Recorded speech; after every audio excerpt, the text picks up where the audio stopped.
Chapter 892. Amandina, you open it. Brando looked at the box and said. Amandina was stunned for a moment before she reacted. She looked at her lord carefully, feeling a little touched, and then nodded gently. She placed her hand on the cold iron box and suppressed the excitement in her heart. She chanted the incantation in a low voice. Word by word came out from her soft lips, low and clear. The lock of the box seemed to be lifted by an invisible hand, and then quietly slid open. Finally, it fell to the ground with a bang. She took a deep breath and slowly opened the box. Below was a layer of waterproof tarpaulin, and under the tarpaulin were 3 tightly bundled packages. The wrappers were also made of the same tarpaulin material, and on top of the packages was a letter. The seal on the letter was also printed with the emblem they had seen before. Amandina opened the envelope and carefully read through the contents of the letter. The contents of the letter were similar to the will. If someone else found this inheritance, he hoped that the person who found it would split it into 3 parts. He would be able to inherit the richest part, while the other 2 parts and some miscellaneous items would be left to Amandina and Sadie. At least they would have something to rely on in life, and at the same time, it would also be a memento. There were also some words left for Amandina in the letter, probably hoping that she could be happy and forgive his irresponsible father. After reading the last sentence, Amandina held the letter with both hands for a long time without saying a word. She lowered her head, and her thick eyelashes trembled slightly like feathers. Brando and Freya looked at each other behind her. The future Valkyrie's eyes were full of sympathy, and she almost wanted to share the sorrow in Amandina's heart. She thought of her own background, and her heart also softened. After a while, Amandina put down the letter. She looked as if nothing had happened, but her face was frighteningly pale. My lord, let's open these packages. Seeing her like this, Brando couldn't bear to say anything, so he just nodded. He suddenly wondered if he had really made the right decision to come here. He thought that Amandina had long forgotten the haze of the past, but he didn't expect that these sorrows were buried so deep in her heart. Amandina opened the largest package first, and the gold and silver rays immediately illuminated the 3 of their faces. There were gold bars and silver ingots neatly stacked together, along with some jewels and deeds to houses and lands. Amandina quickly estimated that there were at least 100,000 tours worth of wealth, which was a large sum of money for a small noble family. However, this money was prepared by her father for the person who discovered the inheritance. Amandina silently put it aside and opened the second package. The second parcel contained similar items, but the amount was only half of the first parcel. This parcel was for her mother. There was also a letter signed by Sadie, her mother. Amandina did not open the envelope. Instead, she stared at the letter for a long while before putting it down gently. Then she picked up the 3rd parcel. This was the smallest parcel, about the size of a dressing box. This parcel was left for her. When she held the parcel, she almost suffocated, but she still held her breath and carefully opened it. She separated the layers of oiled paper, and inside was an exquisite walnut box. When she opened the box again, there was a ring and a thin necklace on top of the velvet cloth. The moment she saw the necklace, she couldn't help but cry. Brando and Freya looked at the necklace in silence. It turned out that the crystal pendant of the necklace was a beautiful recording crystal. When the box was opened, the crystal shone and reflected a man and a woman standing side by side. The man had a head of black hair, and his face vaguely resembled Amandina's. He smiled gently at Amandina. Anna, if there is a day when you open this box with your own hands, I believe that at this time, I will already be dead. My beloved daughter, I dare not ask for your forgiveness as an irresponsible father, but please believe that your father's life is to pursue the most righteous and just things in this world. Because I know that a person who takes responsibility for this world will never be a sinner.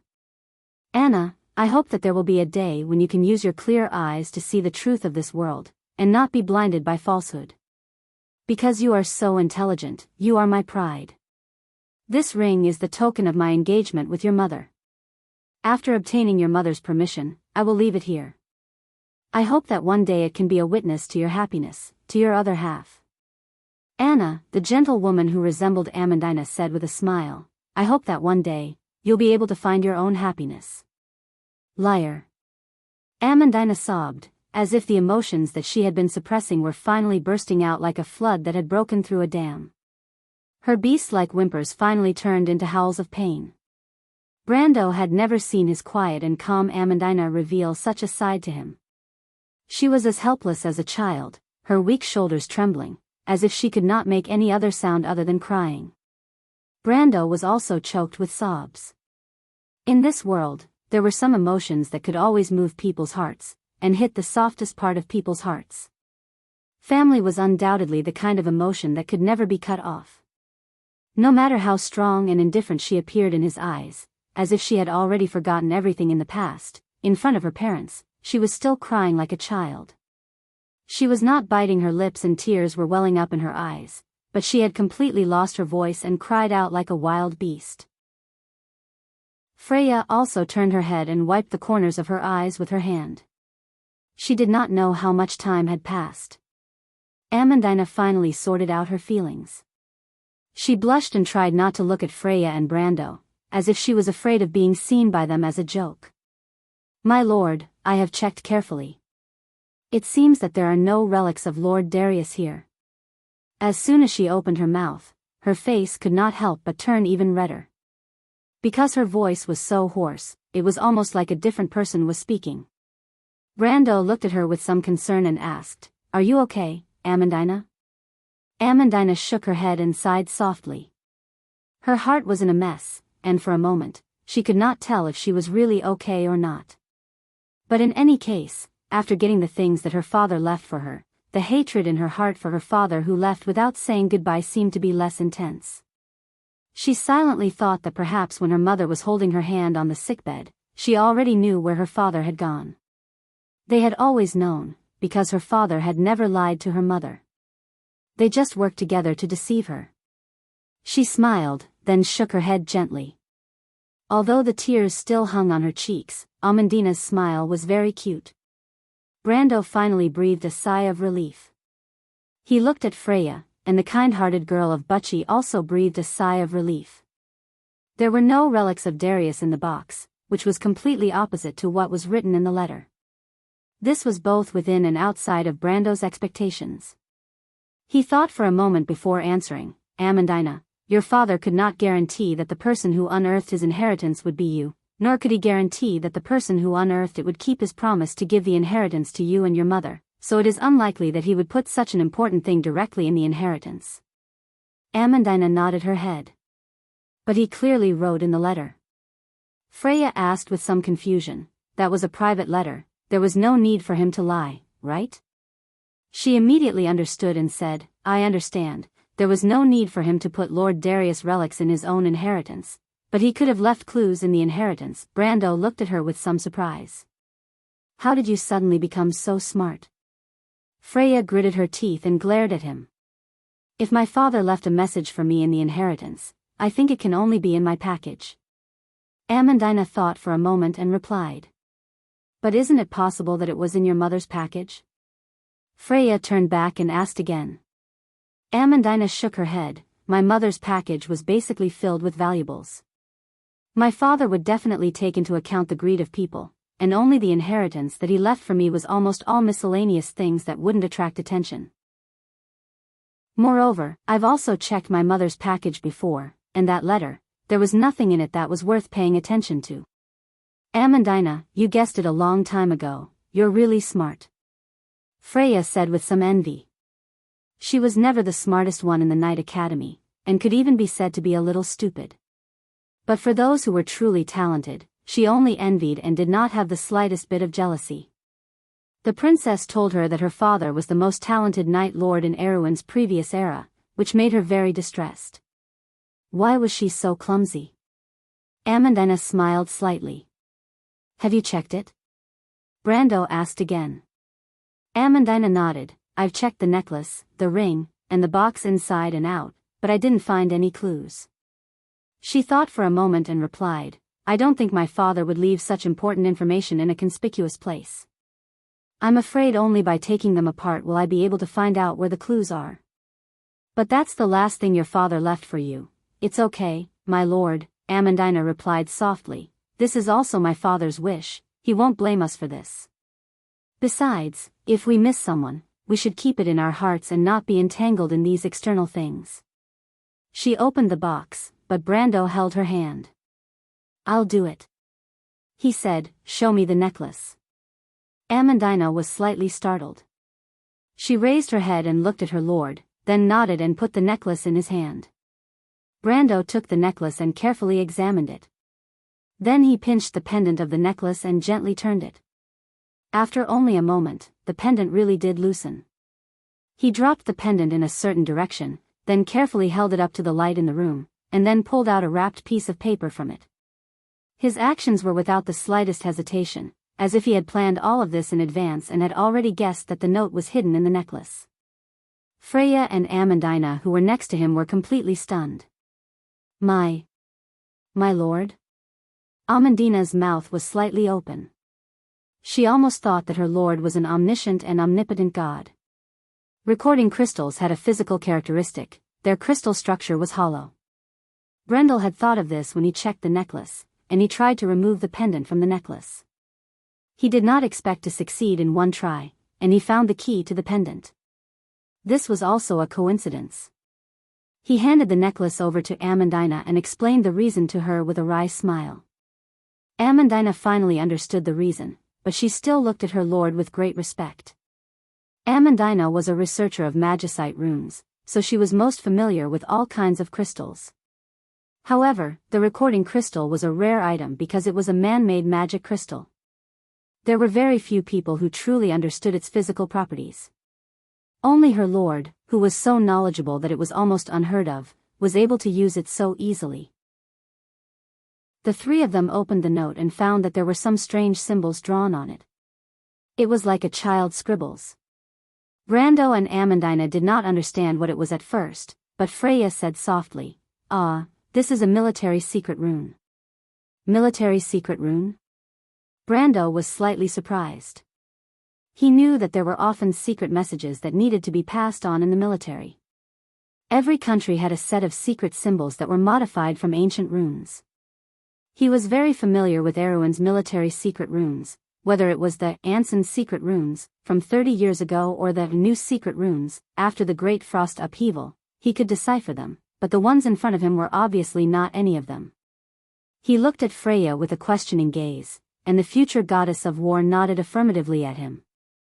This is the military secret rune of the Cruz people, and it's an old secret rune from half a century ago. I just happened to learn it in the Royal Academy. Amandina also realized what she was talking about. Yes, Amandina replied as if she had recalled something. When I was young, my father taught me some of this secret rune, but he did not tell me what it was at that time. Brando did not expect Freya to have learned the secret rune of the Cruz people. He immediately asked, "Can you decipher it?" Freya read it carefully and nodded. "It's not a big problem, Brando. This looks like a map. What are these?" There were three things in front of Freya: a light gray crystal, some reddish-brown stone pieces, and a papyrus map with only a few lines. These three things were taken out from the same iron box. This box was taken out from under the floor of an old house in Hood after she deciphered the secret rune.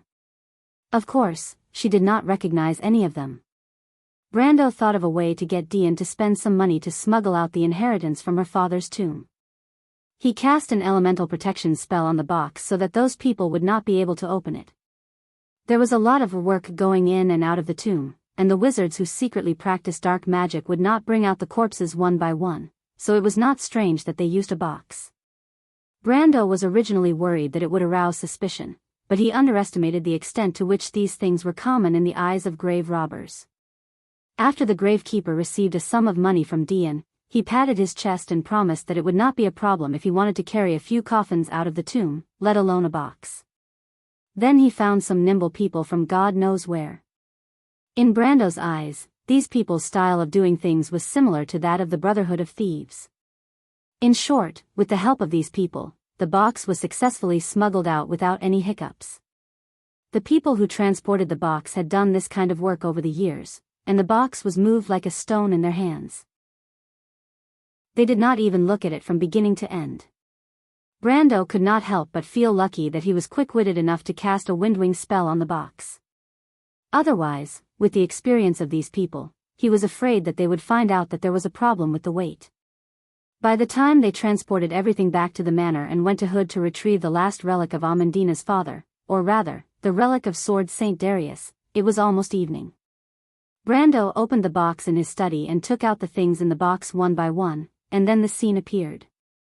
But compared to Freya's confusion, Brando and Amandina's expressions were a little different. "My lord, these stone pieces."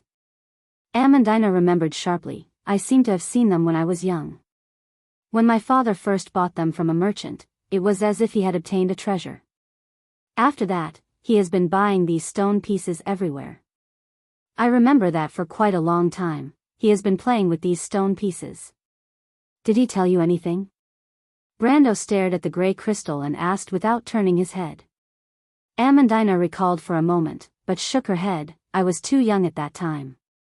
I vaguely remember my father saying a few times that these stone pieces seemed to be the key to something. But later these stone pieces gradually disappeared from my sight. I thought my father had lost interest in them, but I didn't expect him to keep them." "Amandina, have you ever thought that these things are actually related to my grandfather?" Brando replied. "I'm afraid so.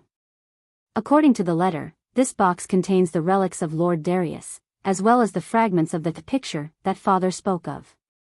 "Are you referring to these pieces of stone?" Amandina asked with a hint of doubt. But Brando did not answer. He stared fixedly at the gray gemstone. Chapter 893. Under the light, the gray gemstone appeared dim yet dazzling. This contradictory feeling blended so naturally on this gemstone, as if it would attract people's attention at a glance. Anyone who saw this gemstone for the first time would know that it was not an ordinary gemstone. But this gray gemstone was so familiar to Brando that he opened the dimensional space and took out another gray gemstone that was almost identical to this one. When he slowly opened his palm, Freya let out a soft exclamation. "Brando, the gemstone in your hand is exactly the same as the one your grandfather left behind. Did Lord Darius leave this to you?" Brando glanced at the Eruin Valkyrie, which gave the latter a shock. Freya had never seen him show such a strange expression and subconsciously thought that she had said something wrong. Brando took a light breath and put the gemstone back. In fact, he still had one more gemstone like this. He had seen similar things twice before. The first time was in the Loop of Trade Winds. The second time was under the glacier in the Deadly Frost Forest. In the Loop of Trade Winds, Archbishop Amon and Wind Empress Saint Tassol called this gemstone the Sealing Stone. And under the glacier, in the strange dream, the Myrna people worshipped it as a sacred object. But he knew in his heart what this thing was, the soul fragment of the Darkness Dragon. This gray gemstone emitted a strange light because it was transparent inside, which meant that the inheritance in the gemstone had been extracted. And this gemstone, it was a relic left behind by his grandfather. Sword Saint Darius was the Darkness Dragon? Brando was shocked by this sudden thought. This seemed to explain why Darius was judged by the Holy Cathedral of Fire, exiled, and chose to leave the center of power of the kingdom and live in seclusion.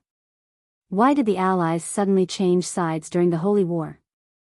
It was because Sword Saint Darius was the Darkness Dragon. Because of this truth, everything seemed to make sense. He shook his head again.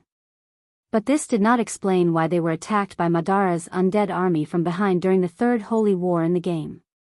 Besides, if his grandfather was the Darkness Dragon, the Holy Cathedral of Fire wouldn't let him off so easily. After all, the Darkness Dragon was the archenemy of the 4 holy cathedrals. Another suspicious point came from his grandfather's lifespan.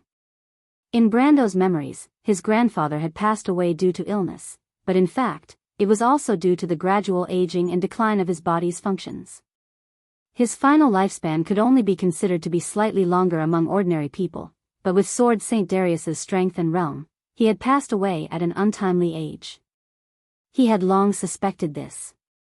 Not to mention, after receiving the Dark Dragon's inheritance, his lifespan would be greatly increased. He knew very well what the inheritance of the Dark Dragon meant, it was the blood of God.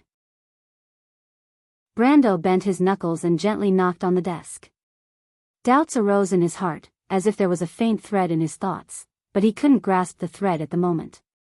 At this time, Freya suddenly said, "Brando, Amandina, take a look at this map." Brando already had some guesses and conclusions in his heart at this moment. He raised his head and looked at the simple map, but when he looked at it, he was slightly startled. Because on the papyrus map, there were only a few simple lines outlined with a pen that was difficult to fade, and then some crooked annotations were written. The whole map was almost impossible to understand, but he suddenly felt as if he had seen this map somewhere before. Was it in the game? He immediately shook his head.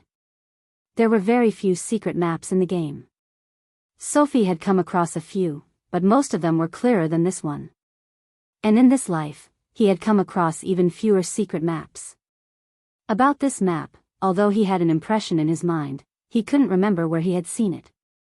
Freya looked at him and Amandina, then said, "These annotations are also secret text, and it seems to say a place called Osopal." Osopal? Amandina was stunned. Erewhon doesn't have such a place. Cruz doesn't have it either. Brando replied. He took a deep breath. "This is the name of the Myrna people. The Myrna people once had a great battle with the Cruz people and the Wind Elves there." All of a sudden, he remembered. That feeling was as if another image subconsciously appeared in his mind, and this image naturally overlapped with this simple map, making him suddenly tremble. He suddenly remembered that he had seen this map here before. The Myrna people, Tumen. Tumen had once hidden a map in his mind when he officially embarked on the path of a planeswalker. That map would occasionally appear in his mind, but when he actively tried to recall it, he couldn't remember a single thing. It was because of this that he had a feeling of familiarity and strangeness. At this moment, he completely understood. The map that Tumen gave him only had lines of undulating mountains and rivers, but Amandina's father had marked on it. The place that Freya pointed to was the Osopal Plains, which was today's four-leaf clover field. However, there were also some places that Brando thought should be the names of the Myrna people that corresponded to today's names. But the map left behind by Amandina's father was still blank. Although Brando didn't know why Borg Nessun would draw such a map, he faintly guessed that the latter was looking for something, and this thing was not only related to the war between the Myrna people and the Black Dwarves 1,000 years ago. It was also related to his grandfather. "Grandfather, who in the world are you?" Brando couldn't help but groan in his heart. He looked at the 3 items on the table, and the doubts in his heart suddenly became more profound than when he didn't find any clues. It was as if he had parted the fog and found that there were even more black clouds behind it, and he couldn't even see his own fingers if he stretched out his hand. His heart was filled with doubts, and he finally couldn't help but open the telepathic link, and said to the Shire and Medisha on the other side, "The Shire, Medisha, are you there? I have a question to ask you." But he didn't expect that as soon as he opened his mouth, the Shire's surprised voice sounded, "My lord, I have something to ask you, and I didn't expect to hear your voice." "Our hearts are really connected." "Cut the crap," Brando interrupted him in a huff. "The Shire, let me ask you, do you know the 2 people, Fearmead and Shippard?" The voice on the other side became excited. "My lord, why are you asking about them?" "That means you know them?" "Of course, they are your grandfather's attendants." Fearmead was born in the Anna family, and is the second son of the Count of Grey Mountain. Shippard was born in a small noble family in Cipher, and he was a famous genius back in the day. The Shire paused, and continued, "Brando, did you find them?" Brando shook his head. "I only heard about it by chance." "Did your father tell you?" The Shire sighed. "I have been looking for them." "So you don't know about their situation?" "My lord, when they received the princess's order, they left without saying goodbye. I know they must have known something, so I have been looking for them." The Shire replied. Brando frowned, and asked sharply, "Her Highness?" The Shire's voice became hoarse, and then he said, You misheard, my lord." "The Shire, I heard from the Nightsong Tiger that the scenery in the Gem Plains is very good. I think it is time to give you a holiday." Brando silently threatened. The Shire's voice was almost crying. All right, Brando, please don't put me in confinement, listen to me. Alright, that princess. You know, your father almost became the betrothed of one of Princess Griffin's aunts. One of them? I can't reveal her name, I have to protect a lady's reputation. Besides, she may not meet you. The Shire said helplessly. Is what you said true? It's absolutely true, the young attendant mage promised solemnly. Brando frowned, he felt that this guy's words were not completely trustworthy, but if it was true, then the clues were cut off again. He shook his head, and suddenly he remembered something. What do you want from me? Don't you have something to ask, Medisha? The Shire's forehead was full of cold sweat, and he wanted to change the topic, but he heard Brando's cold snort, and he quickly replied, all right, I mean, if you don't have something urgent on your side, you should listen to a piece of news from me. What news? Brando was surprised. It was a magic message from a certain countess's subordinate, and she passed it to me. Dilfari? In front of the princess was a silver brooch. She picked it up and looked at it carefully, then silently put it down. She still remembered the situation that afternoon. The afternoon sun seemed to have a certain taste, and the leaves rustled, but there was no sound except for the silence. She gently tiptoed, then slowly retracted her cold lips. Brando's eyes widened, and he looked at the princess with some confusion. Brando, I'm really grateful to hear that you still want to go down this path, but I still hope that you can seriously consider our engagement. Why? Brando frowned and asked. Erewhon is a small country, and to fight against potential enemies, we must gather the power of the whole kingdom, and even restore the ancient system, Griffin said. Griffin took a few steps back and looked at him carefully with her light silver-gray, bright eyes. But this ancient kingdom has been ruled by Cypher and my family for 2 generations. I know it too well. The nobles under my father's rule have different intentions, short-sighted, and only a few have ideals. These people are not worthy of trust. As if to emphasize this sentence, she gently shook her head. The kingdom must re-centralize power, re-establish the local tax system that has been suspended since Anson's time, and weaken the military power of the nobles. But, Brando suddenly understood the hidden meaning behind the but. The Southern Territory already had the foundation to restore the royal power, but the right to decide the future of the whole Southern Territory fell on him. If he supported the princess without reservation, then whether Duke Anthony, Duke Vero, or Duke Grenoires objected or not, the final result would not change. The Battle of Autumn Twilight had already shown that Tonajul had such a decisive military power. But if he objected, or even just maintained the status quo, then the local nobles would follow his lead and be indifferent. Indeed, the Duke of Vero was the princess's grandfather, and the Duke of Anthony was, at least in name, an ally of the princess. The Highland Knights were detached, but the local nobility and the central royal family were naturally antagonistic. The Duke of Vero would never risk losing his power to support his granddaughter, and the Duke of Anthony was the same. They were happy to see a royal family close to them, but would not allow it to override them. This was a natural conflict between the princess's ideals and the duke's core interests. But what should he do? The kingdom must re-centralize power, and Tonajul and Valhalla naturally could not be detached. It could even be said that they were the first to bear the brunt of this. Her Highness wants me to set an example, but can I trust this half-elf girl? Trondheim and Valhalla were built by me step by step. It's where many people's hopes and future lie. The Red Bronze Dragon mercenaries who experienced the November War, the adventurers who were persecuted by Grodin, the residents of the Green Village, and even Amandina and Carglaise. Their hopes and dreams are all wrapped around me. This is the responsibility that comes with authority. Can I pass this responsibility to others? He silently weighed everything in his heart. From an emotional point of view, he was willing to trust the princess.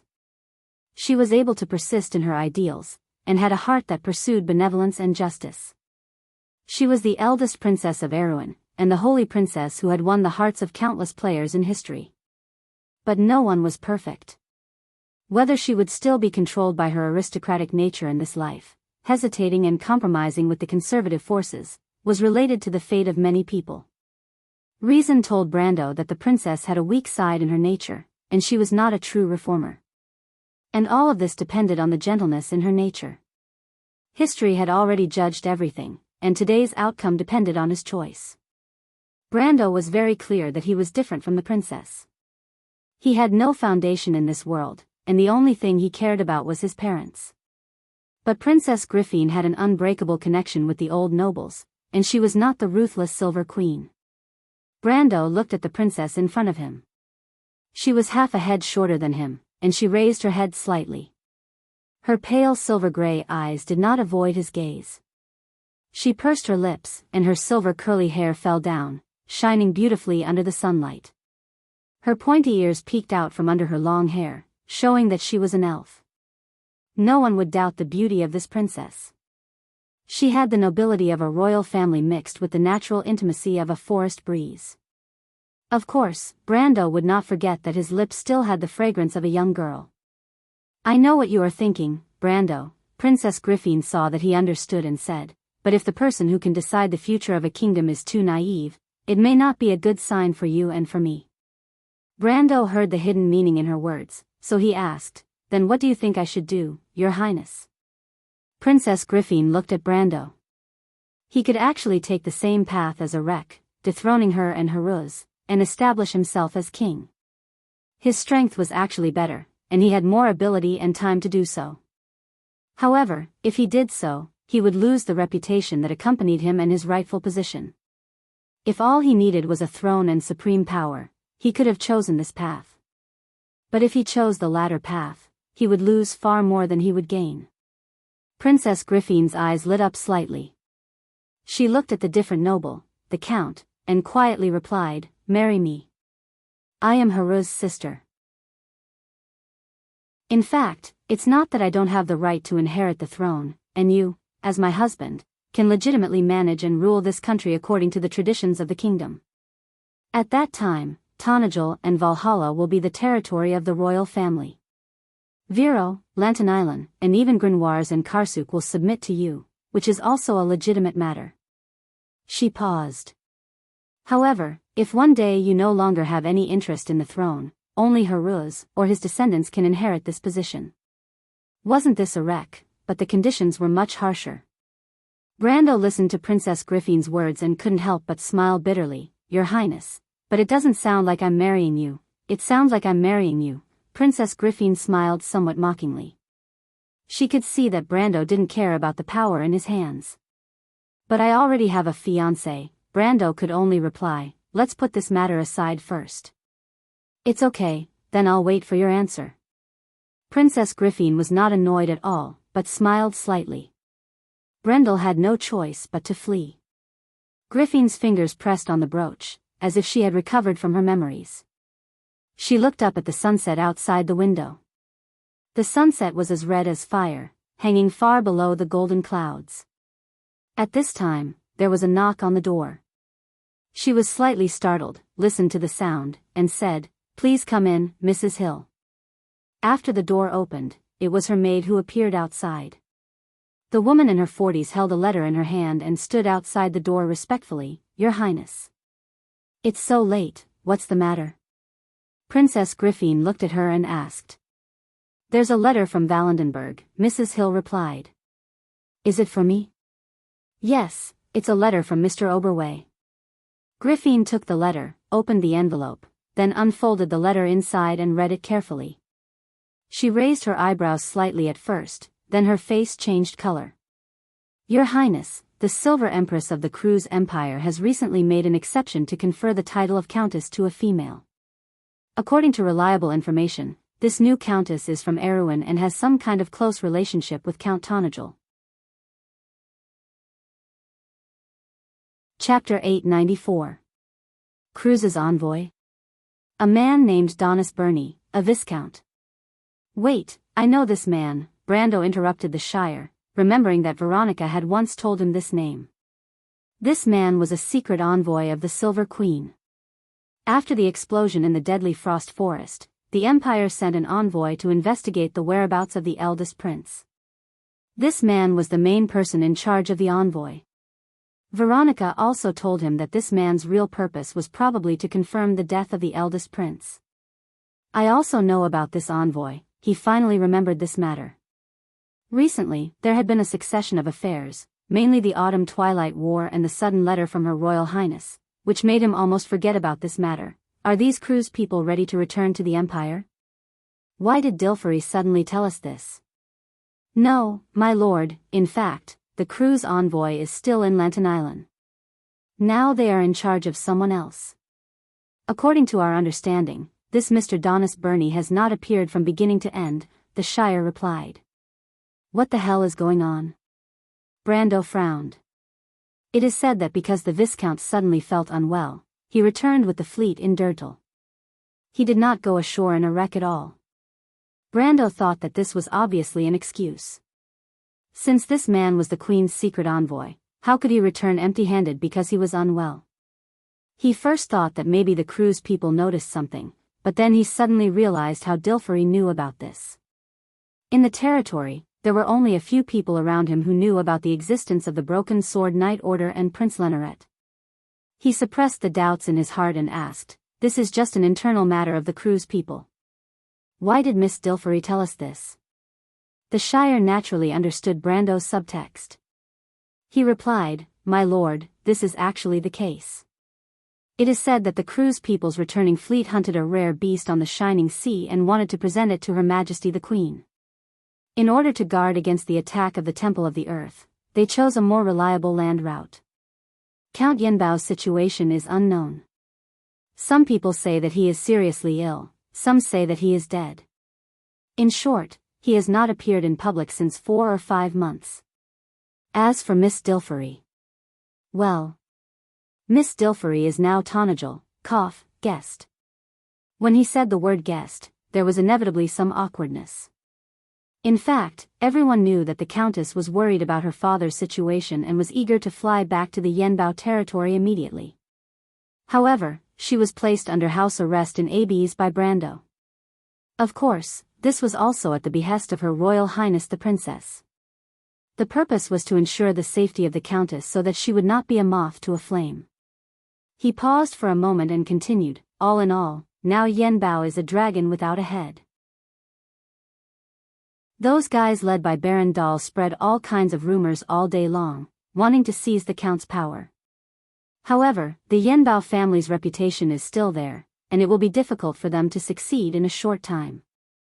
The Cruz Empire has also had considerable influence in Yenbao for a long time, so of course, these people will not let go of the opportunity to curry favor with Viscount Daoist Burney. I don't know if you still remember that you and Her Royal Highness had asked Count Yanalasu to investigate Yenbao. Soon after that, the Count sent a group of people into Yenbao. These people were quite efficient. They quickly got in touch with Dilfari's old subordinates and established a secret network. Brando knew that this matter was actually ordered by Her Royal Highness, and he did not intervene at all.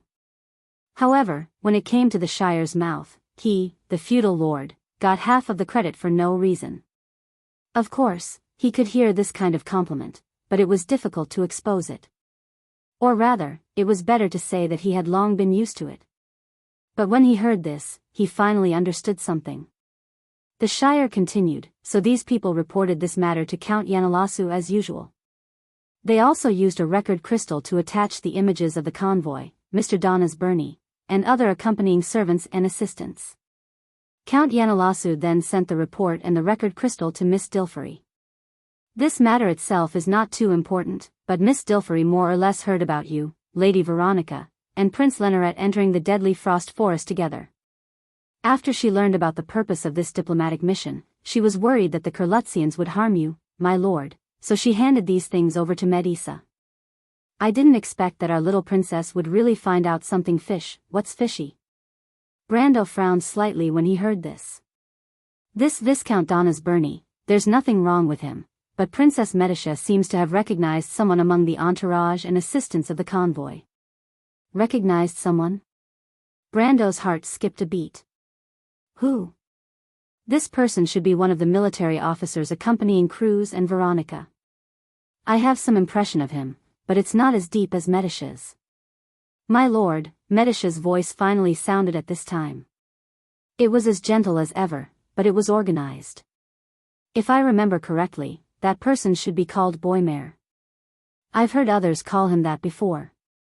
He went under the glacier with us at that time. He's one of the noble military officers accompanying Cruz. He's a little young, about 20 years old. Brando felt as if there was an electric current flowing through his back, making his hair stand on end. He took a light breath. Although he did not speak, his expression was so serious that Amandina and Freya could see the clues. The two girls looked at each other and looked at him with some worry. Brando put his hands on the desk. Countless images flashed through his mind. He thought carefully for a moment and suddenly asked. When did Cruz's envoy arrive in Dirtle? The 19th of August. That's the fire-raising festival of the mountain people. Amandina answered without thinking. The 19th of August. Brando repeated to himself. It's been 4 weeks since we left the deadly tundra. It's been exactly a month. The Shire, how long has it been since Viscount Donna's Bernie arrived in Yenbao? He asked again. The Shire calculated. Miss Dilfery received the letter last week, but it took a lot of twists and turns to reach Tonajul. It should have been at least a month before that, not less. A month. Brando's heart went cold. This was enough time for Cruz to walk back to Lust Tower. Freya looked at him from the side and finally couldn't help but ask. Brando, what happened? I think we were careless, Freya. Brando answered word by word. Careless? It's all my fault. I didn't think of this direction at all. He could not help but pat his forehead in annoyance. Then, he said in a deep voice, Seal, let the spies we sent out ask. Let them search the area around the deadly frost forest again. Spread out the image of that guy and confirm if anyone has seen him. No, I think someone has definitely seen him. The key is where and when. I want to find out the answer to this question as soon as possible. Also, think of a way to send a group of people to the Cruz Empire. If it doesn't work, ask Count Janalesu to help us. He won't refuse. My lord, before I passed this message to you, Miss Roman had already sent people. Now the territory is fully activated, the Shire replied. But there are some mercenary leaders who still don't understand the situation. They want to ask if you are making a fuss over nothing. Medisha and I are also here to ask you for instructions. She did the right thing. Brando heard the news and let out a long sigh. Wait for the news. I hope Cruz won't regret it. Brando felt someone pressing down on his arm. He turned around and saw Amandina looking at him with some worry. Is there news about Scarlet? Amandina asked sharply. He nodded slowly. The victory of the Battle of Autumn Dusk had not yet spread throughout the south, but all kinds of rumors had already spread widely in the areas affected by the war. The Randner people were uneasy for the first 2 weeks, but they were also looking forward to it. They were uneasy because they were afraid of being punished, but they were also looking forward to it because the young and promising Count was likely to become their new ruler in the future. But compared to the other parts of the south where all kinds of rumors were flying, Viro and Tonajul were uncharacteristically quiet. In Viro, Fort Valentine was sending out a large number of messengers day after day. They carried the secret letter back and forth between the north and south, day after day. In Tonajul, only a few people with sharp senses could sense that a storm was brewing under the calm surface. The merchants in Port Gris gradually began to feel that the patrols of the cavalry were becoming more frequent, and the inspections were becoming stricter day after day. The goods exported from the territory were also quietly changing. The magic crystals in the Black Forest had been decreasing for several months, and it seemed that they had finally run out. Furs, leather, and metal ores were replaced by other goods, and the number of ships transporting goods into the territory had suddenly increased. Some people were secretly speculating that the people of Tonajul were preparing for a new war. The weather was getting colder by the day, but the black pines in the forest seemed to be growing taller in the cold weather. Or perhaps it was the withered leaves that set off these evergreen Eruin symbols. Even though the rivers had not started to freeze, most of them were already covered in white frost.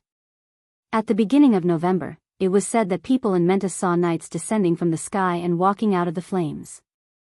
These knights were like gods descending from the heavens, patrolling the skies for a while before disappearing. Those who witnessed this scene with their own eyes swore that they were the maids of war. It was said that when they appeared, it often meant the arrival of an era of war. While these illusory legends were spreading, a message tied to the leg of a carrier pigeon fell into the hands of the Shire.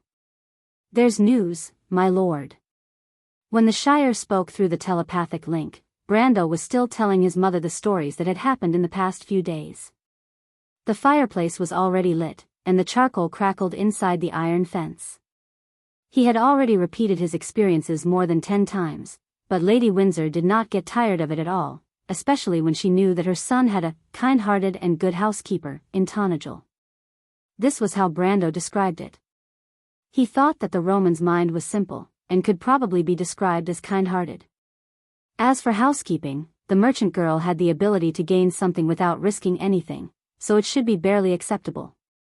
But when he heard the Shire's words, he immediately stood up from the sofa and gestured to his mother, Amandina, and Freya.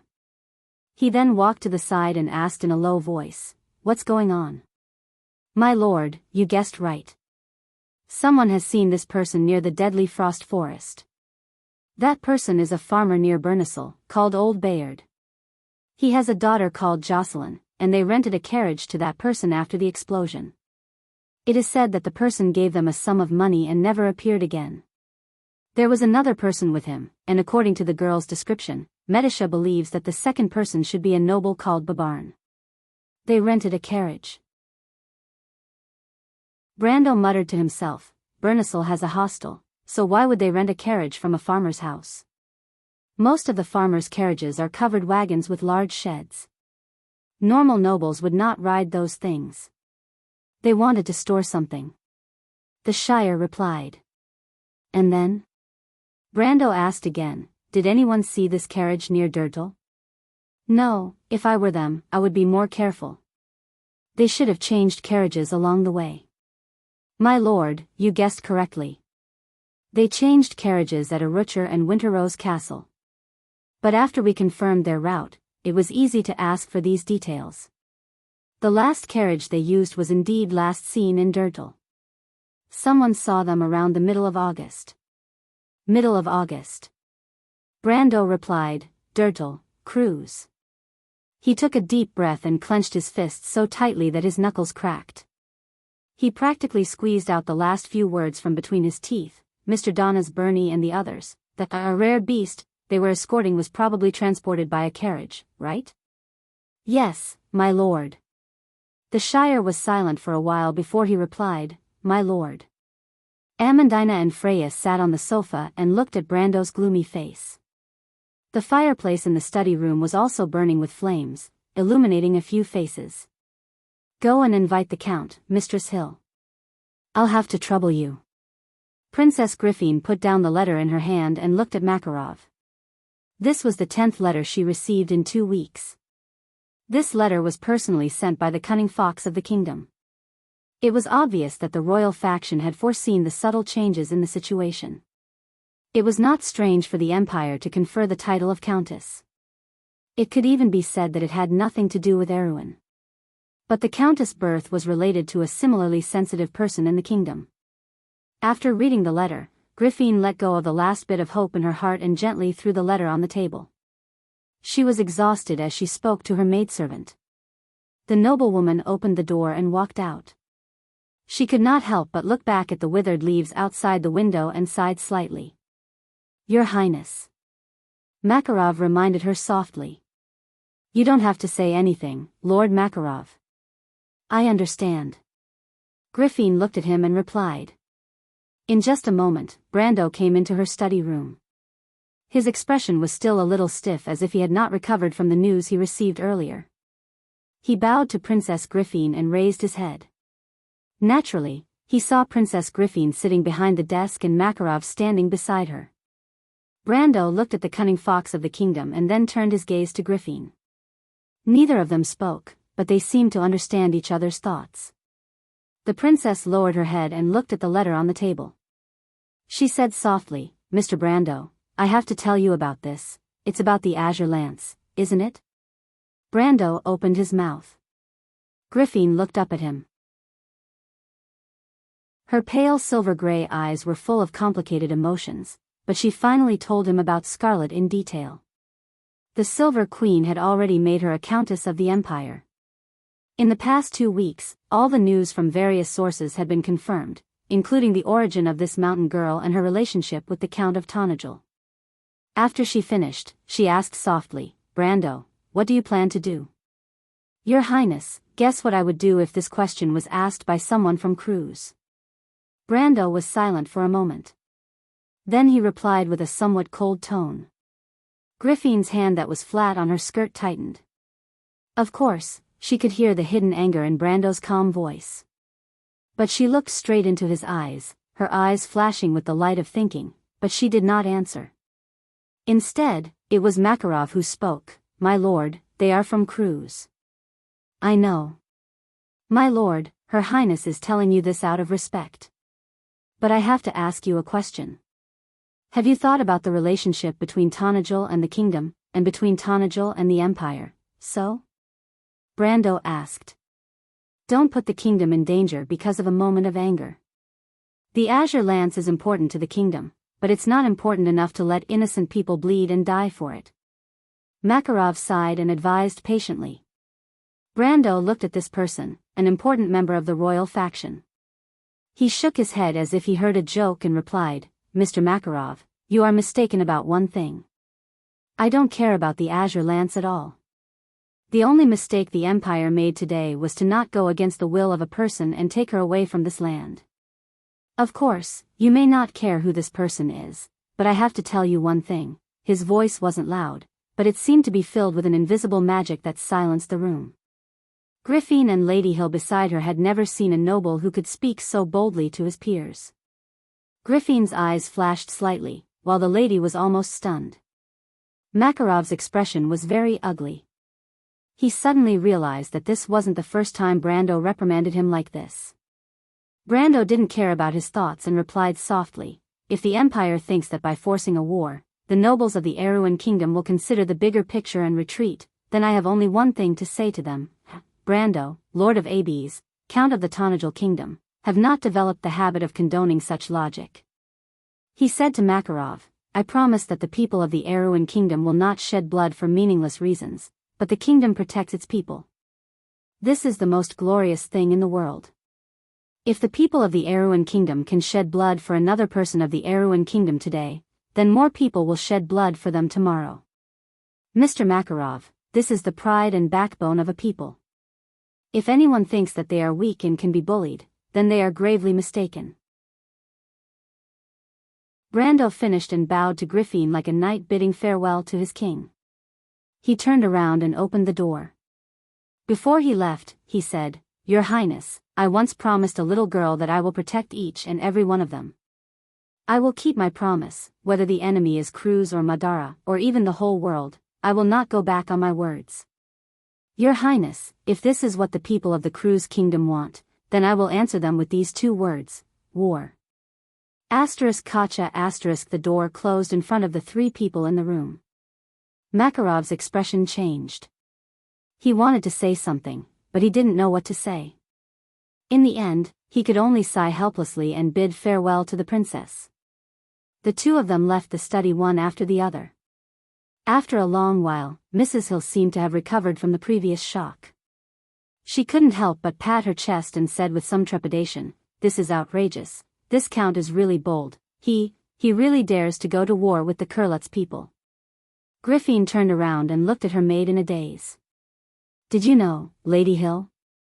She said in a daze, my father's nobles also faced the same question.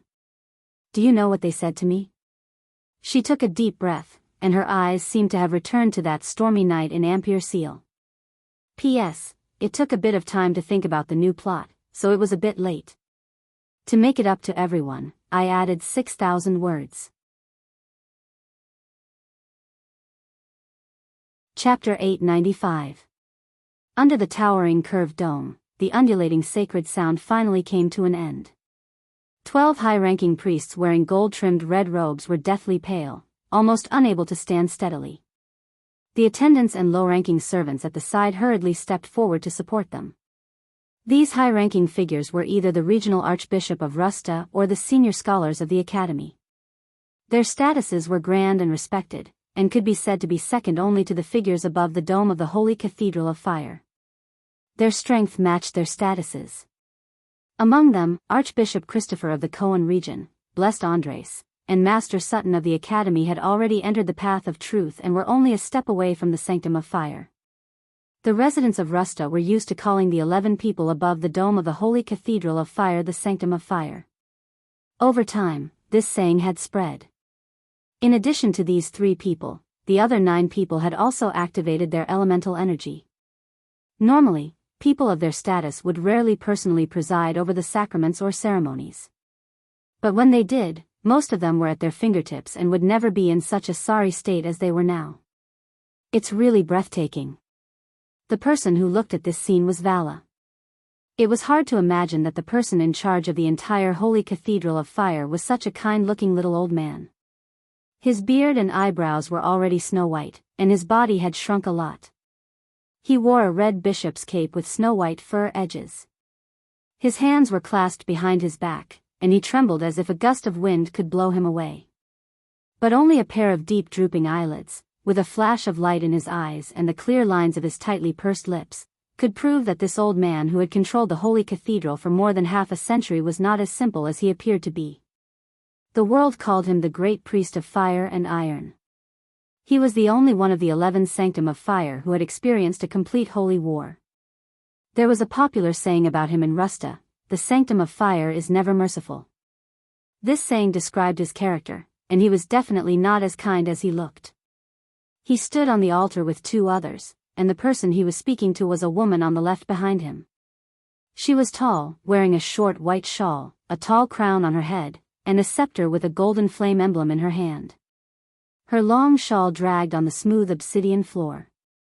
Her face was a little too thin, and her cheeks seemed to have been cut by a knife or an axe, so much so that her feminine beauty could not be seen, and she appeared too cold. She had short platinum hair, tied in a long thin braid at the back of her head, hanging over her shawl.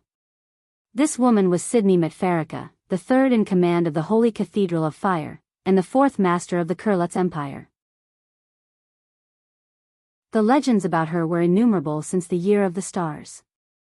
It was said that she had fought with the 4th leader of the Bugha's wizards and lost by a hair, but it was a glorious defeat. Ordinary people often described a person's gaze as sharp as an eagle's, but such words seemed weak in front of this lady. Her gaze was not only sharp, but it also seemed to have substance. With just a glance, people could understand what she meant.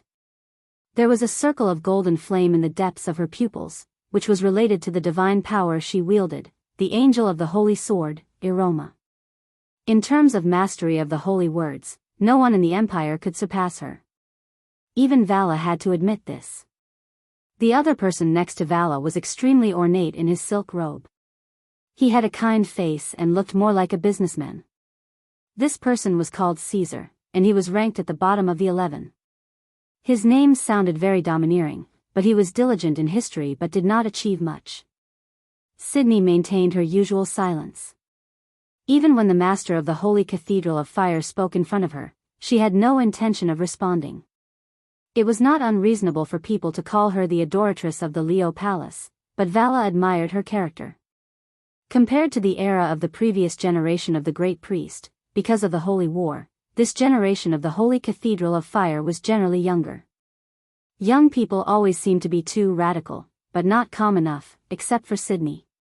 His Majesty issued an edict on the 14th, and these people entered the city on the 17th. The people of the scholastics were the most responsive. Great Priest, Caesar reminded in a low voice. Vala nodded. He certainly understood the hidden meaning of this sentence. For centuries, Cruz's imperial power had finally developed to its peak in the past 100 years. Sometimes he could not help but think how good it would be if he was born in the era before his teacher. At that time, the Holy Cathedral could not only develop its power freely in small countries like Erewhon and Antiburo, but also intervene in secular affairs. In the era when the religious power was at its peak, even the right of succession to the throne was in the hands of the Great Priest. But now? The old man could only feel bitterness in his mouth. After this, I'm afraid that His Majesty's influence within the Holy Cathedral will rise again, Great Priest. I understand, Vala shook his head. The scholastics had always been closer to the royal family. They had been wanting to carry out doctrinal reforms since the Year of Thunder, and had long begun to criticize the Great Priest. Although a group of people had been purged after the Holy War, this obviously could not stop those lunatics. The Holy Cathedral was indeed going to undergo changes, and he was more and more aware of this point. But the authority to preside over the changes must not fall into the hands of those who formed cliques for personal gain. Otherwise, there would be no tomorrow for the Holy Cathedral of Fire. He knew that Caesar's words were reminding him that he should not satisfy Her Majesty's request this time. Although the imperial power was increasingly infiltrating the Holy Cathedral of Fire still had the right to decide its own internal affairs. His decision allowed the Supreme, who seemed to never age, to reach into the interior of the Holy Cathedral, which had long caused dissatisfaction among many of the 11 people. Today, only he, Sidney, and Caesar were present, which showed that Sidney was not interested in fighting for power, Caesar was submissive, and the others were obviously very dissatisfied. But that's the Azure Lance. Vala let out a long sigh. Their empress was too difficult to deal with. Sometimes he wondered whether it was Cruz's fortune to have such an empress, or the misfortune of the Holy Cathedral of Fire. The Azure Lance was a sacred object of the mortal world, an object brought to the Second Era by the Azure Knight who shattered the sky. In the Pale poem, it was described as the hope of mortals, the holy lance that changed fate. It could be imagined that if any holy cathedral had such an artifact and gained its recognition, it would greatly increase the prestige of the Holy Cathedral. Whether it was for public or private reasons, he could not refuse. Caesar also closed his mouth. Of course, he understood the meaning of this. He could not help but look back at his colleagues. Even Sidney, who usually had the same expression on his face, had a glint in his eyes at this moment.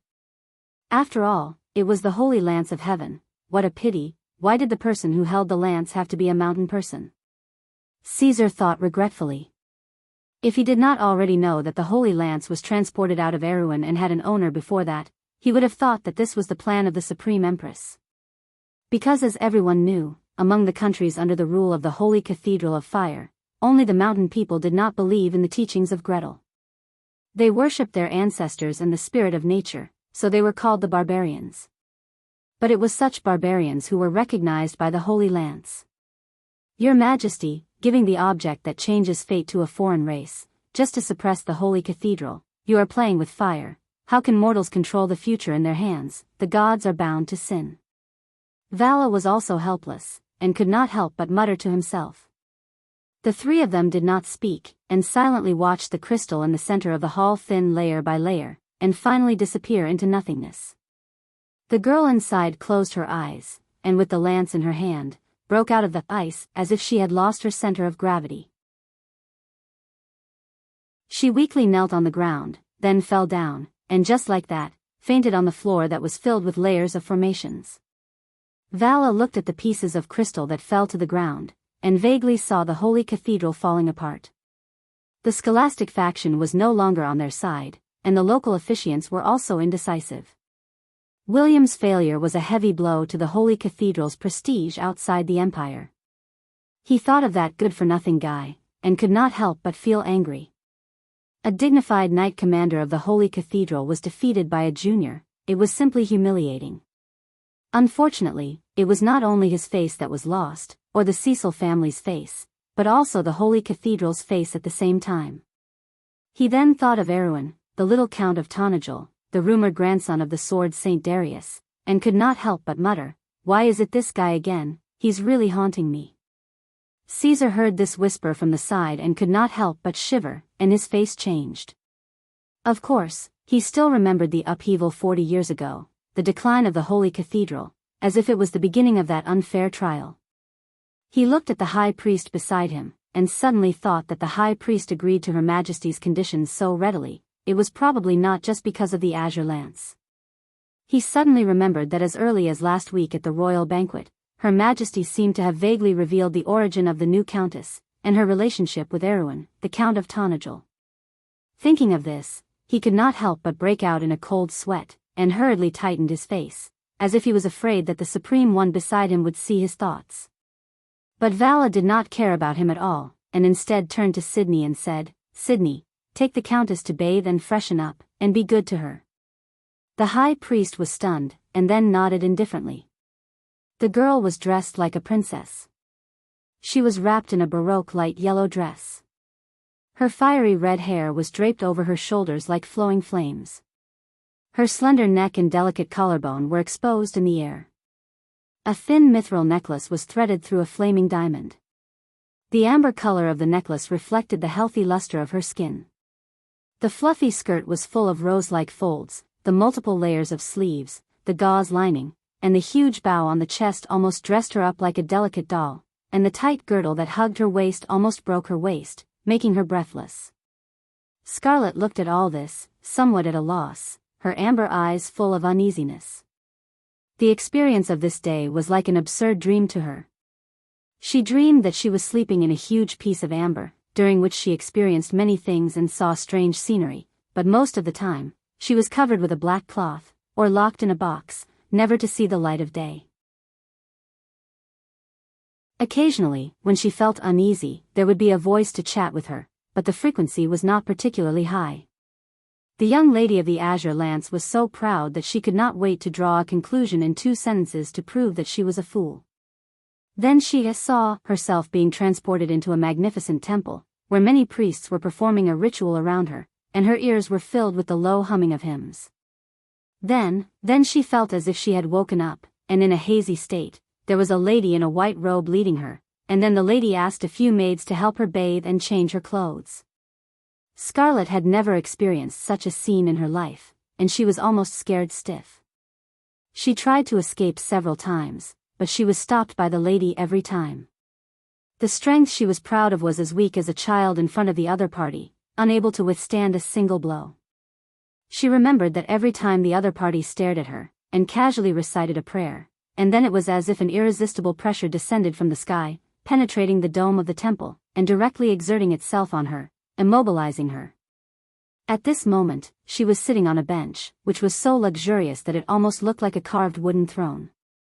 Even in the liege's castle, she had never seen such a beautiful chair. She stared at herself in a long mirror in front of her, although the beautiful figure in the mirror did not look like her at all. A few maids surrounded her, carefully grooming her, and Scarlet knew that she could not resist, so she just let them manipulate her like a puppet. The maids looked at their new mistress, and compared her to the beauty in the mirror. They carefully combed her long hair, put on sparkling earrings, and whispered to each other. Occasionally, they would let out a low chuckle, which made Scarlet's face burn. She still couldn't figure out where she was, why she was here, and why she was dressed in such strange clothes. She wanted to contact Ovina, but the young lady of the azure lance seemed to have other matters to attend to today. Scarlet's questions sank like a stone in the ocean. Fortunately, she could still feel the presence of the azure lance, which made her feel a little more at ease. The maids around her were all delicate and cute, obviously carefully selected. However, most of them had long or short crimson hair of different shades, which made it clear that they were from the azure lance. Scarlet looked at these people she had never met before, and listened to them whispering softly in her ear. For a moment, she did not want to lose her temper, so she could only be patient. Of course, this was also because she knew that the overly strict priestess was still waiting outside. "My lady," a round-faced maid said enviously, "you really are our princess, the most beautiful girl among the mountain people." "What, did you call me?" Scarlet was not very good at dealing with strangers, but when she heard this, she could not help but be surprised. She asked the question, almost in a daze. "Oh yes, my lady, you still don't know, right? You are the only count in the past few hundred years who was personally appointed by His Majesty. Your fief is said to be the most fertile land in the kingdom, at the edge of the wilderness of the 4 territories. Yes, yes, yes. I've seen the maple forest there before. Oh my God, it's so beautiful. I can see that His Majesty admires you very much. The maids chattered. Most importantly, it's close to the land of our mountain people, the mountains of Valisai. I really want to go home and take a look even in my dreams. Scarlet was confused. She looked at the maids in confusion, not understanding what they were talking about. She was born in Chablis, and there were many mountain people there as well. When she was young, she did hear legends about the mountain people's homeland, the mountains of the Latch of Wa. But those were all distant dreams. She listened to the maids talk about Fief, His Majesty, and the Count. Her mind was in a mess, and she could not think of anything for a while. But she could see that these girls sincerely worshipped her. They chattered to her, "My Countess, I heard that His Majesty intends to give you the autonomy of that land after you swear allegiance to him with your sword. That land in your hands is equivalent to returning to the hands of us mountain people. The independence and autonomy that we have dreamed of for thousands of years can finally be realized in your hands, my Countess." The maids discussed enthusiastically, but as they spoke, their voices became softer and softer. The mountain people's situation in the empire was not much better than in Erewhon. In fact, it was even worse. The Cruz people saw them as barbarians, and the nobles captured them as if they were wild beasts. Once the mountain men and women were chased out of the forest, they would be locked up in cages like wild beasts. They would leave their homes and be sold to other places. Those who were better off could become servants of the nobles, but most of them died in some unknown mine. Who would be willing to leave their homeland? However, the history of the resistance of the mountain people had become a legend centuries ago. Within the borders of the empire, other than a small number of clans that relied on the empire, most of them hid in the mountains and lived like wild beasts. But even the remaining ones were inferior to the nobles. They could be captured at any time for various reasons and become slaves. These seemed to be the common experiences of these girls. The room suddenly fell silent for a moment, and several of the girls could not help but sob. The round-faced maid choked and said, "My lord, do you know, today, because of you, we, the mountain people, no longer have to leave our homes and families, and no longer have to be hunted down by those Kurlutz people like wild beasts. My lord, your name will spread throughout the mountains of the empire, and one day you will be the hero of the mountain people." Scarlet opened her mouth. She felt that she must be dreaming. She could not help but grab the handrail as if she wanted to stand up unsteadily. She was not used to the crystal shoes on her feet. She walked like a puppet. The maids at the side hurriedly supported the princess to prevent her from stepping on their skirts and falling to the ground. This was not something that had not happened before. But Scarlet looked around and finally asked, "I don't quite understand what you are talking about." "My lord, where is he?" "My lord, aren't you?" Scarlet shook her head hard and was about to refute when someone knocked on the door. Then, Sydney's voice came in. "Count Mitra, if you are done dressing up, someone wants to see you." The maidservants quieted down as if they had suddenly turned into puppets. They knew who would come here at this time. Chapter 896. The autumn wind in the area south of the Anfer Mountains, which was called Ankara by the locals, was blowing gently across the vast white plains. Waves of varying depths swept across the vast sea, and the undulating hills seemed to be the waves on the sea. A young lion man riding a golden lion was standing on the peak of the waves, overlooking the shining horizon in the north of the plains. The lion he was riding was clad in magnificent armor, with beautiful ornaments hanging from its mane. It stood in the white withered grass, shaking its huge head from time to time and sneezing slightly. The White Plains were the symbol of Toquinen and the origin of the name of the White Plains.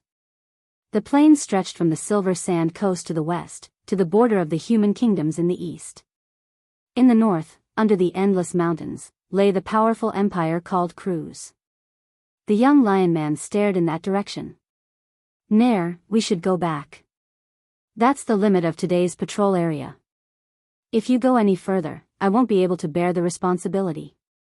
Behind the hill, another lion man stood beside his mount and shouted to the young man on top of the hill. The young lion man replied without turning his head, "It's okay. We'll cross that place tomorrow." Its emerald-like eyes flashed with a certain light. Even by human standards, it could be considered a rather handsome lion man. Its golden mane was like a tassel, and its body was well proportioned. Although it was stronger than most humans, the lines of its muscles were very smooth. Its upper body was bare, and only its right shoulder and arm were covered in heavy armor. On its chest was a necklace made of beast teeth.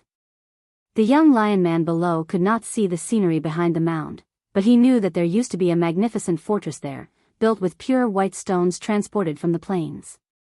Now, only the scattered debris in the grassland proved that it had once existed. "Nair, the humans will pay for this," he said. "Yes, Amon," the young lion man replied. With the help of her maids, Scarlet spent a lot of effort to walk through the long corridor and finally saw that person that Sydney spoke of in a courtyard filled with birds and flowers. Unlike what she had imagined, the person in front of her was not a cold and stern noble, nor was it a graceful and luxurious lady. Instead, it was a young girl who was a little younger than herself. Aside from the coldness on her face that did not match her age, her body and face were similar to a human girl of 14 or 15 years old. Her blonde hair reached her waist, and her face was as delicate as a doll's. She wore an extremely masculine silk robe with a circle of ferret fur around the edges. The robe was extremely wide and almost dragged to the ground. The young girl looked in their direction with eyes as blue as the sea, and just a dignified gaze was enough to silence the maids. They took half a step back and let go of Scarlet, bowing respectfully, leaving Scarlet standing in place uneasily, not knowing whether she should do as she was told. "Are you the person they brought back from the south?" Constance, the Silver Queen, asked. Her voice was like a string of silver bells falling on the marble floor of the corridor, ethereal and crisp. She looked at Scarlet with a strange light in her eyes. "What a beauty! My name is Scarlet. May I ask, where is this place?" Scarlet asked in a low voice. She saw that the girl was a few years younger than herself, and the uneasiness in her heart subsided a little. She didn't think that her words would scare the maids behind her half to death. Although Her Majesty the Empress was a woman, she was colder and more emotionless than a man. They had never seen anyone who dared to speak so impudently to Her Majesty.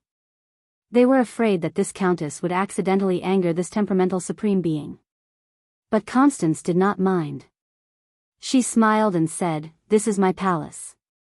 "What, did you say?" Scarlet looked at her blankly. The maidservants, who were chattering before, turned pale. Her Majesty's words were so obvious, but the Countess, who did not seem to care about worldly affairs, still asked, "What did you say?" What was the difference between this and calling Her Majesty's name in front of her? They could almost imagine Her Majesty's angry face, followed by the accusation and anger that would follow. They could not help but tremble like leaves in the wind. But unlike what they imagined, Constance found it very interesting. She had never seen such a simple girl in her decades of life in the palace. She looked at Scarlet, who seemed to be stunned, and a sense of pride rose in her heart. She smiled a little mischievously and said, "You didn't hear wrong. This is the White Rose Garden of St. Cantifer Palace. I think you should have heard of this place. As for me, if I were to say that this entire palace, and even the vast land outside of it, belongs to me, I'm afraid that no one would raise any objections." Constance thought that those words should have scared the poor girl out of her wits, but what she did not expect was that those words did not have as much effect on Scarlet as the previous one.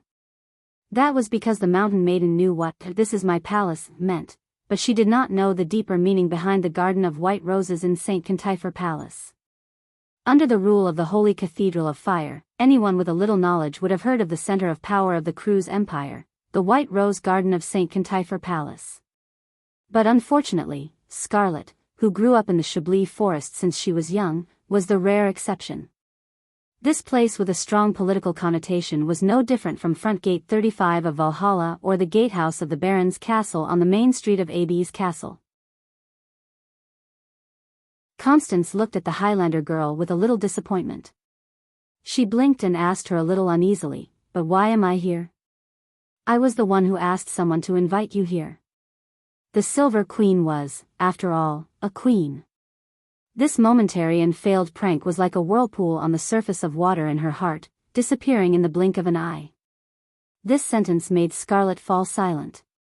Constance's words seemed to have injected countless chaotic memory fragments into her mind, connecting the missing pieces and forming a complete chain.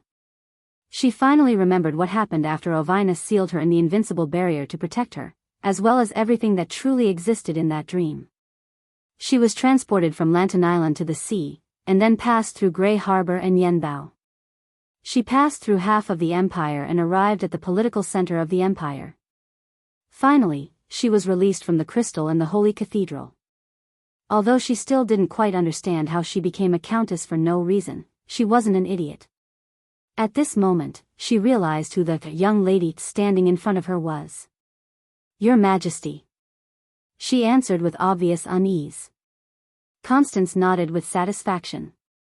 The maids behind Scarlet finally breathed a sigh of relief. They almost patted their chests in relief. It seemed that the Count was not too stupid after all. However, Scarlet was obviously going to go against them until the end, because her next words immediately caused their mood, which had just climbed out of the abyss, to plummet to the bottom of the abyss. Constance watched as Scarlet fell silent in front of her. She frowned and clenched her fists. She raised her eyebrows slightly and asked, "I invited you here and made you a count of the empire. You don't seem to want to." "I don't want to be a count, Your Majesty. I just want to go back to Erewhon." The maids almost fainted when they heard their count's words, if they were allowed to, but they were still facing Her Majesty the Empress. They could only tremble in fear, grit their teeth, and hope from the bottom of their hearts that their count would not say anything outrageous. Constance also seemed to be a little unhappy. She asked, "Why do you want to go back to Erewhon? Is it because you want to go back to that count of yours? I heard that the count is still a young man." "A young man, a romantic and unrestrained person. It's only natural for a young lady like you to have feelings for him."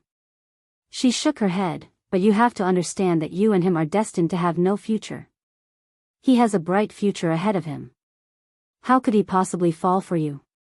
In the future, the one who will be in his bed will either be the daughter of a duke or your princess. You, on the other hand, are destined to be a mistress who can't see the light of day. Ask yourself, is that what you want?"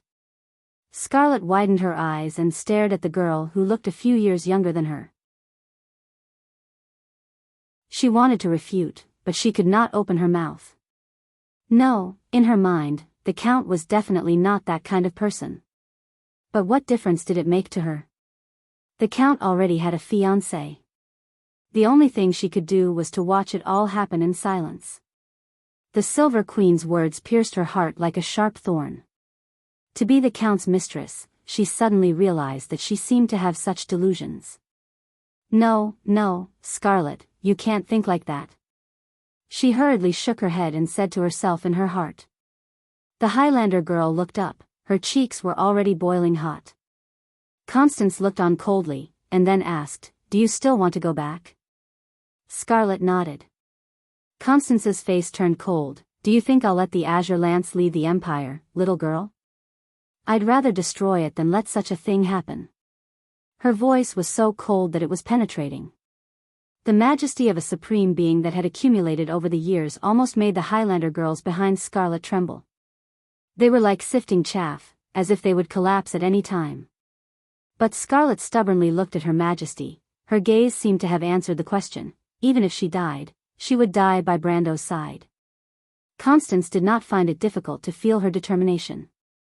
She snorted coldly, "It's not hard for you to die, but aren't you afraid of dragging your Count down with you?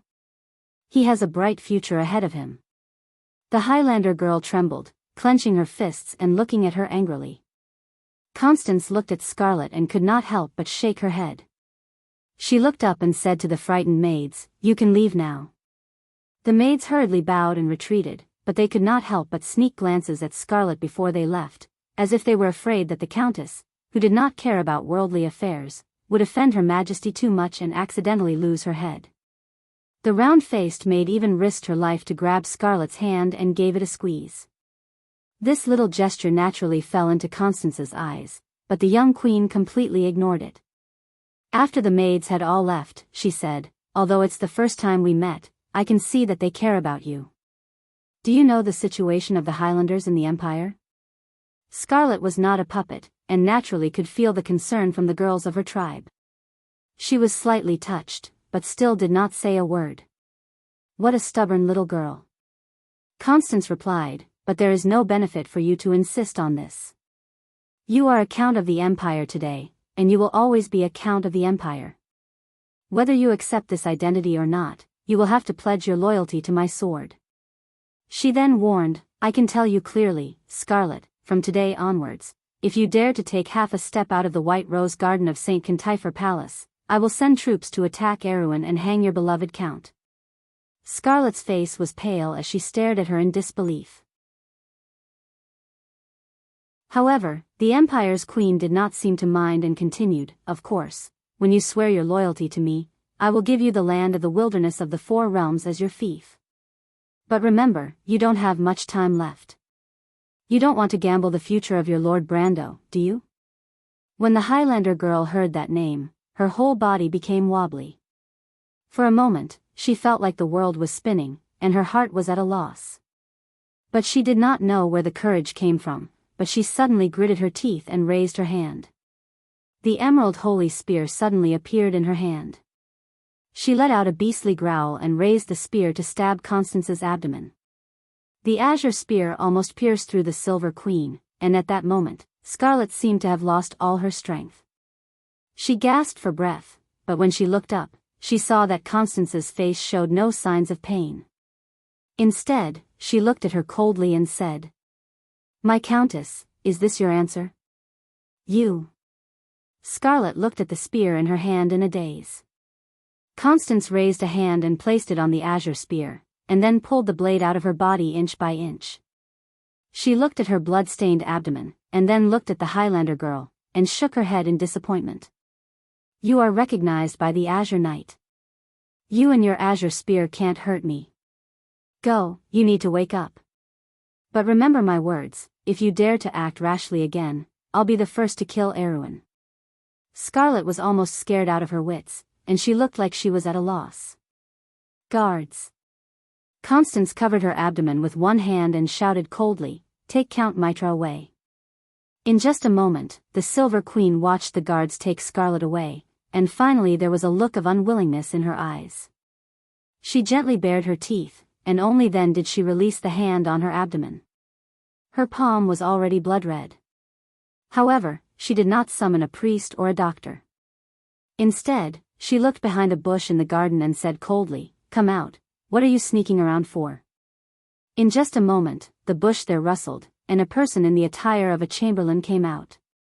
The person looked at Her Majesty with some fear, and asked respectfully, Your Majesty, are you all right? Do you want? Who told you that you can talk glibly in front of me? Constance interrupted him. What are you doing hiding there? Are all the people outside who sent the message dead? Your Majesty, of course not, because it's a secret message from the wilderness of the Four Realms. The person was shocked, and quickly answered submissively. A secret message from the wilderness of the Four Realms. Constance frowned. What's the matter with the elves again? The person quickly came closer and whispered a few words into her ear. Constance listened, and her face darkened slightly. Is this letter absolutely authentic? Yes, Your Majesty. In the north of Yanalasu and the Grey Mountains, the Lion Men's attacks were decreasing day by day. This situation was very unusual as the situation in the north was getting more and more tense by the day. The human scouts headed north, and soon found an unprecedented army on the grasslands. This army was gathering from all directions and was now heading north, approaching the Anthbar Pass. This news quickly crossed the Glittering Sea, crossed Ampere Seal in the south, and went deep into the interior, and spread to those who needed it. Brando. When the princess called out to Brando in the courtyard, he was preparing a saddle for the horse. Brando saw Princess Griffin coming out of the house and could not help but be slightly startled. Your Highness, I was just about to go to your place. Are you here to say goodbye to me? Brando scratched his head in a very ungentlemanly manner. Although he did intend to do so, it was quite awkward to be pointed out by the princess. Speaking of which, this was his home, and the princess was his guest. It was a little rude to leave her alone while he was in a hurry to return to his territory. But now was not the time for him to care about his manners. "I'm sorry, Your Highness. My subordinate has been missing for quite some time, and I have to hurry." He could only answer in this way. Princess Griffin was slightly dissatisfied. "That evening when you slammed the door in my study, you were not so polite." "I slammed the door?" Brando was shocked. If he dared to slam the door in front of the princess, he would not be able to escape the title of a powerful official. That night, he was just too lazy to talk nonsense with Makarov and left first. How did it turn into slamming the door? Princess Griffin looked at him quietly.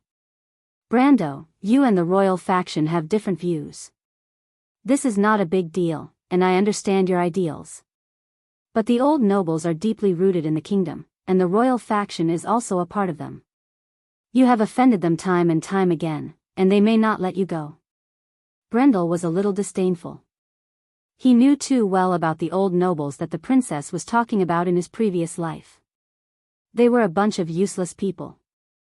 The royal faction was considered to have some achievements among them, but that was all there was to it. He shrugged. "I'm just expressing my opinion. As for the courage of Mr. Makarov and the others, I admire it very much, but I don't dare to compliment them. Today, Cruz can take away one person from the kingdom, and tomorrow, they can take away even more. If Erewhon can't even protect its people, then what dignity does this ancient kingdom have?" "I understand," Griffin replied. "But Brando, what do you plan to do? Do you really want to declare war on the Empire? Are you here to dissuade me, Your Highness?" Griffin shook her head lightly. "I can't dissuade you, but I believe you know what to do, right, Brando?" Brendel could hear the helplessness in Her Highness's tone, and his momentum could not help but weaken a little. Showing off in front of a lady did not seem to be something to be proud of. He was silent for a moment, then nodded and said, "I'm not that blind yet. Whether the war or not depends on the attitude of the Empire, but I have to bring my subordinates back from the hands of the Kurluts. After that, it's hard to say if Her Majesty the Queen will be furious. But no matter what, Erewhon needs to be prepared for war." The princess let out a sigh of relief.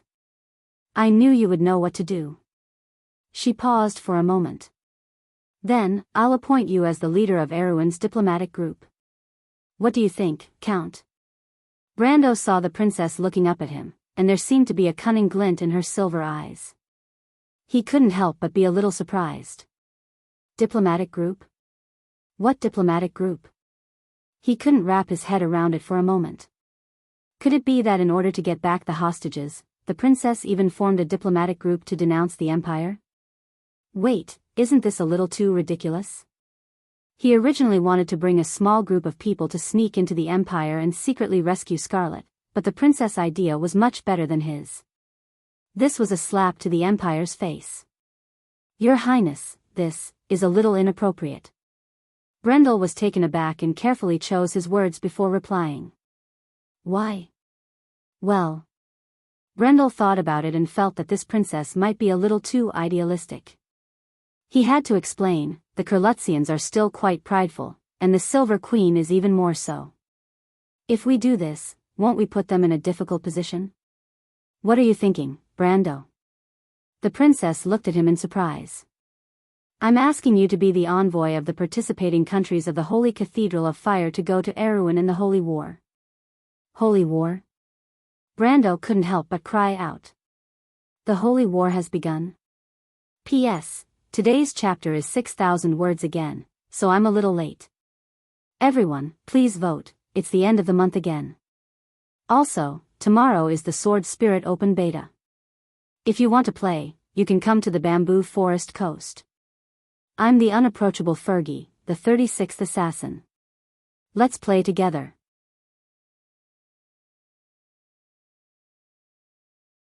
Chapter 897. The First Holy War generally referred to the War of the Holy Saints that took place 1,000 years ago. The 4 holy saints led the people of Black Iron to resist the cruel rule of the Dark Dragon. It was a glorious and sacred war praised by countless songs. The Second Holy War began at the end of the Year of Chaos. It was a sacred war launched by the Fanzon, the Crews, and the Wind Elves to open up the vast wilderness and dark forest between the 3 kingdoms. That was the era of the Pioneer Knight. The magnificent and heroic songs in the wilderness lasted until the establishment of Erewhon. After that, the territories of the 3 empires were basically formed. The only thing left between the kingdoms was the narrow dark forest as a buffer zone. This war was also magnificent and lasted for nearly 2 centuries. Thus, the name of the Holy War was established. The Third Holy War began in the Year of Glory and lasted for nearly half a century. However, it turned out that this war was neither glorious nor honorable, especially the November War in the last 7 years. Bloodshed became the only memory people had of this war. The reason for the start of the war was the magical technology brought by the Hazel people. The introduction of the new technology made the kingdoms enter the most prosperous era. However, the hidden dangers brought by the expansion of the population also appeared one by one. When the population began to flow into the borders, the empires had to turn their attention to the remaining undeveloped areas. Since the Year of Glory, the 3 empires, in accordance with the Sacred Covenant, jointly marched to the border of the wilderness of 4 territories. The war began in the south of the Alkash Mountains, but it turned out to be a terrible mistake. Throughout the war, because of the contradictions of land division, the distrust of the royal family, and the growing conflict between the teachings of the Holy Cathedral, and the all-for-one believers who stirred up trouble and bewitched people's hearts, in the 320th year of the First Era, the Year of Change, the local army of the Crews people suddenly attacked the Wind Elves, who were their allies. On the surface, this battle was revenge for an earlier conflict, but there was no lack of all-for-one's shadows. Then the human army on the Wind Elves side also retaliated, completely intensifying the conflict. Humans and Wind Elves fought each other on the long and narrow battlefield. All-for-one's high-ranking nobles who had infiltrated the Society of Order played an indispensable role in the battle, but when most of the nobles came to their senses, the result was already too late. But in fact, in a way, it reflected the human heart. The scholar of Rune Castle, Ron Similian, wrote in his book, "People too often shift the blame to some evil force, instead of reflecting on their own mistakes." In fact, history has long proven that this force only played a role in the whole process of the war, but it only exposed the ugly side of human nature. This statement described the scene of the war at that time. After 6 months, the Fanzon people joined the war, and then the Lion people of Tokunin, duchies and kingdoms of all sizes were drawn into the vortex. The war dragged all the participants into an endless battle, because of hatred, greed, or other reasons, until they exhausted each other. After the war, the Crews people occupied the entire wilderness of the 4 realms and a small part of the 4-leaf clover plains, including a large piece of land that originally belonged to the Wind Elves. The Fanzon people were the biggest winners, reaping benefits from both sides. The Lion people solved their need for hatred, and many duchies were enslaved in the war, either because of the greed of the imperial nobles, or because of the war's progress. On the surface, it seemed that the Second Holy War had ended around the Year of the Cave Beasts, but in fact, the seeds of deeper hatred had been planted long ago. The last trust between the empires was lost, and the friction on the border was increasing day by day. Almost everyone knew that the 3 beasts just needed a short rest because they had lost their strength, and each of them could not wait to jump up and bite each other to death. The Crews people needed to pay for the blood shed by the nobles in the last 7 years of the November War. Although they gained benefits from the war, it was more painful. This pain made the nobles become impetuous and angry, and made them want to free themselves from the dishonorable war, and punish the Fanzon people and the Wind Elves. This atmosphere made the Crews people to increase their exploitation of the small countries, and also allowed the all-for-one to infiltrate a wider market. However, for the Wind Elves, it was also a deep-rooted hatred, whether it was for the Fanzon people or the Crews people. They lost their territory in the war, and naturally, they wanted to take it back. The Fanzon people, the only ones who wanted to maintain the results of the last war, gradually became impatient because of the constant provocation from the Cruz people and the Wind Elves on the border. The Fourth Holy War, or rather, the Third Holy War. Due to the disreputable influence of the Third Holy War, more and more people were unwilling to associate the subsequent holy wars with the War of the Holy Saints, especially scholars. Many of them did not regard the War of the Holy Saints as the same kind of war for territorial expansion, but took it out from history and put it aside. Therefore, the pain caused by the Second Holy War was destined to break out in the Third Holy War. This was something that all countries had expected, but when it really started, it was earlier than everyone expected. At the end of July, the deadly frost forest exploded. On the same day, Toquinen, Voles, and Perkins were bombarded by the 14 Circle Spell God's judgment. The casualties were countless, and the 3 cities were almost reduced to ashes. Within the next 2 months, the Golden Lion-Mane Beast men began to gather an army. Their attack started from the Grey Mountain Range in the south, Yanalasu, and crossed the White Plains and began to march towards Kurlutz. At the beginning of the month of frost, the Lion-Mane Beast men left the warm plains and arrived at the Lion Fortress. News of the coming war spread throughout the Kurlutz Empire within half a month. In the same month, the Wind Elves' revenge army set out from the ruins of Perkins and ambushed the Cruz people's Crimson Army on the Four-Leaf Grass Plain. The Wind Elves quickly recovered several towns and fortresses on the Four-Leaf Grass Plain, and entered a stalemate with the Cruz people on the border of the Wilderness of Four Realms. As for the Fanzan people, although they did not act on the surface, their army had already begun to gather from White City and Grey Hues. When Constance and Vala's order to summon the envoys and nobles of the Holy Cathedral of Fire to Rushta arrived, Brando knew that the second chapter of the game, the Age of War and Chaos, had come early. Her Royal Highness decided on the candidates for the envoys in the shortest time possible. First of all, the leader of the envoys was naturally Brando. Although there were many voices of dissent in the royal faction, Griffin suppressed all of them. She knew the real purpose of Brando's trip, and she supported the Earl's decision. Most of the opponents of the royal faction thought that this was a childish and impulsive action, but she did not think so. Brando's words of "this is the pride and backbone of a nation" finally moved her. She knew that the kingdom needed some pride of its own. Griffin knew that such a flag would allow her to gain some people who truly supported her, and not those cowardly nobles. They had already parted ways with her in Ampere Seal, and she did not have the slightest bit of hope in her heart. If the nobles of a kingdom did not stand with her, then she should at least stand with its citizens. Brando's words were like a beacon in the darkness for her. Next, the Royal Highness still stubbornly chose Haruz. This made Brando feel a little flattered. He was very clear about the rules between the nobles of Wond, so he was also very clear about the reason why the Royal Highness made this choice. It was because Haruz was the future Crown Prince of Erewhon, and Cruz could not detain him in the empire. Otherwise, the Silver Queen would not only offend all of her vassal states, but also leave a very bad reputation among the nobles of the empire. But there were still some risks in doing so. The Crown Prince's travels were full of unstable factors, and Prince Leneret, who was still living in seclusion in Tonajul, was a ready-made example. But Griffin was determined to let her beloved brother take the risk to protect Brando, the head of the diplomatic mission, because she knew very well what Brando meant to Erewhon at this moment. If he died in Cruz, then her and Haruz's future would also be bleak. She was very clear about what she was going to do, and in her opinion, as the future king of Erewhon, it was also time for Haruz to take responsibility for the future of the kingdom. This was what she said to her only brother, Haruz. This diplomatic experience of you and your teacher is likely to be the most precious wealth of your life. Haruz, this may be the last time I tell you that you have to be strong alone because you are the king of Erewhon. The little prince had no objection, but he was frightened by his sister's sternness and almost cried, but when Princess Griffin glared at him fiercely, he swallowed his tears back into his stomach and nodded honestly. Brando, on the other hand, returned to Tonajul with some gratitude to the princess and began to choose the attendants and deputies who would accompany him.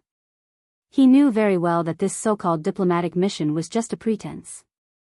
What he really wanted to do was clear to everyone around him. Therefore, this so-called diplomatic mission did not need etiquette officers full of aristocratic etiquette, but an army that could turn Cruz upside down. This army did not have many people, and he already had a suitable candidate in mind. Since almost all the funds in the territory had been invested in the preparation for war, mainly the recruitment and training of the White Lion Guards, the forging of weapons and armor, and the expenditure of magic crystals, daily maintenance, the acquisition of rare materials, etc. In short, the construction in the Black Forest has basically come to a halt. This situation will last for about 3 to 4 months, and at the latest, in half a year, our previous achievements will be shaken. The carriage was shaking, and the shadows of the forest passed through the window, leaving mottled patterns on the black robes as the carriage moved forward. Brando's face was bright and dark under the crisscrossing light. He supported his chin with one hand as he listened to the merchant lady read a report to him, which was rare for the little Roman. Her small eyebrows were knitted together. As part of her interest as a merchant, she did not mind reading a mountain of books or similar documents, but reading them out loud and turning them into audiobooks, she began to feel a little thirsty. But this was what Brando wanted her to do. She used this reason to convince herself for about 5 minutes or 10 seconds, but she immediately found a new excuse. Brando always liked to see her in a difficult position, and this made her very unhappy. The Roman began to realize that the Roman was unhappy. She raised her feathery eyebrows and quickly moved her mouth as she read. The White Lion Guards suffered about 100 casualties in the previous war. Brando glared at her. Wait, what did you say in the second half? I didn't hear you clearly. That's what I said in the second half, isn't it? It's just that I read it too fast, so you didn't hear it clearly. But I've finished reading it. Romaine began to act shamelessly as usual. You're cheating. Didn't you say that you would read the report to me this afternoon? I have to know what happened in the territory during this time. Brando replied in a bad mood. But I've already finished reading it. I used the method my aunt taught me, the witch's reading method. If Brando didn't hear it clearly, then Brando isn't a witch. That has nothing to do with the Roman. She rolled her black eyes and stuffed a stack of reports into Falern's hands. But you can let Falern read it for you. She doesn't know the witch's reading method, so Brando doesn't have to worry about not hearing it clearly. Brendel was sure that the witch's ability to read things so quickly must have popped up from some random corner of her brain, but this merchant girl's imagination was too rich, to the point that she could use the same name differently. He rolled his eyes and was too lazy to expose her, because she would definitely be able to justify herself in the end.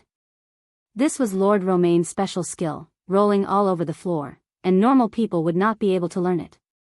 He looked at Falern, who was sitting opposite the two of them, ignoring the 2 clowns in front of her. She silently tidied up the report and continued to read. The White Lion Guards' casualties have been replenished by new recruits from the Tonajul and Maxan region. In addition, the new recruits have been expanded by 500 people, making a total of 1,500 people. However, these new recruits are still training in Tonajul and Ranner, so they won't be able to be used for the time being. Good job, Carglais, Brando praised. The scenery outside the carriage had already changed to a tranquil mountain forest. It was already the 2nd day since he returned to Tonajul. He stretched himself in the carriage and found that he felt more relaxed after returning to his territory. Although it was very warm in Braggs's house, it was still very awkward in front of his father. After all, this was his territory that he built with his own hands.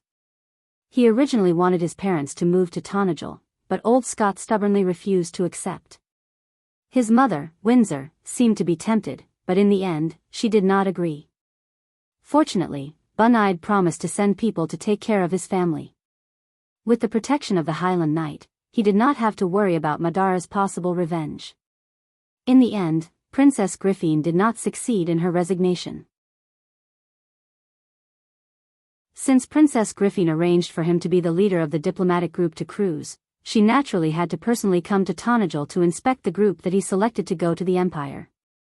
She wanted to prevent the Count from bringing an army to cruise. Of course, this was only an excuse on the surface. In fact, it was somewhat against the rules for the princess to go to a vassal's territory in private. It would also negatively affect her reputation. However, everyone knew that Tonajul and Radnor's territories were close to Frada. It was not unreasonable for her to insist on taking a detour from Tanajul. However, Brando knew that Her Royal Highness would not leave easily after coming to Abes this time. His departure from Erewhon to Cruz was an unstable factor in the kingdom's situation. At least on the surface, in the eyes of the world, Tanajul was still standing behind the princess. If he, Count Tanajul, was not in the kingdom for a short period of time, then she was likely to face the danger of being taken over by the royal faction again. She came to his territory this time with the mentality of inspecting the rear, and also to show the world that she had a close relationship with the Count of Tanajul. Brando did not think too much about these considerations of the princess at first. He only thought that the princess was here to bid him farewell, but after Amandina's reminder, he understood. In fact, Tanajul and the royal family were interdependent. When he was not in the kingdom, his territory especially needed to be recognized by the royal family. This was related to the legitimacy of the territory, and to prevent the royal faction from taking advantage of the situation. Thus, after understanding the princess' considerations, he tacitly began to cooperate with her. For this reason, Princess Griffine conferred him the title of Count Randner on the first day she arrived in Tanajul. This was actually a compensation title, because Tanajul was never a count's territory. Originally, Brando did not have any ambitions for Randner. In his original plan, it was best for Randner and Erek to be merged into the royal family's territory to further strengthen the central authority, and also to set an example for other places. Furthermore, Erek had the second best source of soldiers in the kingdom, the Highlanders. Erewhon's main source of soldiers came from the Grey Mountains, and Randner was the most prosperous territory in the south other than Ampere Seal. With these two territories, the royal family could be said to have a significant say in Erewhon. As for himself, the title of Count Tanajul was just a pretense. The land of order in the loop of trade winds was almost half the size of the southern border, and when it was fully developed, it would not be difficult to create another Erewhon. The key was that it contained a lot of valuable minerals and resources, so he had no interest in managing other territories. However, Princess Griffine dispelled his thoughts. She sternly told him that the title of Count was not only a reward, but also a recognition. With his current status and relationship with her, if he did not receive the title of Count Randner today, it would easily arouse suspicion from the outside world, and cause unrest in the kingdom. Not only would it not strengthen the royal family's authority, but it would also cause the reputation of the House of Covardo to fall to the ground, and at the same time, it would also shake the legitimacy of Tanajul. After listening to her explanation, Brando realized that his thoughts were a little too naive, and he had no choice but to follow her advice. After receiving Count Randner's title, he also received a portion of the command rights of the Southern Legion. The expansion of the Southern Legion was carried out under this name. Princess Griffine pretended not to see it, and did not mention a word about the ownership of the Southern Army that was currently recuperating in Ampere Seal. Brando also pretended to forget this point, and the two maintained a tacit understanding to put on this show. The outsiders thought that these two young people did not understand the workings of the kingdom's local forces, and almost no one, including the royal faction, reminded them of this point. It was as if they were waiting to see them make a fool of themselves. However, many people in Trentheim understood that their liege had obviously received some sort of instruction, and was preparing to clean up the mess caused by the nobles in the southern border, the mutual restraint and hindrance between the forces of the armies. However, this plan had just begun, and Brando had no choice but to put it aside and hand it over to Carglass or Princess Griffine. After all, Cruz's people had caused a lot of trouble for him. He interrupted the wild elf sister in front of him and asked directly, in terms of preparations for war, we can slow down a little bit. If we really want to go to war with Cruz's people, it will not be just Tanajul's problem, and Princess Griffine will find a way to help. The focus of resources and funds should be placed on Valhalla. Falern, if I need to use all the Valkyries, how long can the territory last? If we slow down the pace of other aspects, with the supply of magic crystals in the Black Forest, it should not be a problem to last for a year, my lord. Falern replied without a change in her expression. What if we want to maintain the construction in the Black Forest? 3 months to half a year. Brando nodded. What about the materials that you want to purchase? Currently, there are only phoenix wings and singing silver, and they are very scarce. As for the other materials that my lord wants, there is no news yet. Falerne looked at him and said. Author's note: these few chapters have been a little difficult to write, and because of the long duration of the plot, I uploaded them a little late. Please forgive me. Also, seeing that I have been working hard for the past few days, I ask for monthly votes.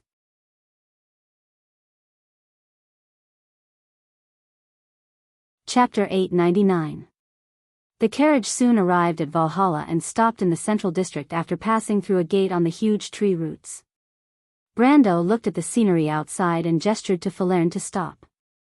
He opened the door, jumped out of the carriage, and saw the little prince waiting not far away. Teacher.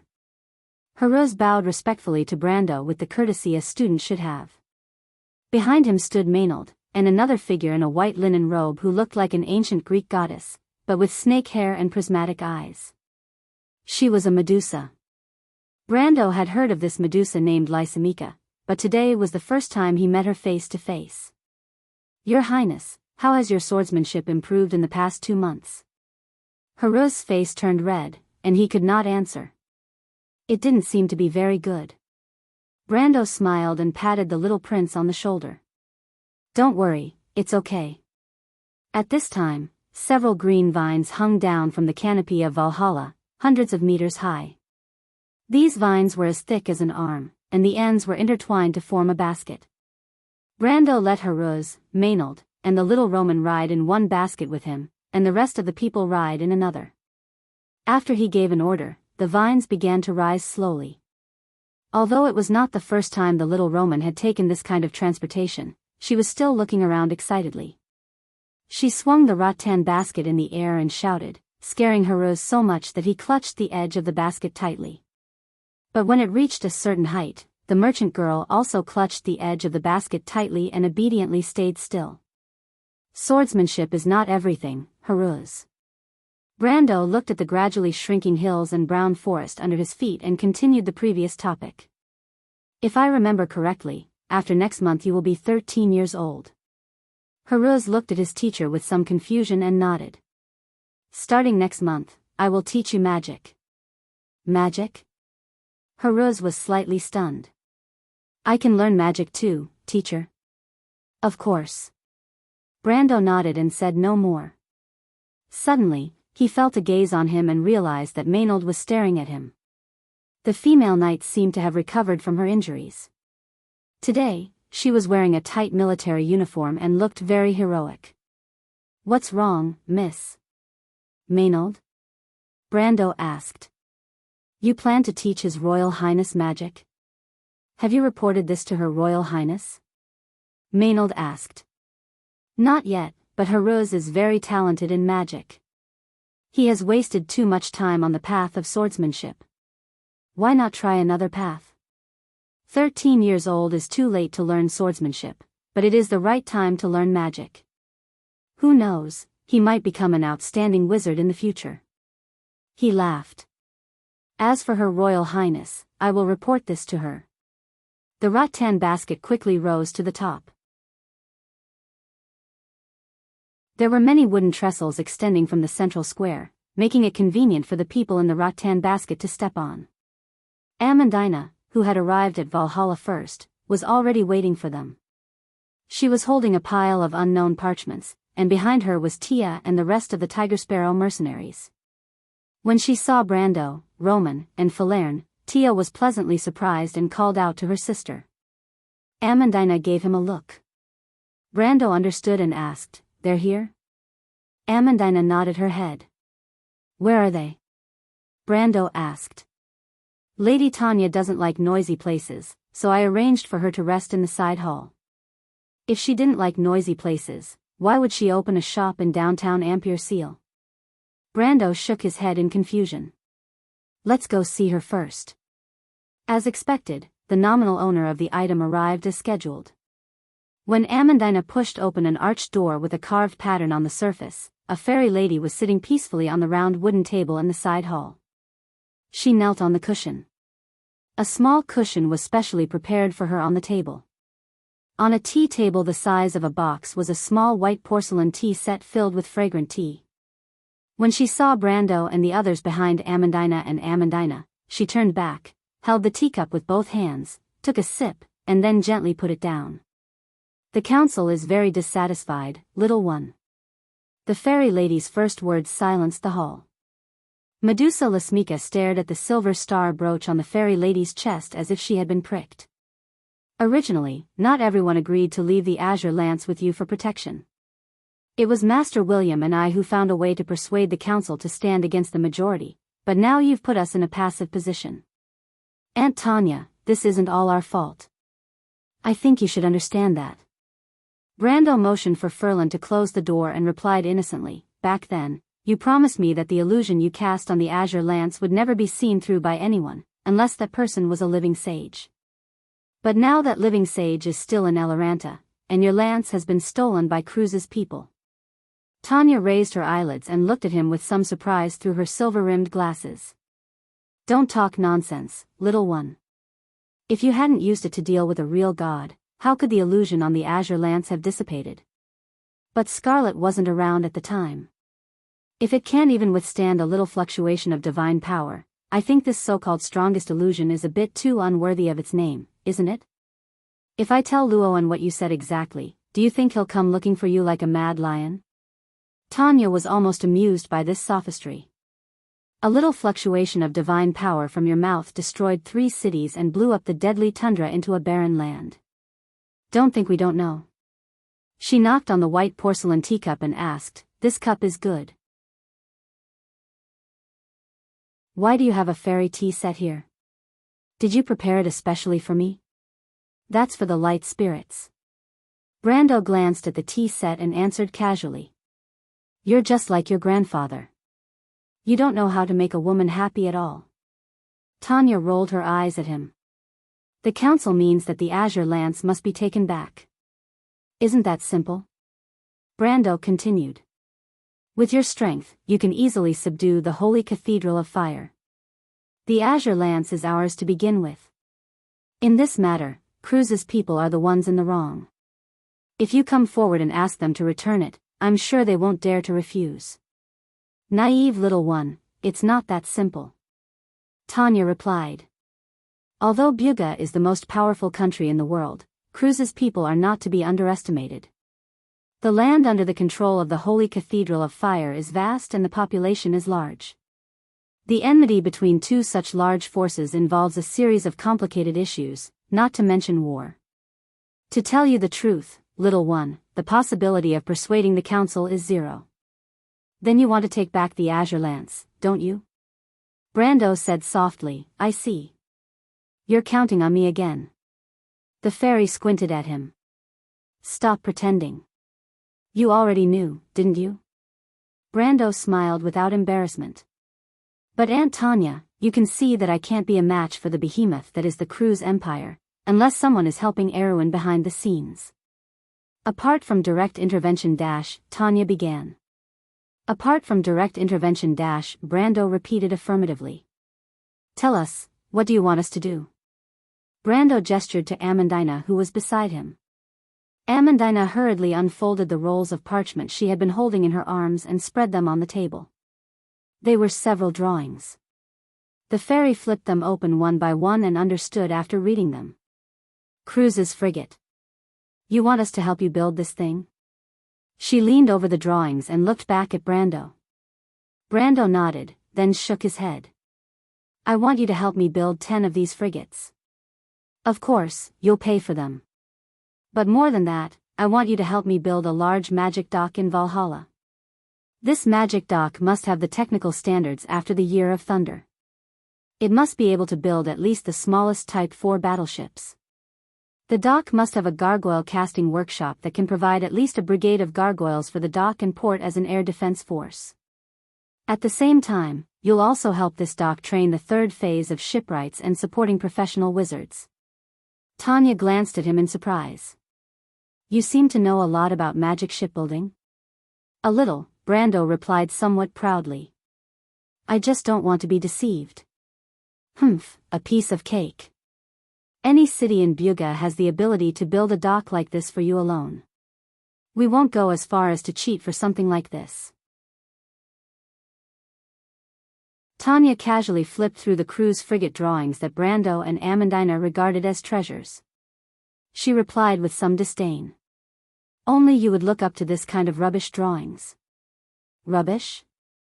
Cruise's technology comes from the Wind Elves. Don't tell me you don't know who taught the Wind Elves their magic warship technology? Of course, Brando knew. In this world, only Buga's craftsmen could have such confidence. One of the two poles of Won's magic engineering technology was now in front of him. He took a light breath and asked, "Are you saying that you can help us build a Type 1 battleship? The Dragon of Akagash class?" How do you know about the Dragon of Akagash class?" Tanya asked with some surprise. Of course not. The Dragon of Akagash class was the latest type of battleship that Buga had been building since the Cold Moon era. It was also the revolutionary main ship of the future Slate War. Of course, Brando did not count on it. It was just a casual remark. He asked again, "What about the older ones?" "That's also impossible." "What about the frigate?" Tanya shook her head. "Little guy, just give up. The Silver Council only cares about themselves. It's already an exception that they're willing to help you. It's impossible to convince those old guys. Even if they help you build a magic dock, they can only use the Wind Elves or Cruise's technology.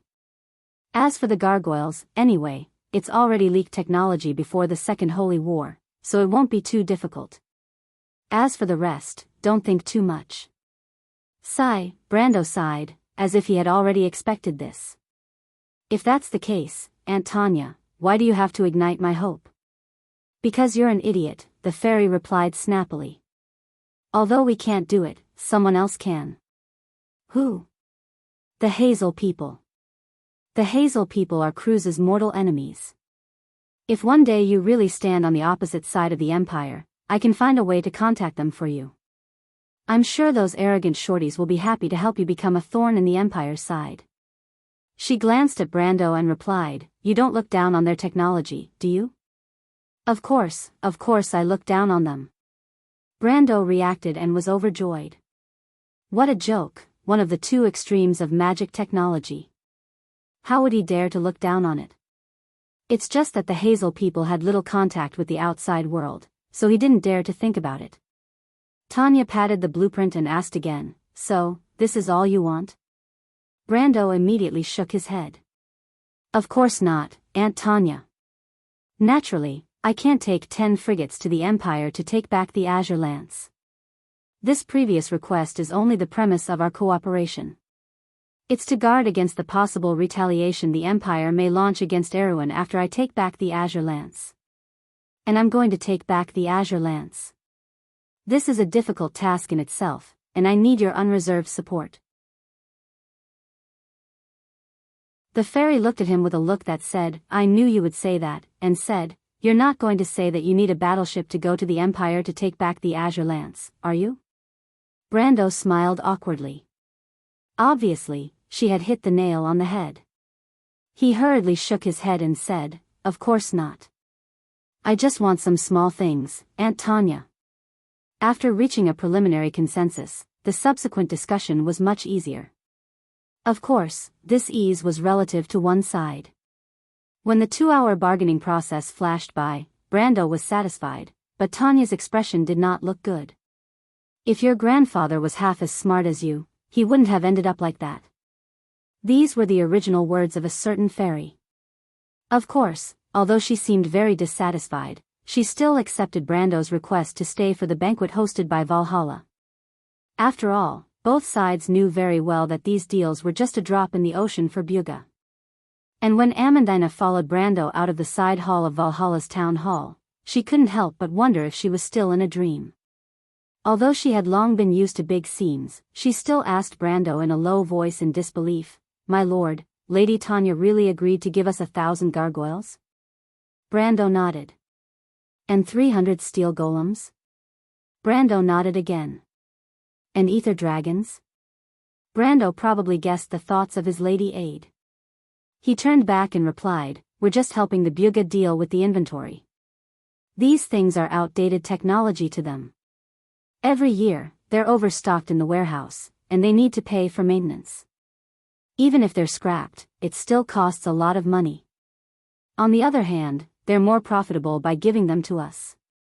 After all, they're not giving them away for free, and we still have to work for them. But those are gargoyles, my lord.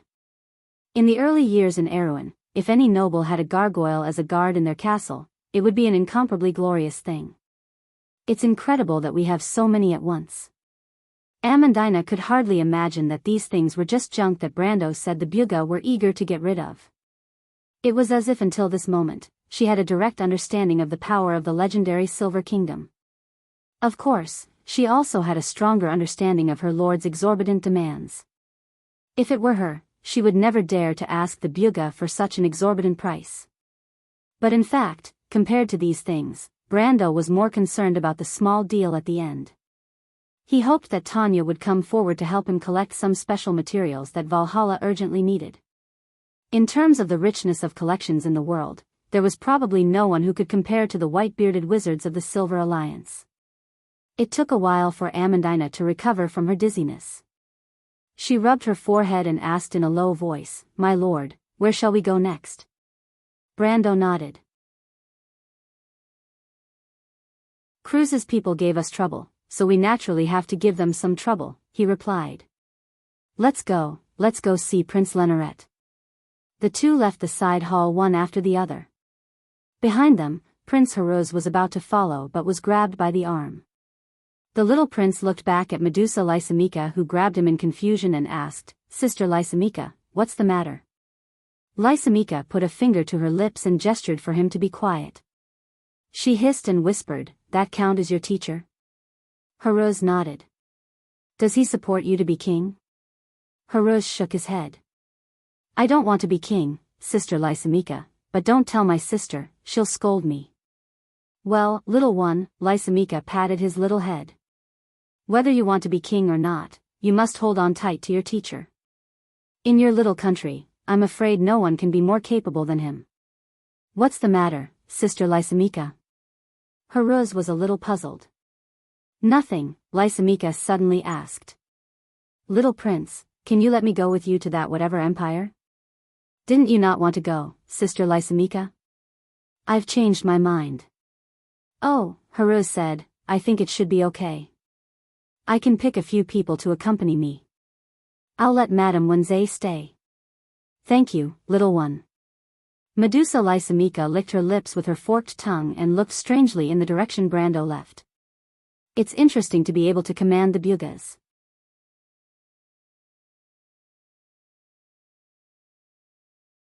Chapter 900. The residence that Brando arranged for Prince Leneret was located on the east side of Valhalla, in a palace formed by hollowing out the trunk of a tree. This was one of Valhalla's abilities. As long as one paid a certain amount of mana in the town hall, the tree fortress would be able to create an unlimited number of caverns. Of course, to turn these caverns into rooms, one would need to decorate them. Brendel asked Amandina and Odom to design a palace that was modeled after Coldwood Castle to serve as Valhalla's guest rooms. Now this luxurious guest room was exclusively occupied by the eldest prince of the Cruz people. Outside the guest room, day or night, there were Cruz's folded sword knights guarding it in shifts. Most of these folded sword knights knew Brando, and after notifying him and getting Leneret's approval, they respectfully let him in. The entrance to the palace was cleverly arranged. It was located on a terrace connected by a vine path, the other end of the path connected to the second level of the treetop square above. The entrance was very remote and guarded by tree elf archers. Right in front of the terrace was the main branch of the giant tree that extended upward. In that direction, there were tree elf archers' outposts and treehouses hidden between the branches, but through the lush shade on both sides of the branches, one could still see the scenery of the mountains in the clouds to the east. It could be said that both safety and the owner of the place could enjoy the wonderful scenery. It was an excellent design. At the entrance, there were vines full of green leaves hanging down from the tree wall, as if forming a curtain. Behind it was the main hall of the palace. This main hall was also half open. There was a giant crystal above the hall that could filter the light from the outside, allowing sunlight or moonlight to pour on the magic fountain in the center of the hall, allowing the sparkling spring water to gush over the pebbles. When Brando and Amandina walked into the hall, they happened to see the eldest prince of the crew's people standing by the spring, looking down at the sparkling golden water flow, thinking about something. "Your Highness Lenoret, are you satisfied with your stay?" Brando walked to a place not far from him and stopped to greet him. Lenoret looked back at them and nodded, but did not answer, only waiting for them to speak. This guy is still as boring as ever, Bu thought. He took the initiative to speak. "Your Highness Lenoret, the Wind Elves have started a war in the wilderness of the Four Realms, and the Golden Mane Lion Men are also gathering an army. The Holy War can be said to have begun. I wonder what your Highness thinks about this?" Since the start of the Holy War, the Silver Queen had no choice but to rely heavily on the military nobles in the empire, and most of these nobles supported the eldest son of the emperor. Lenoret nodded silently and asked, "According to the usual practice, the Holy Cathedral of Fire should have summoned the envoys of various countries to Rushta. I haven't had the time to congratulate Mr. Count on being appointed as the head of the envoy group. His Highness Lenoret has also lived in Tonajul for some time. He wouldn't not want to return to the Empire, would he?" The eldest son of the crew's people raised his head and looked at him with light blue eyes. That indifferent gaze seemed to say, "Could it be that you, a little Count of Tonajul, also want to intervene in the battle for the throne of the Empire?" Brando spread his hands and smiled slightly. "Your Highness, it's not that I want to pull chestnuts out of the fire, but I have no choice. I have no intention of intervening in the internal affairs of the crew's people, especially the most troublesome battle for the throne. But now that things have come to this, I have to think of a way to protect myself. This matter is good for you, and good for me, so I would like to get some advice from you." "What advice?" Lenoret asked. "First of all, I want to know, in the Empire, who will spare no effort to support you." Lenoret frowned slightly, as if considering the value of this meeting. After a moment of consideration, he gestured to Brando. The gesture meant, "Please come inside and talk," and then turned and walked in the direction of the study. Brendel seemed to have expected this, and he brought Amandina along to follow them.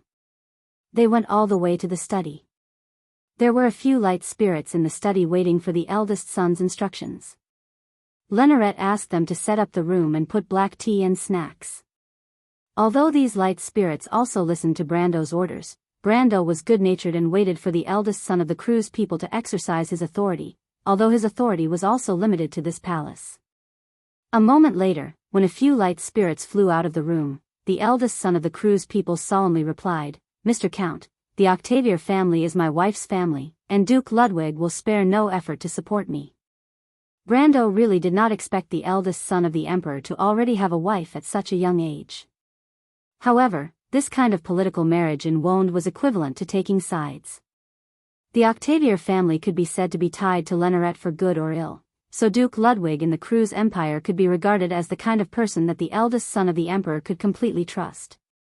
"What else?" he continued to ask. "The Nona family is my ally." "What's going on?" Brando asked. "Old Marquis Enoan had publicly opposed the succession of the late king to my mother, so he had a grudge with my mother. This kind of hatred will not be resolved with the passage of time, so the most eager to have my mother abdicate is the Nona family. I have a secret agreement with the Nona family, and Marquis Enoan promised to give me a portion of Enoan's mining shares and unreservedly support me in seizing the throne." Lenoret replied calmly. Brando suddenly understood. No wonder Mangrove was in such a hurry to come from the Empire to Tonajul. The Empire's army was divided into four, and the current Marquis Enoan Mangrove was the commander of the Black Legion. In addition, the Azure Legion was in the hands of the Erihik family behind Veronica. The Nigel family, which was related to the royal family by blood, controlled the White Legion on the border of Hazel and the Red Legion on the border of St. Tassel. These three families were the typical representatives of the military aristocracy in the north. The attitude of these military aristocrats was generally biased towards the eldest son of the emperor's succession, but this only represented one attitude. According to Lenoret's words, the only one who was really willing to contribute should be the Nona family. Brando noted this point and continued to ask, "Anything else?" The old Prime Minister Nydevan. Prime Minister Naidivan? Brando was shocked and asked again, almost in disbelief. The old Prime Minister of the Cruz Empire, Naidivan, was not an ordinary person. He should be more than 150 years old now, and was an elder of the empire for 3 generations. 100 years ago, it was with his help that the Emperor of Cruz regained power from the Holy Cathedral. If there was any legend of the people of Cruz in this era, it should be the Prime Minister. And with his identity and wisdom, or to put it bluntly, such an old fox, how could he easily choose a side? Brando looked at the eldest son of the Cruz Empire suspiciously, and Lenoret replied slowly, Mother's favor to the Palette family is actually to use the power of the local aristocrats to suppress other forces in the court. The military aristocrats in the north rarely intervene in government affairs, so her purpose is known to the world, nothing more than the Prime Minister and the Holy Cathedral. The Prime Minister understands that Mother has no good feelings for him, so naturally he will not stand on that side. But he may not stand on your side either. Brando thought to himself that the Empire had plenty of princes and princesses, and it was not to the extent that there would be no heir just because of the loss of the eldest son. However, the eldest son was at least right about one thing, and that was that no matter which prince or princess was chosen to inherit the empire, the old Prime Minister would not stand on the side of the Silver Queen. That was enough. He silently calculated that the 3 forces mentioned by Lenoret came from the distant relatives of the royal family, the military aristocrats, and the general aristocrats. The most hardcore of them should be Duke Ludwig of the Octavier family, followed by the Nona family. The old Prime Minister Naidivan could only be regarded as a potential ally, or rather, an enemy. Brando still remembered that he had offended the daughter of the Prime Minister of the Empire, the precious granddaughter of the old Prime Minister, so he would try not to provoke her if he could. On the surface, there were several forces in the Cruz Empire, the royal family, the military aristocrats, the local aristocrats, and the Holy Sanctum. These 4 forces basically controlled most of the empire's land, population, resources, and army. The empire's land, population, and resources were of little significance to Brando. The most important thing for his plan was the army. In the empire's army, the 4 traditional legions were controlled by the military aristocrats, and the royal family controlled 2 of them through marriage. The patrolling cavalry and local garrison forces in various areas had always been the traditional sphere of influence of the local aristocrats, including the newly risen navy. However, the local aristocrats were divided into 2, with the royal family and the Holy Sanctum each occupying one of them. The royal family was more closely related to the autonomous grand duchies in the north, while the Holy Sanctum mainly influenced the small and large lords in the south. Finally, the Holy Sanctum itself also had a military force that could not be underestimated, including the most elite part of the Cruz army, such as the bishops and the Flame family knights. Brando thought about it and suddenly realized that he had missed something. What about Veronica? Shouldn't she also support His Royal Highness? He raised his head and asked Lenoret this question somewhat strangely. The eldest prince of the Cruz Empire glanced at him and shook his head. Mr. Count, the teacher supports me because of the honor and sense of justice of the military, but the Arizik family behind the teacher may not stand on my side. Brando understood what was going on after hearing this, and he could not help but be in awe. The names mentioned by Lenoret before, including the military aristocrats in the north, could at most be called qualified politicians, but this female legion commander was a real soldier and knight of the empire. He tapped his knuckles and began to analyze while replying to Lenoret, I have probably understood, Your Royal Highness. Let's now determine what our goal is. In Brando's heart, what he most wanted to see was, of course, the prince returning directly to the empire and pulling his supporters to fight against Her Royal Highness. The slightest result of this would be a coup, but the more likely result would be a civil war. Of course, this idea was just a thought. The eldest prince was not a fool, and his supporters had not been affected by the halo of retardation. The ultimate goal of a plan depended on the power they had now. A beggar would not rashly dream of becoming a king. A farmer's long-term plan was mostly to buy a few more acres of land, not to become a wealthy merchant who could traverse the 4 seas. And the goal Brando set for Lenoret was self-preservation. Self-preservation? The eldest prince of the Cruz people chewed on the word carefully. self-preservation. First ensure that my supporters in the empire will not be swept away by my mother. Is that what you mean? Damn, this is a monster. Brando could not help but curse in his heart. Although he had heard about the wisdom and strength of the eldest prince in history, but when he really faced him, he could not help but feel that his IQ was crushed by the other party by several levels. He, Amandina, and Carglise had discussed this plan several times, and finally decided on the details one by one. He did not expect the other party to guess what they meant just by hearing the name. The Silver Queen had set such a grand goal of unifying Wond, and what she had to do was to gather the army first. It was conceivable that she would definitely start with the Nona family first, and she had previously suppressed the northern nobles in preparation for this day. The military nobles were not fools, and naturally understood the principle that if one were to prosper, all would prosper, and if one were to suffer, all would suffer. The only way Her Majesty could deal with them was to use the peaceful period to reduce the army and the power in the hands of these nobles. But the early arrival of the Holy War forced the Silver Queen to let go of the restraints on the northern nobles, because she knew very well that she still had many opponents in the empire. If she lost in the Holy War, then these opponents hiding in the dark would jump out together to force her to abdicate. She had been in the empire for 40 years, and according to the previous agreement, she should have abdicated long ago. If she wanted to continue to rule this huge empire, she had to increase her prestige and give herself a legitimate reason not to leave. The best reason was that she could lead the people of Cruz to victory. And this was the opportunity for Brando and the eldest son of the emperor. But at this time, not only could they not stand up against the Supreme One, but they also had to restrain themselves and try not to give her a chance to make mistakes. On the surface, the only army that Lenoret could control was the Black Legion, plus the local noble forces that Duke Dugweg could influence in the north. But in fact, the Silver Queen could not control too many troops, only the Red and White Legions. But compared to the eldest son of the emperor, she had more potential enemies. She was on bad terms with the Kirk family, the Holy Cathedral, and the Prime Minister. The Arazico family was said to be very close to the Flower Leaf territory, so they would not be determined to support Her Majesty. On the contrary, although they were not loyal allies of the eldest son of the emperor, there was no shortage of opportunities to turn enemies into friends, because at least they had a common enemy. Brando's proposal to Lenoret was to first secretly connect his forces in the country in his name to help each other, and then hide deep in the dark. This was a means of self-protection. Self-protection itself was a kind of defense, but defense was also for counterattack. This holy war was an indescribable whirlpool for the Cruz Empire.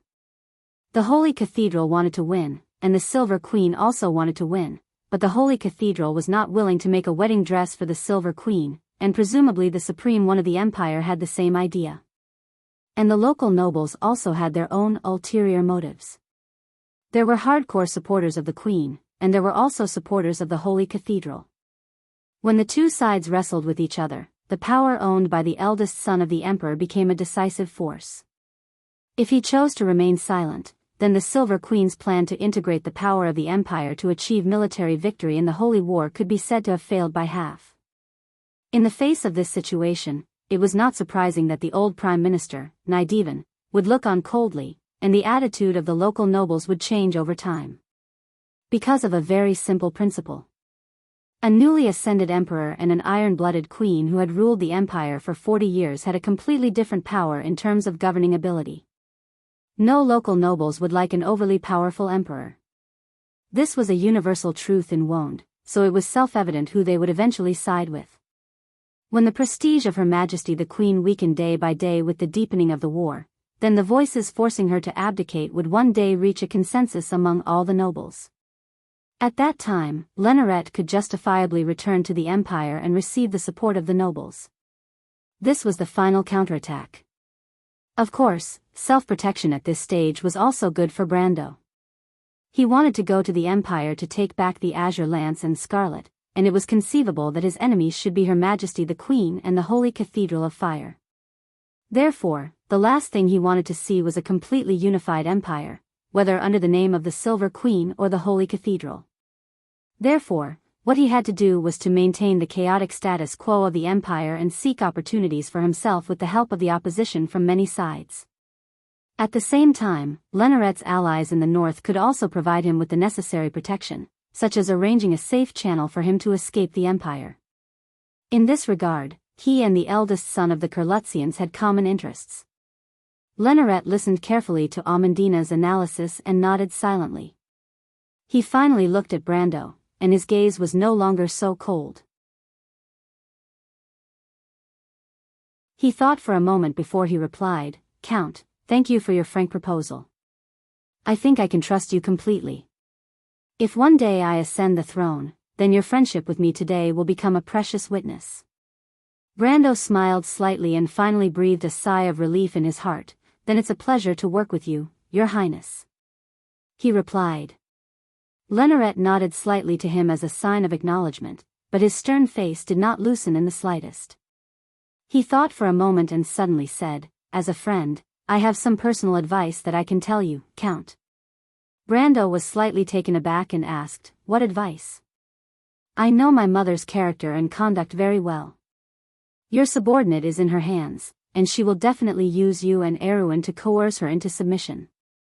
I think, Count, if your subordinate's inner world is not very indestructible, you'd better do something to give her some confidence." The eldest prince replied faintly. Sure enough, His Royal Highness already knew the real reason why he came here. Brando thought in his heart, but he immediately realized that the information provided by Prince Lenaret was very deceptive. He thought for a moment and felt that with Her Majesty's character of not giving up until she achieved her goal, she would most likely do so. Thinking of this, he suddenly felt that his trip was not a loss. He hurriedly nodded to the eldest prince of the crew's people. "I understand what to do, thank you very much." Correction, yesterday's scene 55 should be scene 56. Today, I will release the first chapter, scene 57, and there will be another one later. I hope everyone will enjoy it, and I also hope everyone will support me and spend more monthly votes.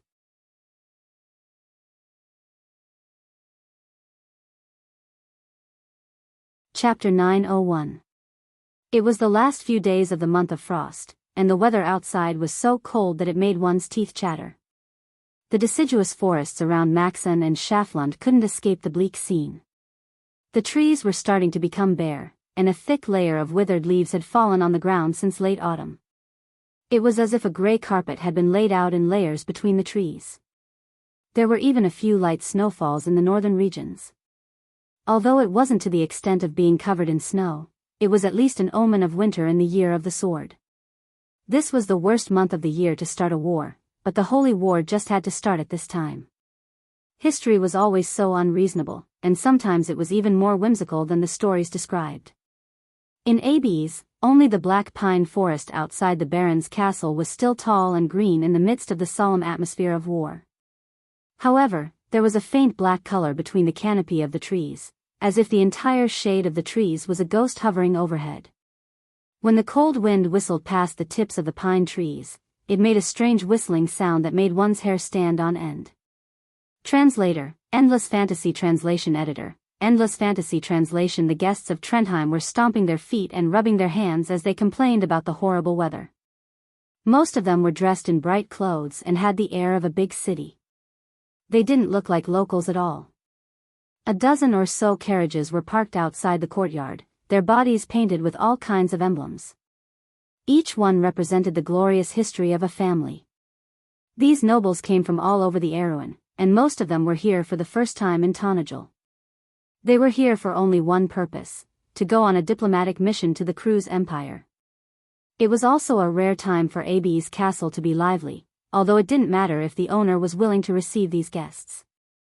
Although the diplomatic mission to the Cruz Empire was nominally headed by Brando, and he could choose any members to accompany him, an ancient tradition dictated that there must be a fixed number of seats in the diplomatic mission, and these seats were what Brando couldn't designate.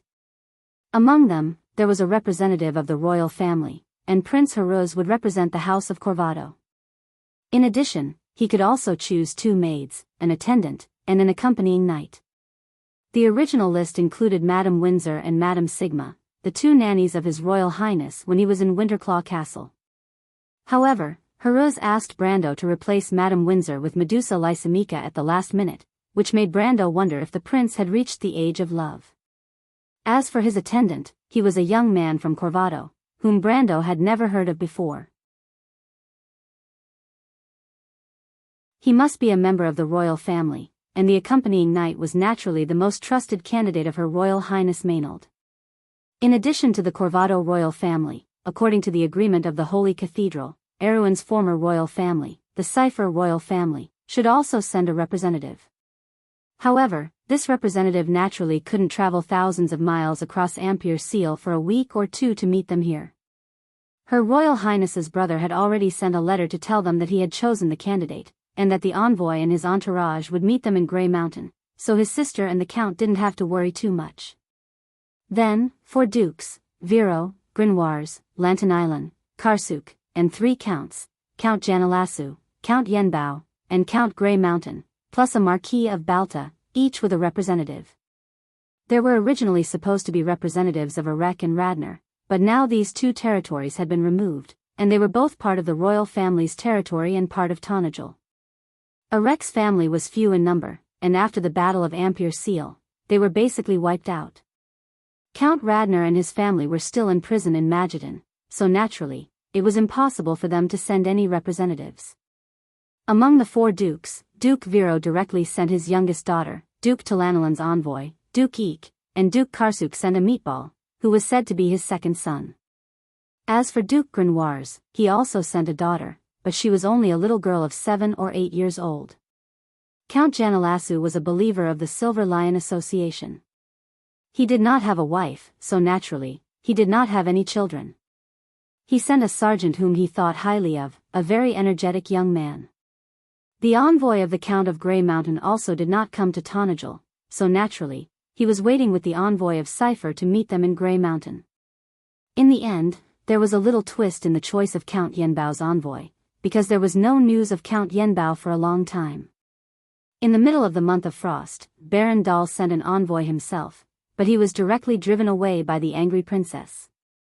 In the end, Dilfari decided to personally serve as Yenbao's envoy.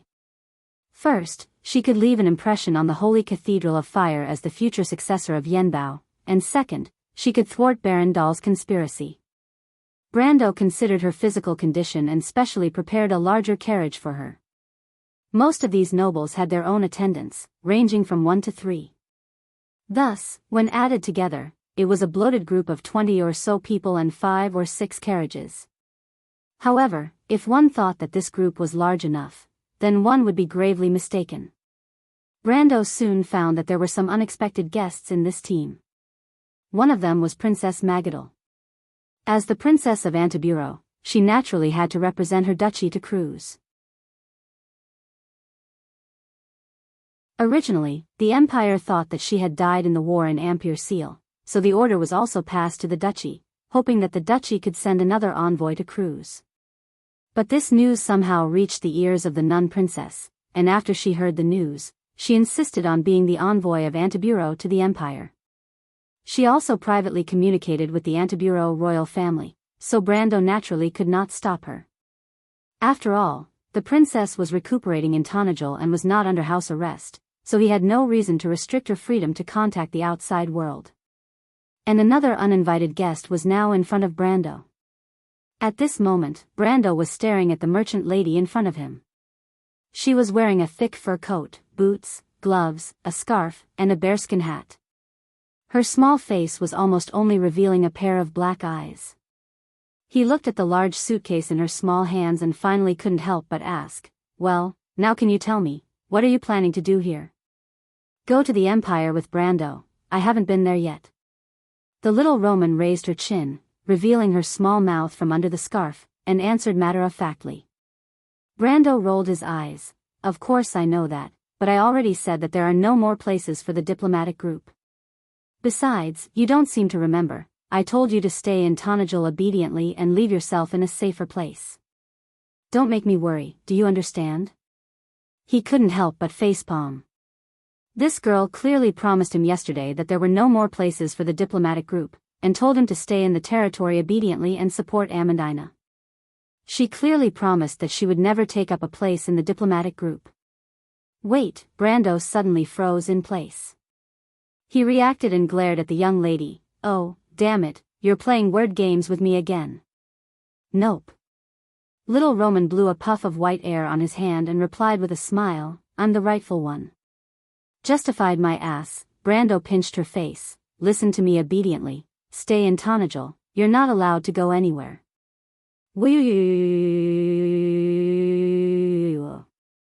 Brendel pinched Romaine's cheeks for a long time, but she kept waving her hands, trying to break free from his grip, but her mouth did not loosen.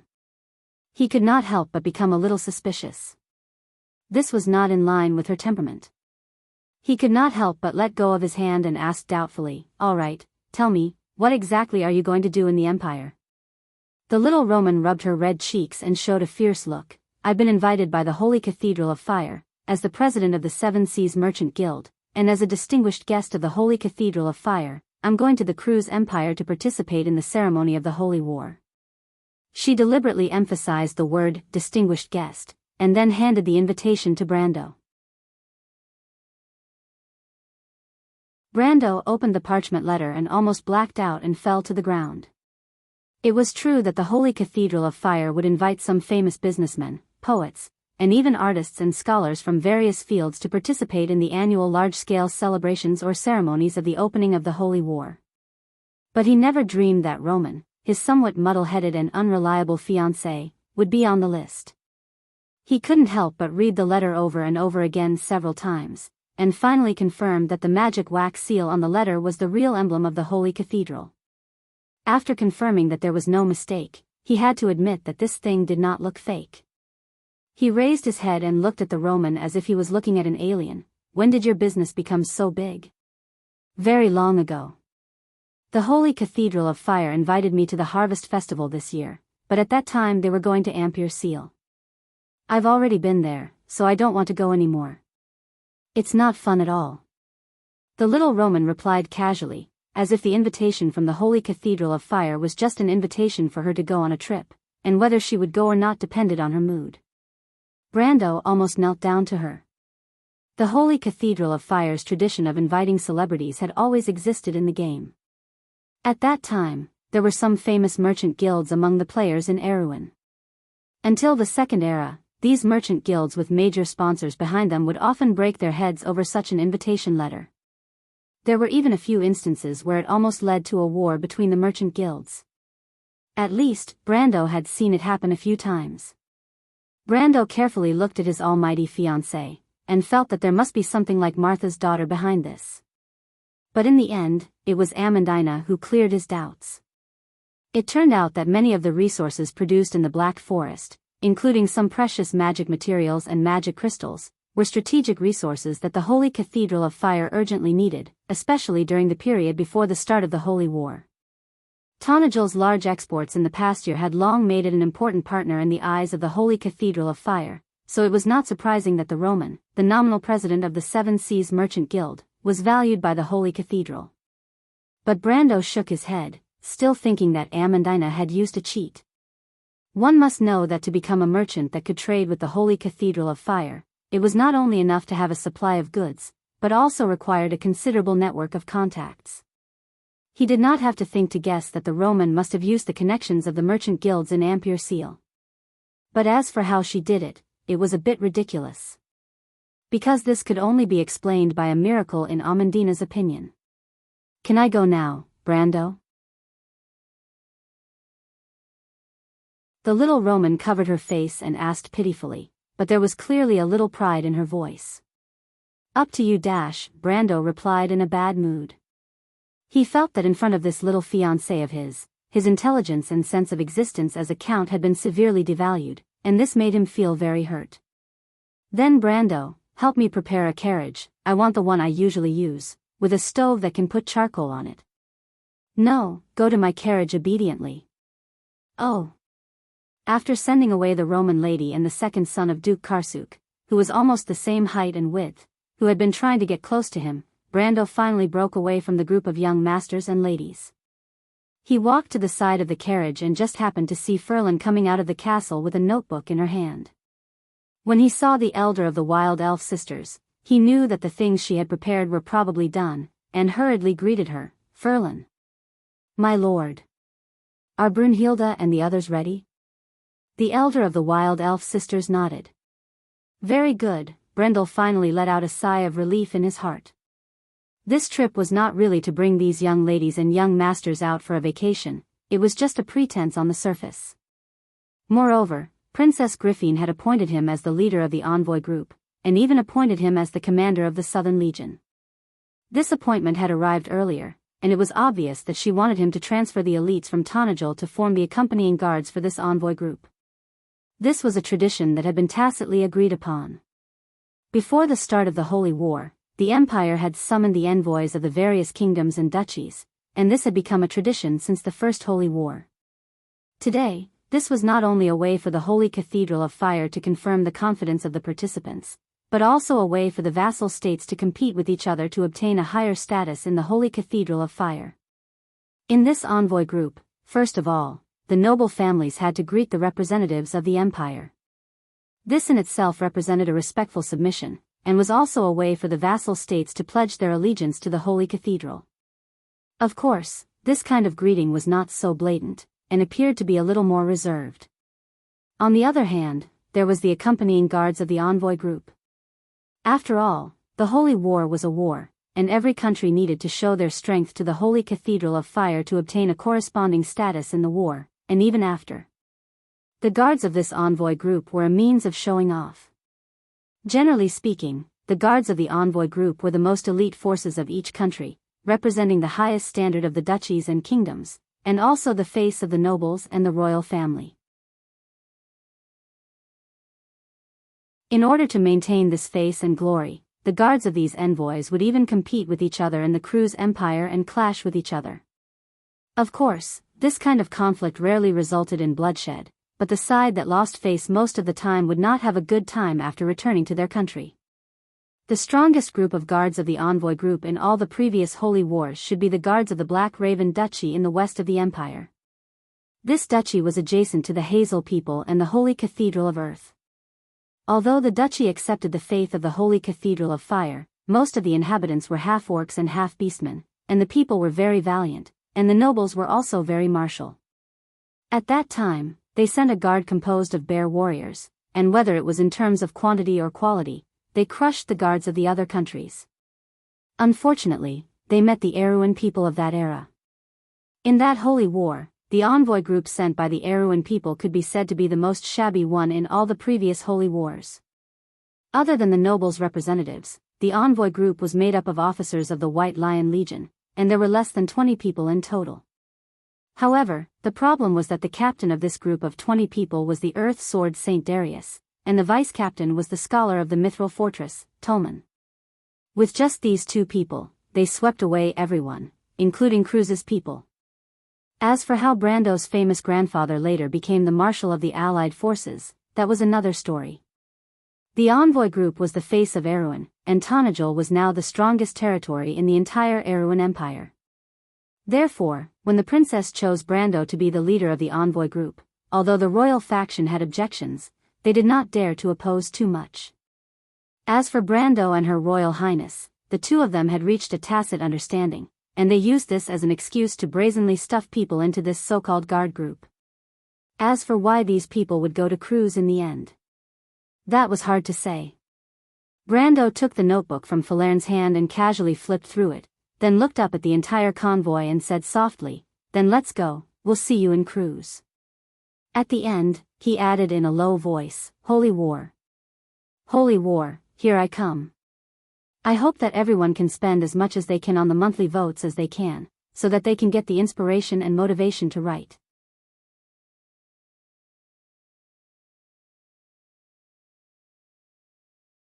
Chapter 902. It was the last few days of the month of frost, and the weather outside was so cold that it made one's teeth chatter. The deciduous forests around Maxen and Schaflund couldn't escape the bleak scene. The trees were starting to become bare, and a thick layer of withered leaves had fallen on the ground since late autumn.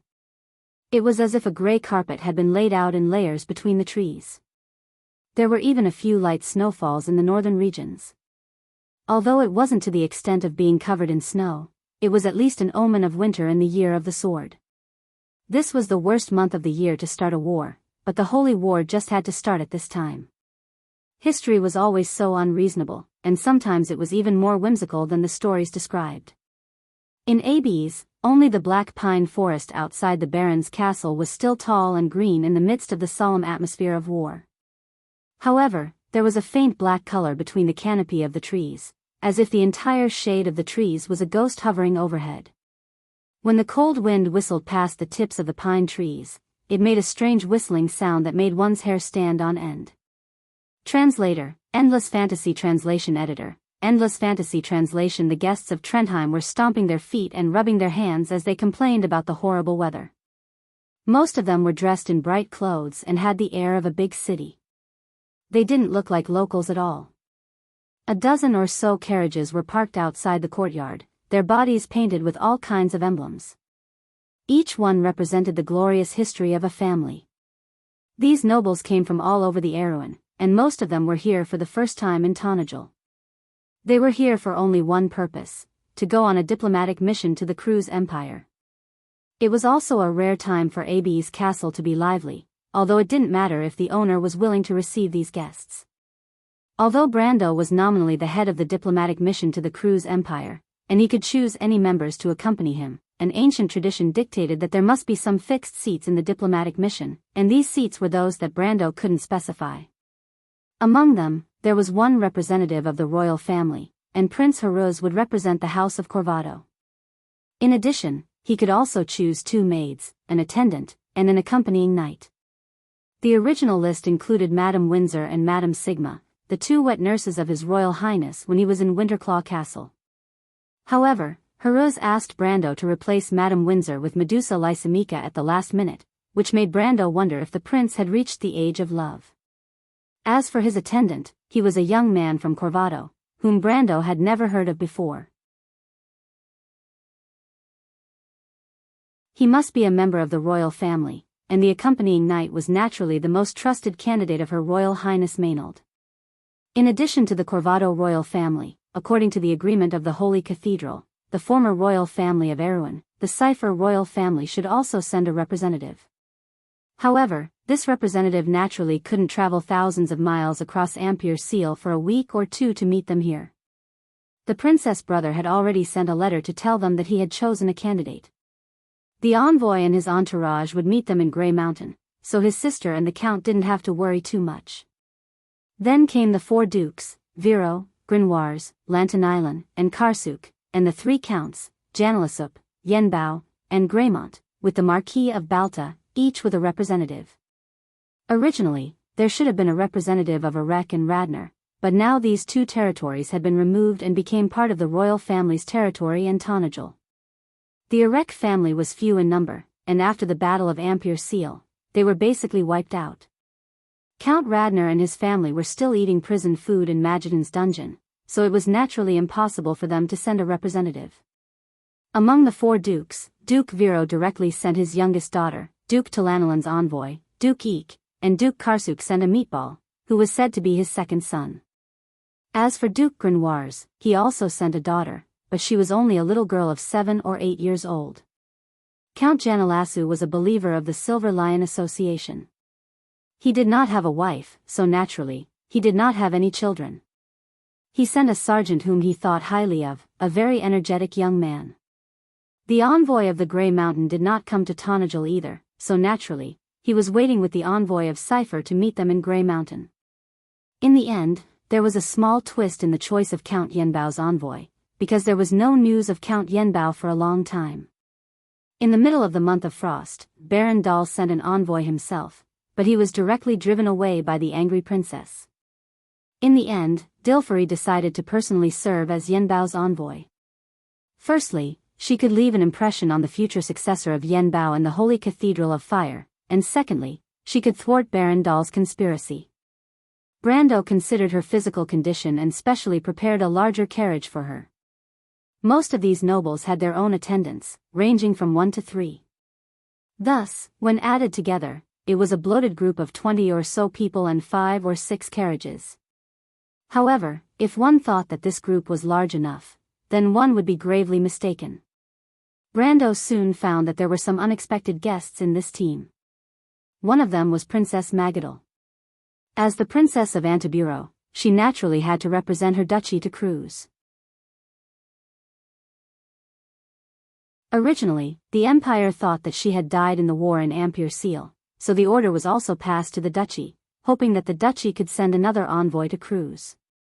But this news somehow reached the ears of the nun princess, and after she heard the news, she insisted on being the envoy of Antiburo to the Empire. She also privately communicated with the Antiburo royal family, so Brando naturally could not stop her. After all, the princess was recuperating in Tanajul, not under house arrest, so he had no reason to restrict her freedom to contact the outside world. And another uninvited guest was now in front of Brando. At this moment, Brando was staring at the merchant lady in front of him, who was wearing a thick fur coat, boots, gloves, a scarf, and a bearskin hat. Her small face was almost only revealing a pair of black eyes. He looked at the large suitcase in her small hands, and finally couldn't help but ask, "Well, now can you tell me, what are you planning to do here?" "Go to the Empire with Brando, I haven't been there yet." The little Roman raised her chin, revealing her small mouth from under the scarf, and answered matter-of-factly. Brando rolled his eyes. "Of course I know that, but I already said that there are no more places for the diplomatic group. Also, you don't seem to remember, I told you to stay in Tanajul obediently, and leave yourself in a safer place. Don't make me worry, understand?" He couldn't help but facepalm. This girl clearly promised him yesterday that there were no more places for the diplomatic group, and told him to stay in the territory obediently and support Amandina. She clearly promised that she would never take up a place in the diplomatic group. Wait, Brando suddenly froze in place, then reacted and glared at the young lady. "Oh, damn it, you're playing word games with me again." "Nope," the little Roman blew a white breath on her hand, and answered with a smile, "I'm perfectly justified." "Justified my ass," Brando pinched her face. "Listen to me obediently, stay in Tanajul, you're not allowed to go anywhere."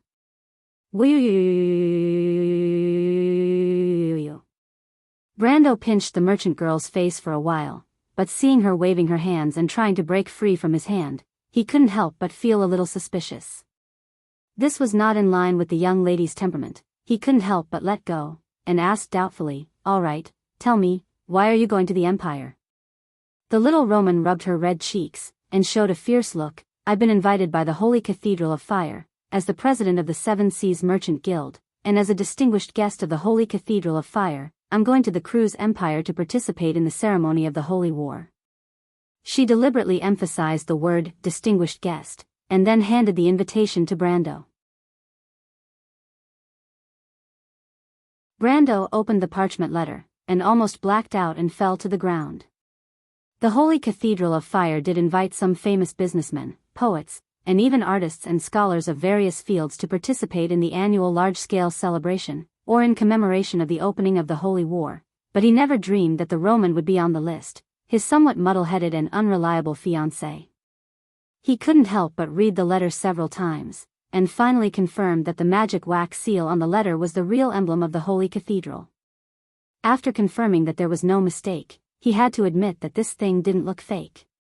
He raised his head and looked at the Roman as if he was looking at an alien. "When did your business become so big?"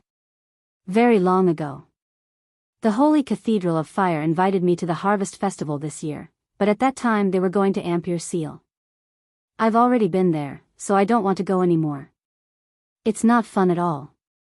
The little Roman replied casually, as if the invitation from the Holy Cathedral of Fire was just an invitation for her to go on a trip, and whether she would go or not depended on her mood.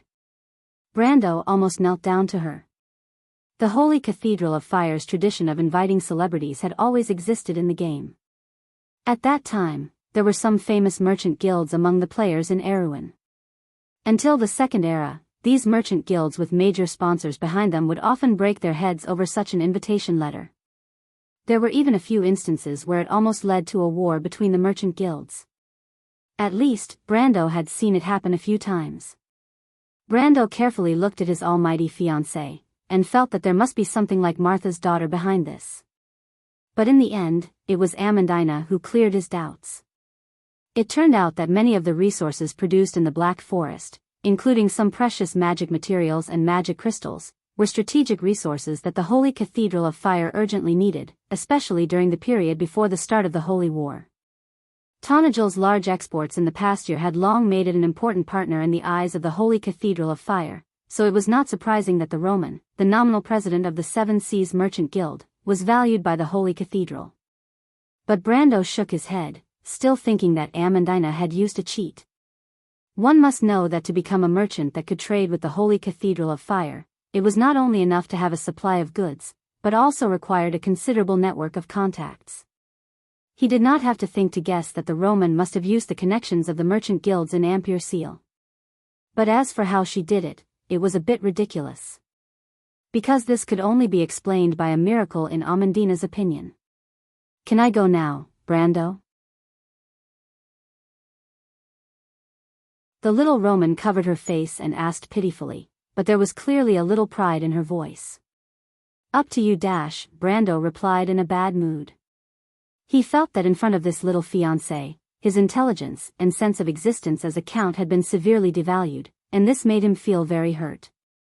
"Then Brando, help me prepare a carriage.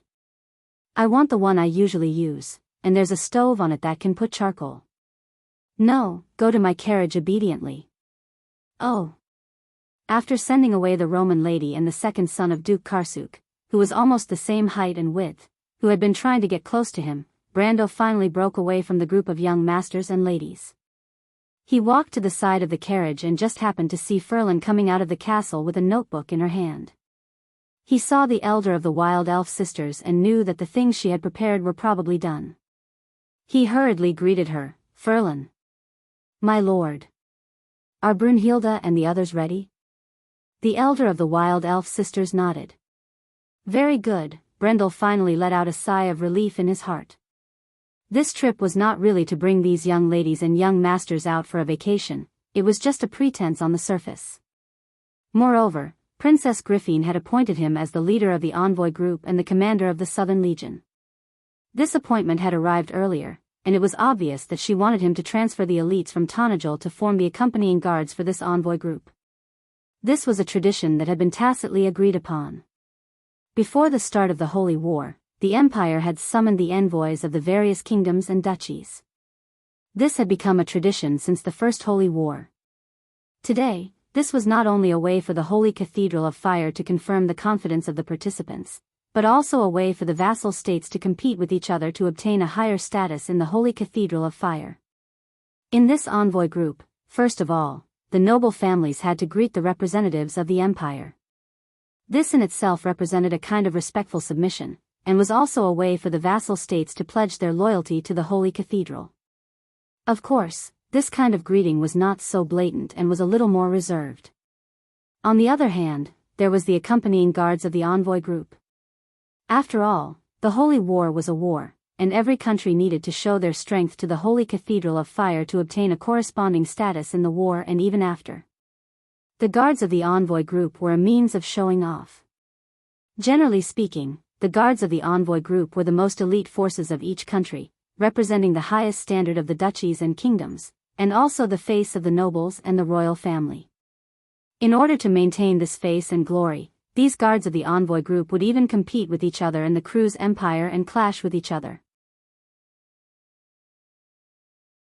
Of course, this kind of conflict rarely led to bloodshed, but the side that lost face most of the time would not have a good time after returning to their country. The most powerful guard group of the envoy group in all the previous holy wars should be from the Black Raven Duchy in the west of the empire. This duchy was adjacent to the Hazel people and the Holy Cathedral of Earth. Although the duchy accepted the faith of the Holy Cathedral of Fire, most of the inhabitants were half-orcs and half-beastmen, and the people were very valiant, and the nobles were also very martial.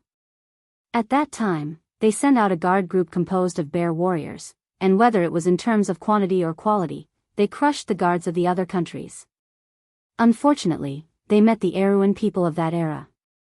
In that holy war, the envoy group sent out by the Eruan people could be regarded as the most shabby one in all the previous holy wars. Other than the nobles' representatives, the envoy group was made up of the officers of the White Lion Legion, and there were less than 20 people in total. However, the problem was that the captain of this group of 20 people was the Earth Sword Saint Darius, and the vice-captain was the scholar of the mithril fortress, Tolman. These two people swept away everyone, including the people of Cruz. As for how Brando's famous grandfather later became the marshal of the Allied forces, that was another story. The envoy group was the face of Erewhon, and Tanajul was now the strongest territory in the entire Erewhon Empire. Therefore, when the princess chose Brando as the leader of the envoy group, although the royal faction had objections, they did not dare to oppose too much. As for Brando and her royal highness, the two of them had reached a tacit understanding, and they used this as an excuse to brazenly stuff people into this so-called guard group. As for what these people would do in Cruz in the end, that was hard to say. Brando took the notebook from Falern's hand, and casually flipped through it, then looked up at the entire convoy and said softly, "Then let's go, we'll see you in Cruz." Finally, he added in a low voice, "Holy War. Holy War, here I come. P.S. You promised to be the second update, and by the way, ask for next month's monthly votes, students. Also, vote for Blackie and help him keep the 6th place in the classification."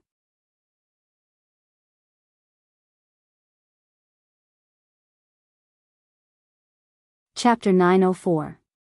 When Brando first set foot on the land of the Grey Mountains, he had a very real feeling in his heart. Why in Mervaslit, the mountains were like fangs piercing into the sky.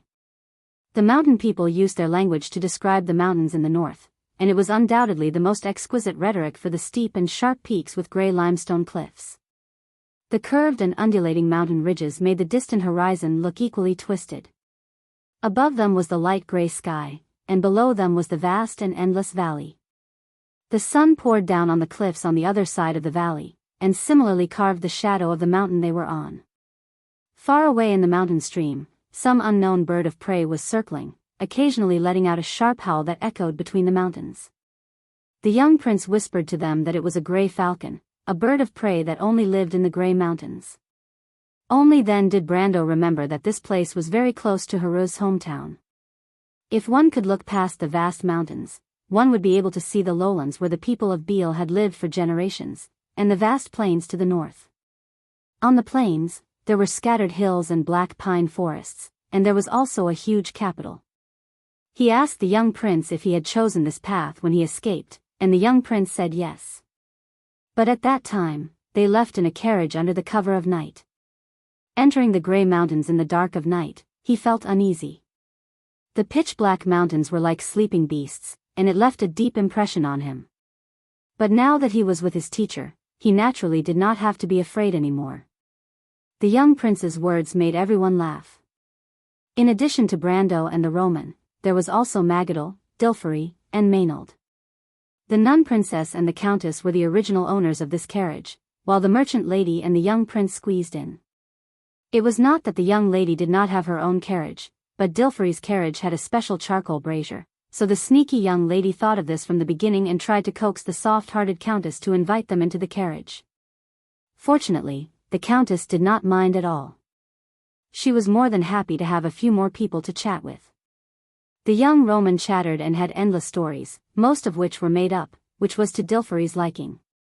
Thus, the two of them became good friends in no time.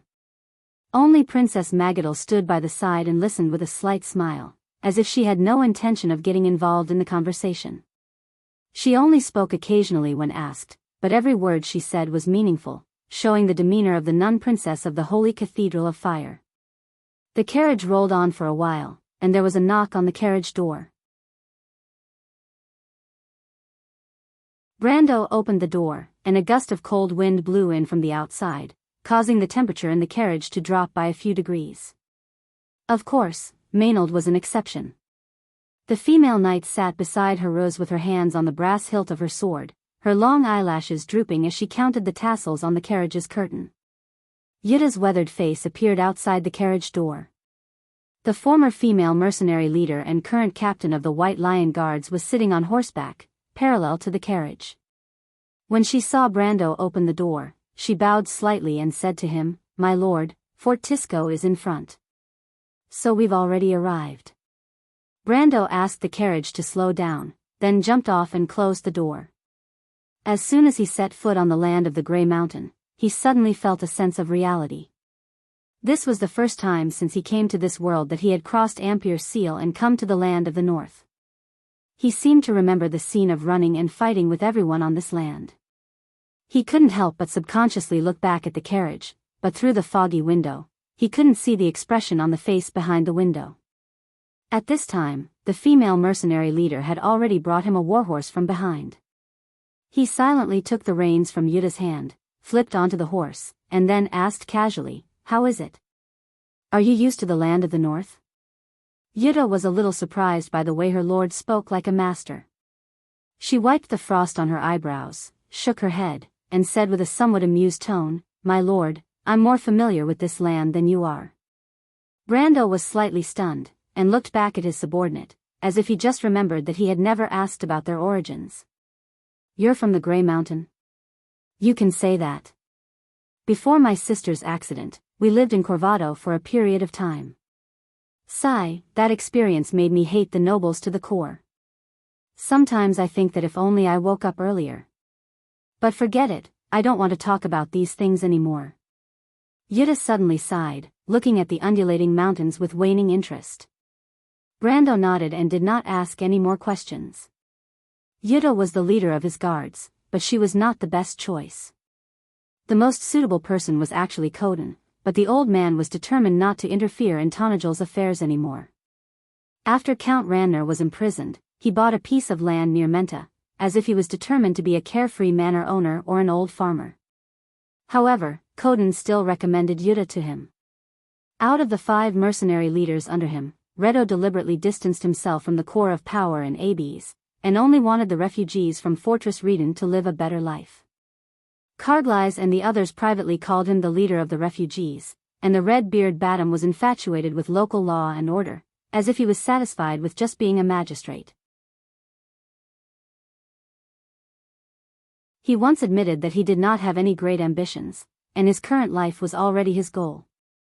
Brando did not intend to force these 2 mercenary leaders to follow him since the beginning. Besides, he knew that Badam's abilities were limited, and being a magistrate was already the best he could do. The other 3 mercenary leaders who joined later were even more ambitious. Cornelius became Amandina's subordinate and was responsible for the logistics of the territory's army. Rabin had already made a name for himself in the White Lion Guards, and his military experience in the Karsuk Highlands made him the most comfortable in Brando's army. After the Autumn Twilight War, he became another important assistant to Carglais.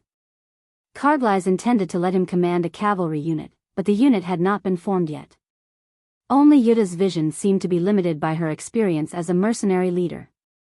She was considered outstanding when she was a mercenary leader, but after joining the White Lion Guards, her performance was very ordinary. Amandina appreciated the experience and loyalty of these mercenary leaders, and wanted to give them a better position. Rabin and Cornelius were able to accept it, but Yuta's position was awkward. She did not want to rely on her relationship with Amandina to climb up the ranks, so she was only a small infantry leader in the White Lion Guards. When he received the mission and wanted to find a commander who was capable of commanding a small group, Jana immediately entered his sights. Koden had also suggested that Jana's experience would be extremely useful in commanding a mercenary group that was made up of multiple professions and different types of soldiers. Of course, he actually had a better choice, and that was Freya. However, it was a waste of talent to let Freya be the leader of the diplomatic group. More importantly, she had just gained some reputation in the kingdom, and now she needed to stay and strengthen her position in the southern army. On the other hand, he and Maynard were going to the Empire, and the princess needed a loyal general by her side.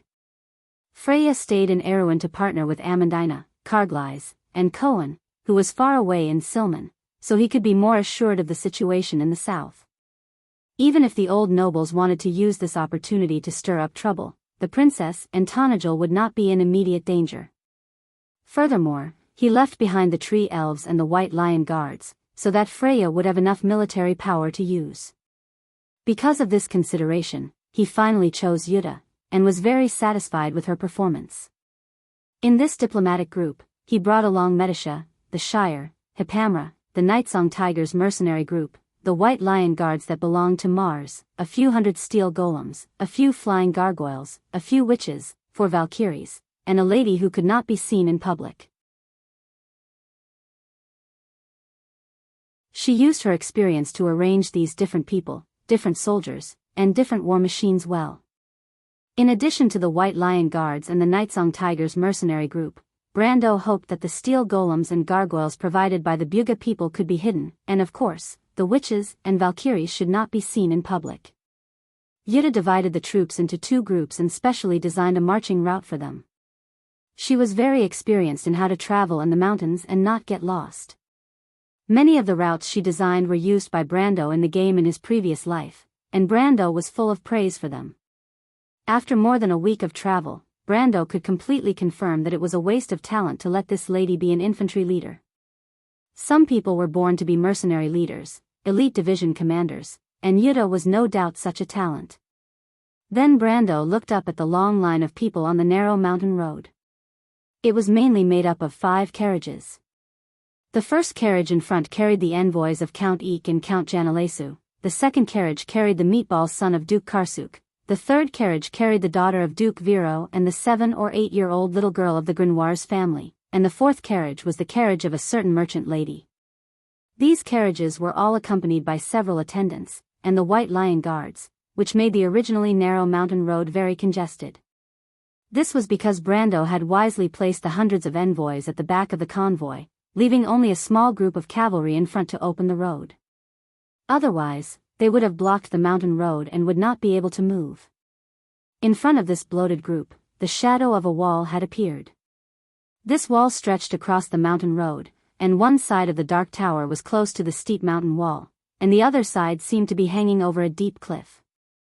From afar, it was awe-inspiring. This was Fort Tisco, the most important pass from Cipher to Corvado. Brando had been here a few times in the game in his previous life, but because of the presence of players, the atmosphere of the fort in the game was not as solemn as it was in the game. It was much livelier, and he remembered that there was a spontaneous market formed by players on this mountain road. He led Yuta forward through the crowd until they came to the bottom of the wall. Medisha and the Shire were already waiting for them, and there was also the meatball son of Duke Karsuk, who looked like he was rolling on the ground. After so many days, Brando had figured out how to pronounce this guy's awkward name, Avram or Auguste.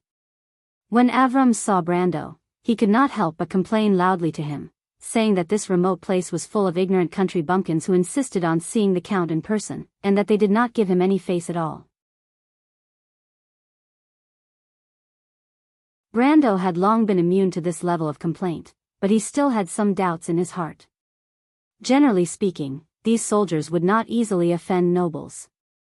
After all, in this era, there were not many who dared to pretend to be nobles. According to Avram, either someone was deliberately making things difficult for them, or something had happened in the fort. He cast a questioning look at Medisha and the Shire. The little elven princess frowned and replied softly, judging from their tone, "It seems like there's a thief in the fort. There are not only soldiers and officers in this fortress, but there are also their families and villagers living nearby. It's not like this place is too big or too small. It's not like there are only soldiers and officers in this fortress. There are also their families and villagers living nearby. It's not like this place is too big or too small. If there's a burglar, then this place has to be guarded for 365 days in a year, and 24 hours a day." However, the Shire was obviously more familiar with the ways of the world. He hurriedly explained with a smile, "My lord, I've asked. I'm afraid that Mr. Avram has misunderstood something. I heard that the thief stole something from the owner of this place. That's why the situation is like this." Brando finally understood. A nobleman, especially a military one, was actually patronized by a thief in his own territory. Anyone would be furious if they were in his place. Although in many of Erewhon's village stories, stories about the thief of God and the nightingale were exaggerated to the extreme, and these incarnations of justice seemed to be specifically targeting the nobles. They were chivalrous, and they robbed the rich to help the poor. But in fact, those who really understood this business would understand that most of these gray areas that made a living in a certain place were actually inextricably linked to the nobles. This was not to say that the nobles secretly supported these people's work, but it was precisely to protect the nobles' rights and interests from being infringed upon. Most of the time, the nobles were well aware of how many thieves there were in the area, and what the identity of these thieves were. Other than that, the nobles basically minded their own business. Therefore, the person who committed this crime was definitely an outsider. But Brando was curious, and he wondered who was so daring. Soon, the guards verified their identities, lowered the drawbridge, and opened the gate, allowing them to enter the fortress. Brando stared at the slowly rising gate, and he knew that the so-called identity verification was just a pretense. Most of the time before this was just to report to the Viscount. The guards below were unwilling to bear the responsibility, so they asked the Viscount to personally let them pass. But what Brando did not know was that the daring bandit he muttered was really a local, and not an outsider. Inside Castle Tisco, 2 carriages were parked under the shade of a tree. Although the so-called shade was only left with a few lonely withered leaves, they still hadn't fallen to the ground. Outside the carriages, there were many servants. At first glance, these servants didn't look like those who came from the countryside. Although they looked bright and clean, they looked lazy at first glance, as if they still had the habit of idling around before they became noble servants. These servants were well trained.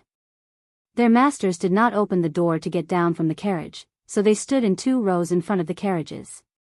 They did not say a word and looked straight ahead, like 2 rows of puppets that were about to take root on the ground. As for the 2 carriages, the emblem on one had been removed, and the coat of arms on the other was a black wolf. In fact, the wolf emblem alone was enough to stop anyone in Castle Tisk, because it was the emblem of the Grey Mountain family. 2 young people were sitting in the carriage. To be exact, 2 young ladies. One was a 17 or 18 years old noble lady, and the other was a young girl with curly hair under a huge scholar's hat and thick glasses, like an old pedant. However, she was very short, like a dwarf, and even her breasts had not started to develop. At first glance, it was obvious that she was a real loli, and judging from her age, she seemed to be no more than 11 or 12 years old. The 2 were obviously talking, but what was surprising was that the one who led the conversation was the little girl who looked like she had not even changed her teeth yet. She said, so slow, I hate people who are not punctual." The noble lady was obviously worried, and asked carefully, "Chiara, they seem to have found something missing." "Of course they will find it," the loli replied matter-of-factly, "that Viscount is not an idiot." "But won't we get into trouble? Troublesome?" "Of course not." Chiara spun a card-like object in her hand and looked at it with interest. "I'm just a little interested in this thing. Would he dare to disobey me if I asked him to give it to me? I just don't want to owe him a favor, so I had to do it myself. Besides, things like mistakes and whatnot have not appeared in my dictionary."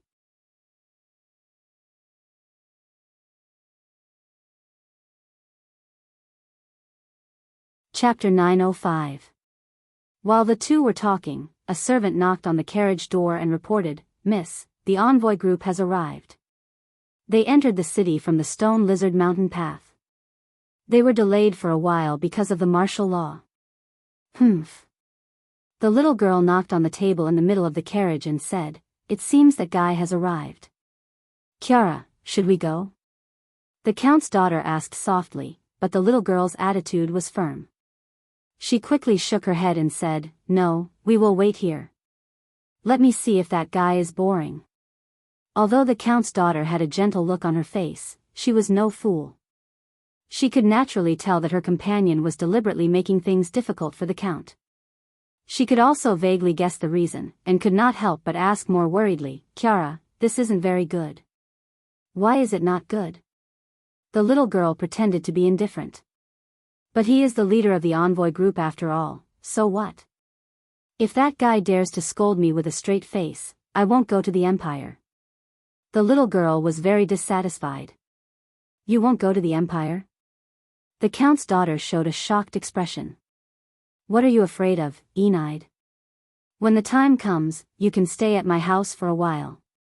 I will complain to my brother. Your father won't dare to do anything to us." The little girl replied. The Count's daughter opened her mouth and wanted to say something, but she knew that she could not persuade her companion. She could only sit there uneasily as if she had accepted her fate. The carriage was quiet for a while. The two people each had different feelings as they waited for Brando's arrival. The Count's daughter only hoped that the Count would not vent his anger on her. She was worried about her gains and losses and could not help but be worried for a while. The little girl sitting opposite her did not seem to care. She gently tapped the window with her finger while looking at the scenery outside. After Brando entered the city, he received a message from a servant. He already knew that the representatives of House Cipher and Count Grey Mountain were already in the city. However, he first arranged for the diplomatic group to stay in an inn in the fortress before heading to the appointed location alone. When he arrived at the agreed location, he saw the two carriages parked under the oak tree from afar, as well as 2 rows of servants standing beside the carriages. He walked over and revealed his identity to these people, thinking that he would be able to see the 2 representatives. However, he did not expect that the servant who passed on the message would walk back the way he came not long after he reached the carriages, bringing back a message with a poker face. The young lady heard that the Count is knowledgeable.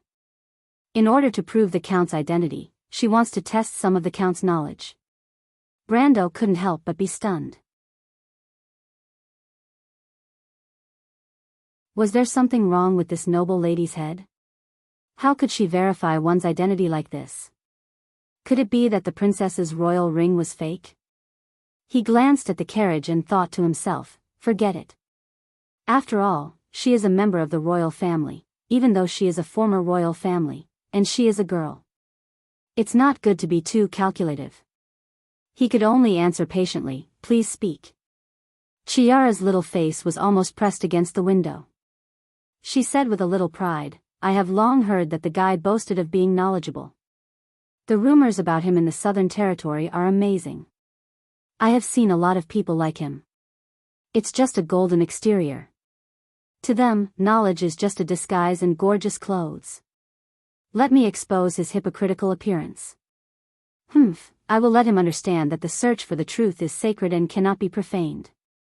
The Count's daughter could almost see herself being punished for bringing trouble to her family. The small house where she was confined swayed in front of her. She asked worriedly, what questions did you ask him, Chiara? Hee, the little girl smiled slyly. She pushed her thick glasses and replied with some pride, nothing, just some ancient words. Enide stared at her suspiciously. She wondered if her companion would really be so soft-hearted. Sure enough, the little girl said, but these words were found on some stone slabs by a friend of my teacher. In order to unearth those stone slabs, my teacher and I stayed in the cold and boring Balta Plateau for a long time. My teacher is an authority in the field of ancient languages, but even he couldn't recognize all the words on those stone slabs. Just wait and see how that guy embarrasses himself. Enide knew who the little girl's teacher was. She thought that since even the master couldn't recognize all the slabs, it wouldn't be embarrassing even if the Count couldn't recognize them. Of course, she didn't dare to say this out loud, in case the young lady changed her mind at the last minute. Outside the carriage, Brando was taking a piece of paper from the servant. He glanced at the tadpole-like ancient words on the paper and couldn't help but laugh. Isn't this the content of the ancient stone slabs?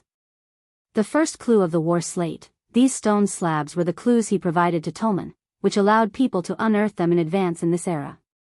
It was fine if it was something else, but it just had to be the words on the stone slabs. The words on the stone slabs were once a hot topic on the forum. In the end, it was translated by a level 16 ancient language master in their guild who wore a +3 language skill divine artifact, Necklace of Knowledge. He could even recite it with his eyes closed. He put down the paper and without even thinking, he said to the servant in front of him. Tell your mistress that the fragments of the sky fell to the ground with the collapse of the towering pillars. It recorded the whispers in the dust and wind. A few minutes later, Chiara, did the Count guess correctly? Enide looked at her companion worriedly. She had been staring at the contents of the paper for a long time without moving. He didn't guess. The little girl dropped this sentence and jumped out of the carriage. She pushed away the servant who came to support her and hurriedly ran out. Brando didn't expect that the person who came out of the carriage would be such a little girl who seemed to still be in the process of growing her teeth. In standard villain lines, she was a little girl with yellow hair who was still wet behind the ears. The other party was wearing a pair of thick bottle-bottomed glasses that didn't match her cute face. She looked at him with a frown and asked, "Hey, how did you recognize these words? Does she still care about aristocratic etiquette? This little lady, may I ask who you are?" Brando was a little unhappy at first, but when he found that the person who tested him was such a little girl, he was no longer angry. No matter how bored he was, he wouldn't be so bored as to argue with a child. Kiera seemed to have realized her rudeness at this time, but she snorted softly and replied, "Count Dijiu is my father, Queen Anna is my aunt, my brother is Levin? Or Nessun? Duke Cypher, you should know who I am by now, right? What kind of messy relationship is this?" Brando looked at the arrogant little girl for a while before he sorted out his thoughts and asked, "You are the representative of House Cypher?" "It's the former royal family," the little girl corrected, "more or less, but I don't want to go to the Empire." "Can you persuade me?" What a spoiled little girl, Brando thought to himself. He shook his head and said, "I can't persuade you. How about this, you go back first. The eldest son of the king is a generous person, he probably won't blame his sister." You're really strange, you actually call my brother the eldest son of the king. It's not proper for you to call him that, you know. Aren't you afraid that the princess will cause trouble for you?"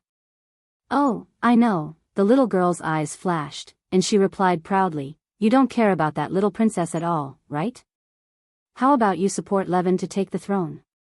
The house of Covardo has already lost its sword, so it's natural for it to lose the throne. History is a cycle, and the house of Cypher is already at the time of its revival. Besides, my brother is much more powerful than that princess of yours. That little princess only knows how to sell herself for a good price, marry a good husband, and revive the house of Covardo. She's very superficial. The revival of a country can't be decided by just one family. How about it, I promise you that in the future, you won't just be a count, but people will call you a duke." If it was someone else who said those words to Brendel would have definitely punched that person to the ground, unable to get up. But it was a little loli with a childish voice who was advising him in such a serious manner, he did not know whether to laugh or cry. This little girl had not even changed all her teeth, but she kept calling Griffin a little lass, as if Griffin, who was already 17 years old, was still wet behind the ears in her eyes. "Miss, if you don't want to go to the Empire, I can write a letter for you to prove that you're not feeling well. As for the rest, I'm really not interested in discussing it." Brando could only answer like this. But the little girl didn't seem to appreciate it. She shook her head and said, "I'm fine. I don't need you to write a letter for me. Besides, you haven't told me why you can read those words. I must find a way to figure it out." "All right, as you wish." Brando shook his head. "Didn't you say that you don't want to go to the Empire? How can you go back on your words?" But Chiara seemed to see the disapproving look on his face. She snorted softly and said, "I don't want to go to the Empire, and I want to go to the Empire. There's no contradiction between that." After that, she turned around and ran back to the carriage. She rudely used her hands and feet to climb up the mountain and said loudly to the Count's daughter who was sitting on the carriage, "Enide, I've changed my mind. I'm going to the Empire. You go back alone." "No need, Chiara. I'll go with you." The Count's daughter wanted to cry but had no tears. When did she say that she wanted to go back? But Chiara's words finally made her feel relieved. Fortunately, at least she didn't have to go back home and be confined. Although she didn't know why the young lady suddenly changed her mind, the Count's daughter couldn't help but have an indescribable good impression of the Count Tonagel whom she had never met before. Thank God, Martha was above. She secretly drew a god's mark on her chest. After Chiara and the Count's daughter returned to the team, the people who had been traveling for days enjoyed a rare night in the hotel where they could sleep peacefully. Although the incident of the Viscount being burgled in the city caused an uproar, after all, it had nothing to do with them. Although the guards probably couldn't wait to arrest all the merchants who had some assets in the city and then claim that they had cooperated to commit the crime, and then confiscate their property, they didn't dare to provoke this team with a strong background. The delegation stayed in Fort Tisco for half a day and a night, and set off early the next morning. It was said that the Viscount didn't find the mysterious burglar until the end, so the area around the Grey Mountain was filled with the legend of a mysterious nightingale for a long time. At first, the image of this nightingale was like that of a god in the sky, but later, no one knew how she got involved with the Count of Tonagel. Some people even swore that they saw the Count steal the Viscount's things with their own eyes, as if he was there when Brando was committing the crime. Over time, the image of this nightingale gradually spread to the image of a wise and astute little girl, but no matter which image it was, what they did was to rob the rich to help the poor, as if they couldn't find anything more meaningful to do every day, regardless of whether they had enough to eat every day. As for the things that the Viscount lost, there were many different opinions. Some said that it was a ton of gold, or a diamond the size of a fist. Some exaggerated said that it was evidence of the Viscount's treason with the enemy. Most of the people who harbored such malicious thoughts had some kind of enmity with the Viscount, but there was a general consensus that these things, if only they could get their hands on them, how good would that be? As it turned out, most people did not have the noble character to be a hero. After leaving Fort Tisco, the diplomatic group headed north, but they did not enter Corvado. Instead, they crossed the border between the Grey Mountain and the Balta Plateau, braving the biting cold wind of the Iron Thorn Mountain Road as they approached the kingdom's border day after day. After leaving the Grey Mountain area, there were endless mountains. There were no longer any human settlements in the vast rolling mountains. 3 days later, they passed by the vicinity of Winterclaw Fort. It could be said that they had bid farewell to the last area closest to civilization before reaching the Empire. After that was the snowy region that no one set foot in all year round, a natural forbidden zone between the Empire and the kingdom. Heroes told them some terrible legends about this region, such as the soft sounds in the wind at night were the whispers of the undead on the plateau, and the terrible wolf-like creatures on the plateau. He and his sister had lived in Winterclaw Fort for quite a long time, so he knew some of the local folklore very well. However, these stories scared the ladies in the diplomatic group so much that they did not sleep well for a few nights. After that, Brando and the young prince became unwelcome guests in each carriage. For Brando, it was an unexpected disaster. These days, Chiara had been pestering Brando to find out why he knew the meaning of the ancient words. Of course, Brando could not come up with a lie like, "If you are all cavemen, then I am at least a Homo sapiens from the future." However, during a casual conversation, when the little girl from House Cipher asked about his master, he, as usual, used the excuse that he learned from the Bugas. Unexpectedly, this excuse worked wonders. After that, Chiara disappeared and hid in his carriage with the Count's daughter all day long. It was only later that Brando found out that she was plotting how to steal the knowledge of the Bugas from him. This so-called truth made him want to cry, but no tears came out. The others in the diplomatic group were not as hard-working as the eldest daughter of House Cipher. Except for Iko and the sergeant from Janalesu, most of the noble descendants who lived like princes began to complain since they entered Balta. Then, they began to fall ill one after another. The first one was the meatball, Mr. Ephraim. Because he was greedy for some unclean game, of course, he asked his servant to find a way to find it. He began to vomit and have diarrhea. Fortunately, there were still clerics in the diplomatic group who took a day or two to calm him down. Then, it was the 7 or 8-year-old little girl from Duke Grenoir's family who had a high fever. In the end, Brando, the leader, seemed to have played the role of a nanny. Although it sounded good to let the little girl hold his hand and call him brother with teary eyes, the price was that he did not sleep well for a few days. After the diplomatic group crossed the last mountain on the border of Balta, everything seemed to have quieted down involuntarily. Because everyone knew that the fortress of the Black Sword was in front of them. Since the beginning of the last era, that was the gateway to the Empire, the last checkpoint in the north of the kingdom. Majestic mountains traversed the north and south, connecting the two kingdoms together. In the southeast of the Empire, there was a huge mountain range, part of the White Mountain Range. This mountain range traversed the entire southern part of Saint-Tassol. At the end of the west, it crossed the southernmost part of the wilderness of the Four Territories, forming an undulating mountain range.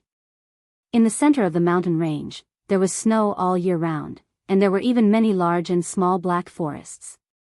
This was a paradise for archaeologists and explorers. The Dirut Mountains were named after the first Wind Elf king. To the west of the mountains was the famous Anzaruta region. This name alone may be confusing, but it had another name, the home of the Highlanders, the home of the Long-Blade Lords. To the east of the Dirut Mountains was the starry Abyssal Sea. Along the coast of the Abyssal Sea were duchies and kingdoms of various sizes. Antiburo was one of them. To the north was the famous wilderness of the Four Territories, the four-leaf grass plains, the birthplace of the Wind Elves and the Cruise people. At the same time, it was also the place where the Sacred Covenant was made. The Balta Plateau was just the southern tip of this famous mountain range. The mountain range gradually leveled off in the direction of the Corvado Plains, and together with the eastern end of the Broken Sword Mountains, it formed a famous mountain pass. This was the fortress of the Black Sword. On this day, the diplomatic group finally saw the insignificant fortress between the two peaks from the high ground. But everyone knew that when you really came to the fortress, you would be deeply shocked by the wall that was more than 20 meters tall.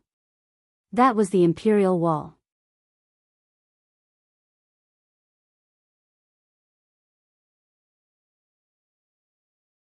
Chapter 906. In the wilderness south of Anzaruta and the border between Balta and Anzaruta, most of the undulating ridges only had this kind of dark rock. There was little vegetation, and the higher elevations were covered with white snow all year round. Below, there was only sparse Eurasian heather or similar shrubs that formed a tundra grassland, scattered on the ground like a thin layer of volcanic ash. A majestic fortress stood between the two dark mountains. The walls were more than 60 feet high and were made of square stones. The Empire's flag fluttered on the 4 watchtowers. From these towering towers, one could easily monitor every valley within a radius of 10 miles. The observation room was also equipped with rotating ballistas and wizards. There was also more than a squadron of crossbowmen, who could shoot the enemy from the air through the holes in the towers. The fortress was also equipped with an air force. The Frontier Legion stationed here had griffins and wyverns, as well as elite Pegasus Knight. They would ascend to the sky as soon as possible after confirming the enemy's situation, guarding the airspace above the fortress. Brando withdrew his gaze from the huge iron cages on the walls. Those were the Griffins' cages. The Griffins locked in them were the air force of the early warning unit on the walls. They could be used for reconnaissance and interception. Not far from those iron cages was a towering giant door. This giant door was more than 50 feet high from the ground to the top. It opened in the middle and was completely made of cast iron. In order to cast this iron door, the crew's craftsmen used precast iron workpieces to assemble it together. The wizards used magic to mix them together. The purpose of casting this iron door was to fully unleash the impact of the dragon cavalry inside the fortress. There were 2 regiments of dragon cavalry inside the Black Sword Fortress. When the crews needed them, they would let the dragon cavalry line up behind the door and open the main door to attack the enemy outside the fortress. The flat slope outside the Black Sword Fortress was also artificially paved. It was originally a steep valley, but it was filled up by Duke Semple and turned into what it was now. Romaine stood beside him, holding his arm tightly with her little hand. She was also looking up at the majestic wall. She slightly opened her mouth and sighed. "It's so high, Brando." The outer walls of the Black Sword Fortress were raised during the Year of Glory. Before that, the main wall was no more than 35 feet high, not much different from the outer walls of Monsteros. During the Year of Frost, the Highlanders led by the Long-Blade Lord attacked this place with the support of the Erewhon. During the Year of the Tiger Lizard, the crews recaptured this fortress and began to rebuild it. The construction of the stronghold lasted for 30 years. It wasn't until the Year of Summer when Duke Semple completed the front ramp that the stronghold was completed. Brando explained to her. This knowledge was not rare for a veteran player, but the little Roman was stunned. She had never heard of this before, but after hearing the words of the person beside her, she felt that Brando was the most knowledgeable person in the world. She was a little proud, but also very curious. Can someone really conquer this place, Brando? This wall is so high, can they climb it? Even though the Black Sword Fortress isn't the strongest fortress in the Empire, it's still one of the best in the southern regions of the Empire. However, this city has indeed been attacked by Awin's people twice in history. The first time was during the war when King Eric helped the Highlanders capture Anzaruda. The second time was more recently, during the Walnut Rebellion about 100 years ago. At that time, the Highland Knights of Balta captured this fortress after repelling the invasion of the Empire. Chiara seemed to have heard the conversation between the two and snorted softly.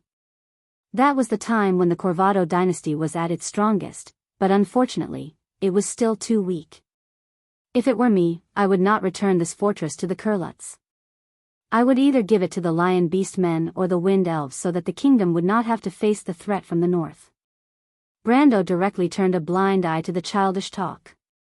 He noticed that the other envoys were also curious about this matter. He nodded and replied, "That is indeed the case." The Black Sword Fortress was first built in the year of Moss of the Chaos Era. It was completed at the beginning of the First Era. In history, it has only been conquered twice, and both times were accomplished by the Erewhon. That is because other countries would not take a detour to attack the Empire from Erewhon's territory. Chiara curled her lips and replied. The fat man, Ephraim, asked curiously, "Leader, do you mean that our Erewhon actually defeated the Empire?" "What do you mean?" Brando was stunned. "What I mean is, leader, how could Erewhon defeat the Empire?" "You must be mistaken, right?" The fat man said loudly as if he had heard a funny joke. Brando was almost angered to death by his words. He replied snappily, "Why do you think that Erewhon has never defeated the Empire?" He did not even have the strength to look down on this guy's ignorant historical knowledge. Let's not talk about the large and small battles in the past hundreds of years. Although the Cruz Empire was strong, they were not invincible. There were many examples of them being defeated by the Erewhon. Less than 5 months ago, he had beaten the Holy Cathedral of Fire and the Empire's expeditionary fleet in Ampere Seal and taught them a lesson. Yet, this guy ignored this war.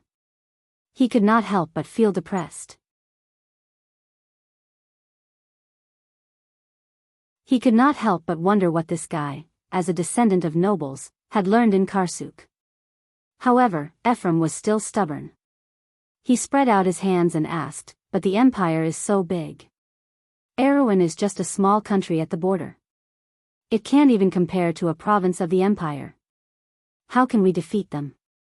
"Commander, I don't believe you when you say that we, the people of Awin, have defeated the Kurluts before. There are many such examples in history. In fact, it's just a small conflict, and they claim it as a great victory. I've seen this kind of thing many times in Karsuk. My friends in the patrol team often do this kind of thing. The glory that the royal family preaches must not be fully believed. It's just to maintain the legitimacy of their rule." Comparing the patrol cavalry of this era to the Highland Knight of the War of Walnut, this idea was very avant-garde. Brando could not help but marvel at this guy's way of thinking. He could not help but answer, "In that case, why do you think we are standing here today, representing Erewhon to the Empire?" The Kurlutzians would never ask their provinces to send envoys to pay tribute to His Majesty. Ephraim obviously did not consider this question. He was stunned by Brando's question and could not help but frown and think hard. At this time, Duke Viro's daughter, the 17 or 18-year-old girl, spoke up, "I think it's because the Empire doesn't need a remote place like Awin. Other than our kingdom, aren't there many other kingdoms and duchies under the Holy Cathedral of Fire, and the Empire hasn't made a move against them either. My teacher often told me that if the Empire had the heart, Erewhon would have become an autonomous region like Anzaruda. By then, we would all be nobles of the Empire. Am I right, Count?" "Yes, my foot. That damn teacher of yours better not let me meet him," Brando said in his heart. But when he looked at the expressions of the other people in the diplomatic group, he found that except for outsiders like the Roman, Medici, and Hippamra, most of them seemed to agree with this statement. Of course, those who truly understood the history of the kingdom were excluded. For example, the Shire and Chiara, both of them had a look of disdain on their faces. What made Brando curious was that he saw a similar look on Yuta's face. At this time, Chiara finally could not hold it in anymore. After all, she was a former member of the royal family. Upholding the legitimacy of the kingdom was also upholding the reputation of her family. She coldly sneered, the war between the Empire and the Erewhon Empire since the end of the Dragon Age was also a good show. It was so that the Erewhon Empire could become independent from the Empire and establish our own kingdom. The nobles of the Cruz Empire are rich in the spirit of helping others. They sent the late King Erewhon Empire out of the wilderness of the Four Realms. We really should thank them properly, right? Her sharp sarcasm startled everyone. Only then did Avram realize that he had somehow offended this young lady. Duke Viro's daughter opened her mouth and finally answered, "Isn't that because the wind elves are helping us?" Brando saw Chiara's little face as dark as the bottom of a pot and could not help but shake his head. He did not know when the nobles of the kingdom had lost their backbone. During the era when the Highland Knight of Balta still existed, during the year of the Walnut, the Empire was never a problem for the Erewhon. The problem was whether the people of Erewhon still dared to fight. That was all. He could not help but think of Ebden. The White Knight's predecessor was a Highland Knight of Balta. Since then, for nearly 100 years, the nobles of Erewhon seemed to have suddenly lost their spirit. They could no longer raise their heads in front of the people of Cruz. But he did not expect the nobles' imagination of the Cruz Empire to be so absurd. When Avram first spoke, he thought that he was just an exception. After all, this guy looked like a scion of a rich family. He was the typical example of an ignorant and incompetent person. But when Duke Viro's daughter opened her mouth to speak, he sensed that something was wrong. Although this little girl usually behaved normally, he could tell that she was a well-educated person. She also knew a lot about foreign affairs and etiquette. She obviously knew about the history of the kingdom, but like Avram, she didn't agree with this history. There were too many differences between this history and what they saw now. He shook his head for the second time and answered his nominal subordinates. Although the Empire is strong, it is not without enemies. Although Erewhon is small, the Empire cannot spare all its energy to deal with us. The Empire has Fanzan in the north, Saint Tossel and Madara in the east, and Hazel and Tokunin in the west. In the face of so many enemies, it is impossible for the Empire to spare the strength of a province to deal with us. Moreover, in the south, there is Anzaruda. Since the time of the Long-Blade Lord, the Highlanders have dreamed of independence for nearly 7 centuries. The Empire should be thankful that we do not make trouble for them. How would they dare to make a move in the south? Therefore, the Empire actually wants to maintain this relationship with us. On the one hand, they are still unwilling to acknowledge the establishment of Erewhon because of the honor of the Empire. On the other hand, they are unable to really make a move in the south. Even in the War of Walnut, our opponent was only the Duke of Walnut. In the end, we were actually helping the Empire to quell the rebellion. Erewhon's position is so sensitive and special that the Wind Elves and the Empire do not dare to act rashly. Relying on this delicate balance, the late King Eric found his own path that belonged to Erewhon. At this point, he glanced at Chiara. Anson I has obviously understood the secret between them. That is why he returned the Black Sword Fortress to Cruz after the War of Walnut. Because once the balance is broken, it may not be a good thing for Erewhon. Brando looked at the others and said word by word, so, Erewhon does not necessarily need to defeat the entire empire, but this does not mean that Erewhon has no chance of winning. Big countries have the power of big countries, and small countries have the wisdom of small countries. I am telling you all this because I want you to understand that the kingdom of Erewhon has its own unique advantages. Its nobles and people do not need to be enemies in front of the empire. After hearing this, Chiara could not help but snort softly. Obviously, she already knew this knowledge and did not need Brando to repeat it. As for the others, including Avram and Duke Viro's youngest daughter, most of them were hearing this for the first time, so they were skeptical. However, Brando did not need them to believe him completely. He just wanted to give these nobles a heads up in advance so that they would not lose face when they saw the Empire's nobles. As the group was talking, they gradually approached the Black Sword Fortress. It was at this time that a loud noise came from the front, attracting everyone's attention. The noise started with a row of neat footsteps, followed by the sound of heavy horse hooves. Then, everyone saw a small group of Empire's soldiers appear in their field of vision. This small group of Empire's soldiers was led by 3 or 4 knights. They opened the small wooden gate beside the huge Black Sword Fortress gate, lowered the drawbridge, and rushed out. The few knights shouted and suddenly ordered their men to rush towards a caravan outside the fortress. It was worth mentioning that at this time of the year, other than Brando's eye-catching group of nobles, there were also many caravans of various sizes gathered outside the fortress. As one of the only 2 gateways between the Empire and Erewhon, the Black Sword Fortress was not only a strategic military point, but also an important transportation route between the 2 countries. Throughout the year, except for the 1 or 2 months after the winter harp month when the mountain path was completely frozen, there would be caravans passing through the fortress most of the time. At this moment, the target of the Empire's soldiers was obviously the Erewhon caravan. They quickly rushed into the middle of the caravan and first knocked down the armed guards. Then, they chased the merchants out of the caravan, tied their hands behind their backs, and pushed them to the ground. After that, the Empire's soldiers returned to the middle of the caravan and used their field swords to cut the ropes on the carriages and threw the goods on the ground one by one. Not long after, they found a lot of people from the carriages. There were men and women, old and young.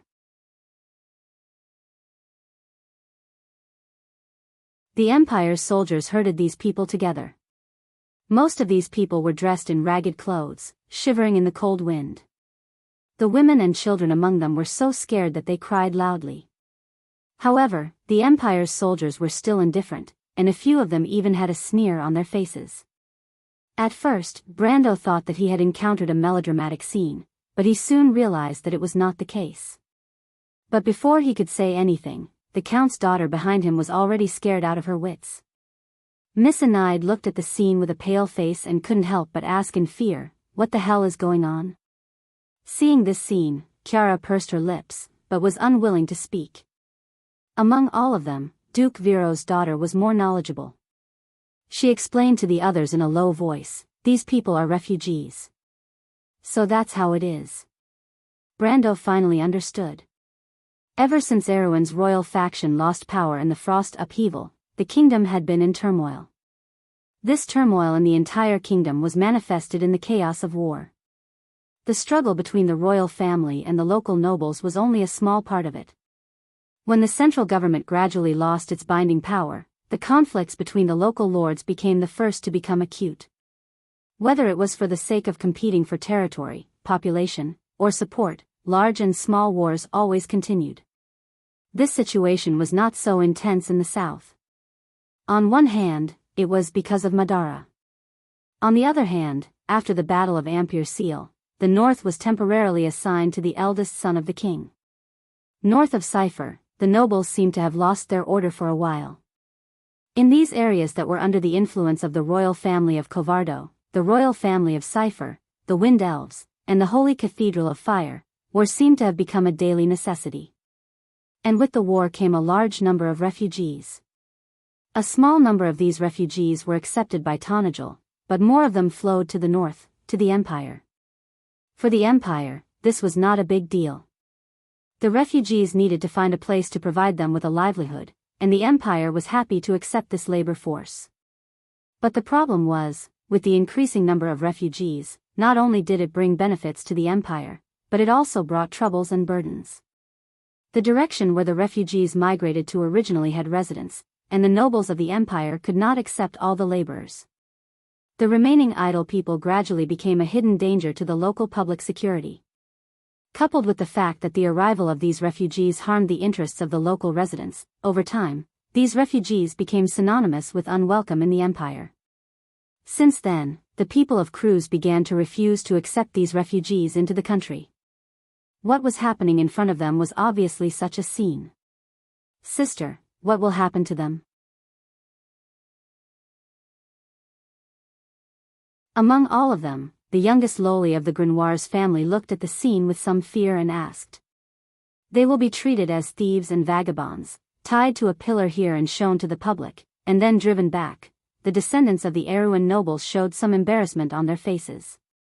What a disgrace, the face of the kingdom has been lost by these lowly people. Avram could not help but mutter angrily, no wonder the nobles of the empire always act superior in front of us.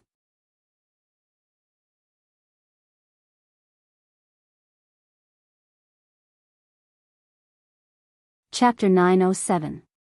Avram wanted to say something more, but when he saw Brendel staring at him coldly, he quickly shrunk his neck and swallowed the rest of his words back into his flabby stomach. The convoy continued to move forward, passing by the Empire's soldiers and refugees. Everyone's gaze swept past the trembling men, women, and children, but most of them did not say a word. Enid and the Duke's daughter from Viro felt that the atmosphere in the convoy was a little strange. The little girl from the Grenoir's family held tightly onto her wet nurse's hand, looking a little timid. Eek, who was following closely behind Brendel, looked like he wanted to help the refugees. He kept looking at Brendel's direction, but did not get permission to do so. The sergeant from Yenalasu followed behind him, one hand on the hilt of the sword hanging at his waist. His eyes were fixed on the imperial soldiers. Kiera, on the other hand, looked on coldly from the sidelines. This little girl with an extremely uncoordinated large scholar's hat stood beside Enid and watched all of this with a cold gaze that was far beyond her age. Occasionally, her expression would reveal a mocking expression towards Avram and the others. The Shire, Hipamra, and Medisha had their own thoughts, but they stood behind Brando, waiting for orders. Yuta looked at the refugees and frowned slightly. She had seen too many of such scenes in this kingdom. Brando didn't even look at the refugees. His eyes didn't even linger on the imperial soldiers. He pursed his lips and led the convoy through the chaos with a cold face. The imperial knight who passed by him was ignored as if he didn't exist. Although the people in the diplomatic party had been together for almost 2 weeks, they still weren't familiar with the temperament of their commander. They only knew that he was a close vassal of Her Highness and that he was as powerful as Duke Arek in the past. Whether it was Avram or Duke Viro's daughter, most of them were warned not to offend this count who was bound to be powerful in the future. Therefore, if Brando didn't say anything, they didn't dare to act on their own. The convoy remained silent as they approached the towering gate of Ebon Rampart step by step. The diplomatic party quickly passed by the caravans. The refugees who were detained had long been left behind. For a moment, only Eek was still looking at the back of the convoy reluctantly. He frowned and didn't try to hide the anxiety on his face, as if he didn't understand why the count, who he had always respected and was full of knight spirit, didn't let him do anything. However, Brando's image in his heart had already reached an unattainable height. Since Brando didn't say anything, although he was anxious, he could only stay in the convoy. He turned around and found that the little Loli from the Grenoir's family was also looking at him. She tilted her head and looked at him, her light brown eyes full of confusion.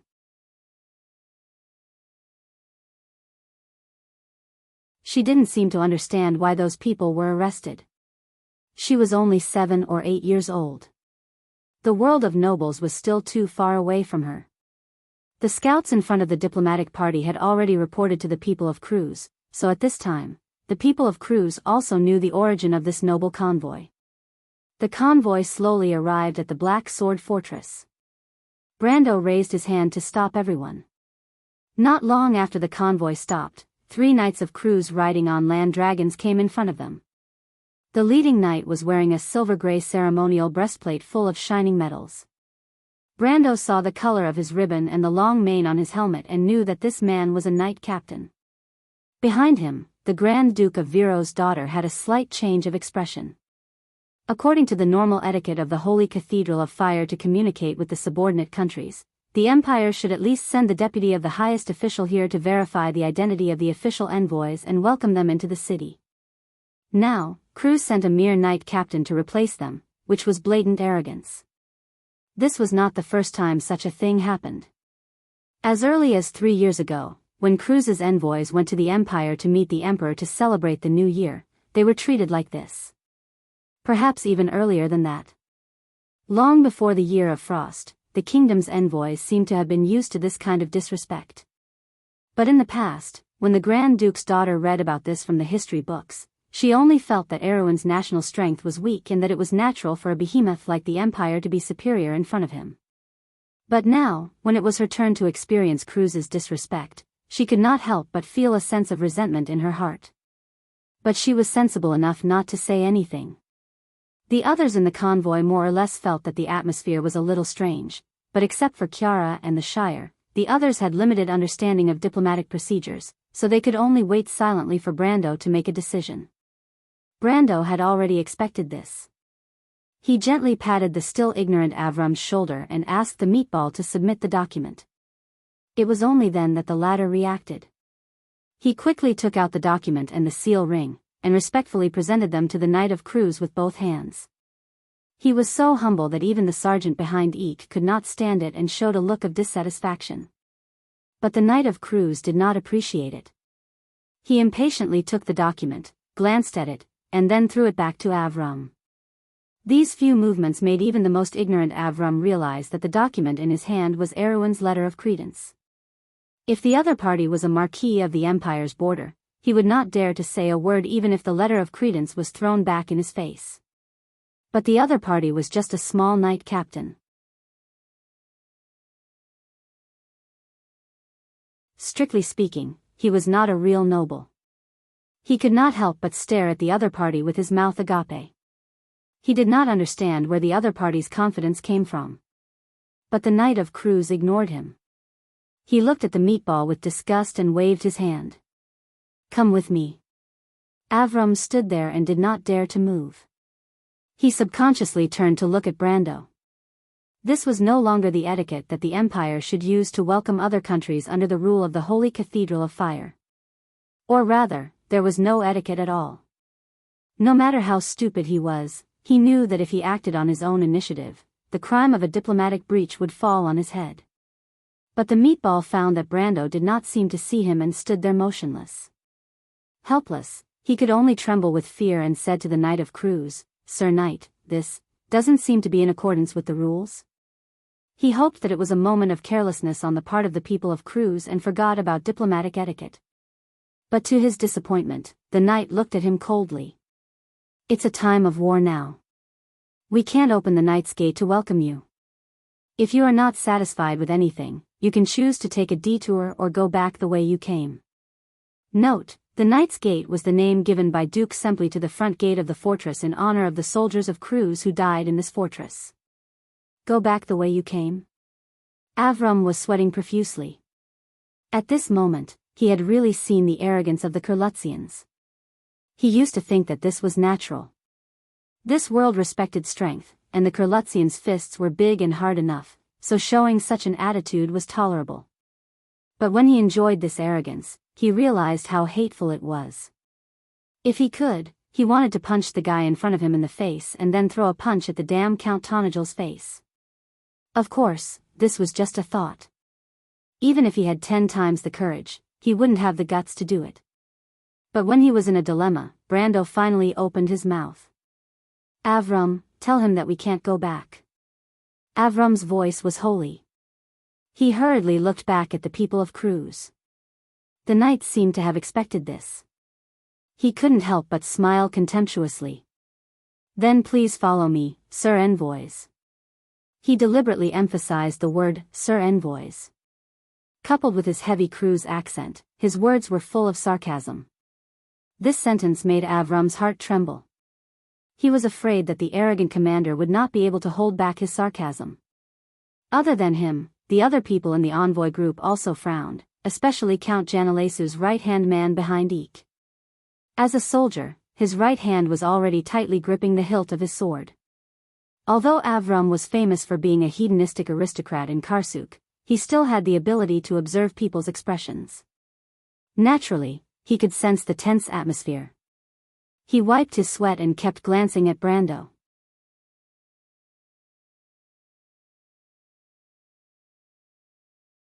He wanted the Count to make a statement, whether he was dead or alive.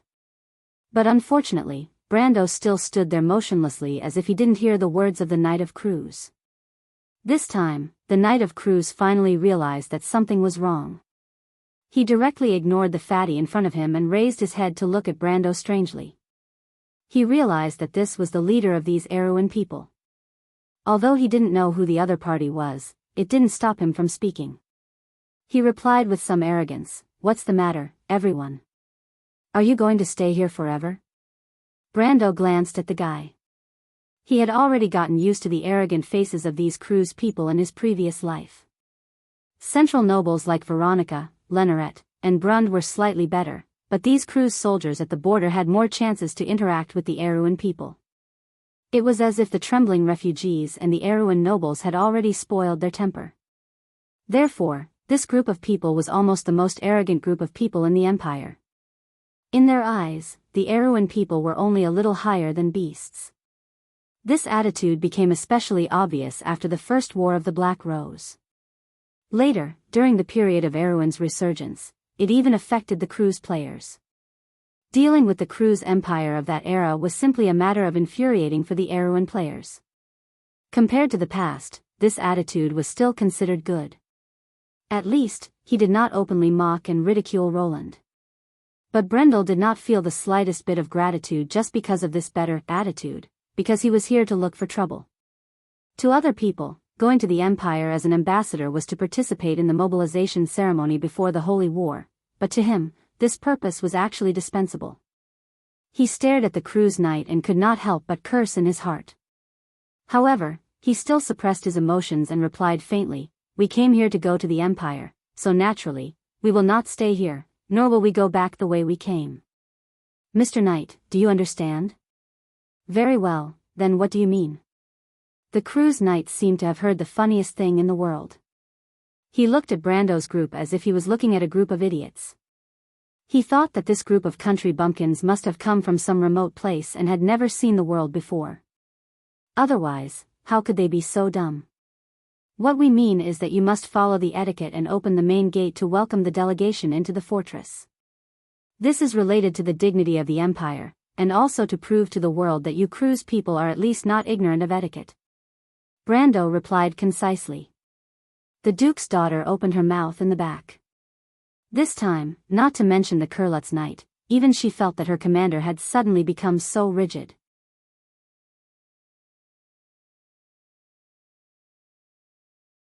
The Kurlutz people made it clear that they wanted to belittle them and give these country bumpkins a show of strength. These diplomatic etiquette did not need the Count to remind them.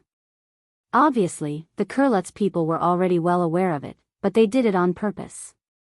However, if Brando did not expose this last bit of embarrassment, then both sides could still save some face. However, after Brando exposed this last bit of embarrassment, if the Cruz people still insisted on doing this, then the delegation would lose all face. Of course, she did not believe that the Count of Tonagel was that simple. She faintly felt that Brando seemed to be deliberately forcing the Count into a dead end. At the same time, the Cruz Knight's face also changed. "What are you talking about?" He could not help but shout in anger, "I said that it is a time of war, and it is impossible to open the Knight's Gate. Don't you understand, sir? This is the border between the Erewhon Kingdom and the Cruz Empire. I have never heard of any war." Brendel ignored the knight's reprimand, and replied nonchalantly, "You're right. You're right. Is that so?" The knight could not help but sneer. "Then you can go and convince the Marquis that this order is given by him. If you can convince him that there is no threat of war here, then I will personally open the Knight's Gate to welcome you into the city." Brando looked at him and replied, "Well, I will convince your Marquis, but according to etiquette, you are not qualified to welcome us. This honor was originally reserved for your Marquis deputy, but if I go and convince him, then I am afraid that he will have to personally come and welcome us as an apology." The Cruz Knight could not help but stare at him as if he was looking at a madman. "In your dreams." He finally said, "Well, if you don't want to go in with me, then you can wait here. Of course, you are welcome to persuade our Marquis at any time." After that, he left Brando's group and returned to the fortress with his men. It seemed that he really did not want to bother with these Erewhon country bumpkins. After the Kurlutzians left, Avram, the Duke's daughter, and the others subconsciously looked at their leader. Avram only thought that the Count wanted to show off his courage so that he could advance in order to retreat, but the young lord obviously did not expect the Kurlutzians to never fall for this. The Duke's daughter was silent, but she obviously had the same thought in her mind.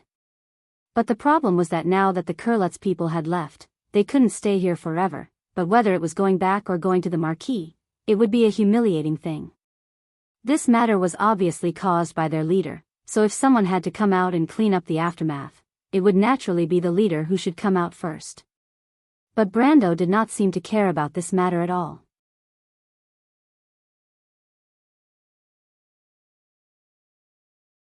He looked up at the towering wall, then turned back and said to the Shire behind him, "The Cruise's men are stubborn.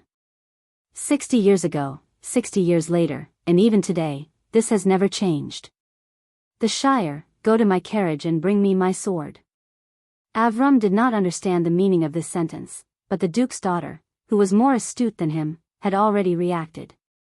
She stared at the leader of the envoy group, dumbfounded. She seemed to have just remembered that the leader of the envoy group was a sword saint. "No," she quickly objected, "Count, you can't be so impulsive." Brando looked at her and asked, "How am I impulsive, Miss Eugenie?" "He actually asked me why I was impulsive." The Duke's daughter almost pulled her hair out. She originally thought that Brando was just a little young and impetuous, but now it seemed that he was completely crazy. She could not help but shout, "If you are going to threaten and kidnap the Marquis, it may cause a war." Brando could not help but be stunned. "Who said that I am going to threaten and kidnap a real noble?" "Miss Eugenie, you can't wantonly slander my reputation." "You don't plan to do that?" The Duke's daughter was stunned. "Of course." "You swear?" "Miss Duchess, although it's not that I don't like to joke, this joke of yours is a little too much." Brando replied sternly. This time, the Duke's daughter was a little suspicious. She could not help but stare at Brando suspiciously. But Brando really did not plan to kidnap that bullshit Marquis. First of all, he did not know where the Marquis was. He could not go in and out of this fortress 7 times. But at this time, the Shire had already brought his sword. This sword was not the black Halran Gaia that he was used to using, but a crystal-like sword that seemed to be carved out of ice. Brando took the sword and weighed it in his hand, then raised his head and stared at the fortress that had a history of nearly 400 years. "You have to understand one thing, Miss Eugenie." Brando replied, "I never do such troublesome things." After saying this, he raised the sword and waved it at the gate of the fortress. A bright silver line seemed to rise from the ground, and in an instant, it slanted and pierced through the clouds.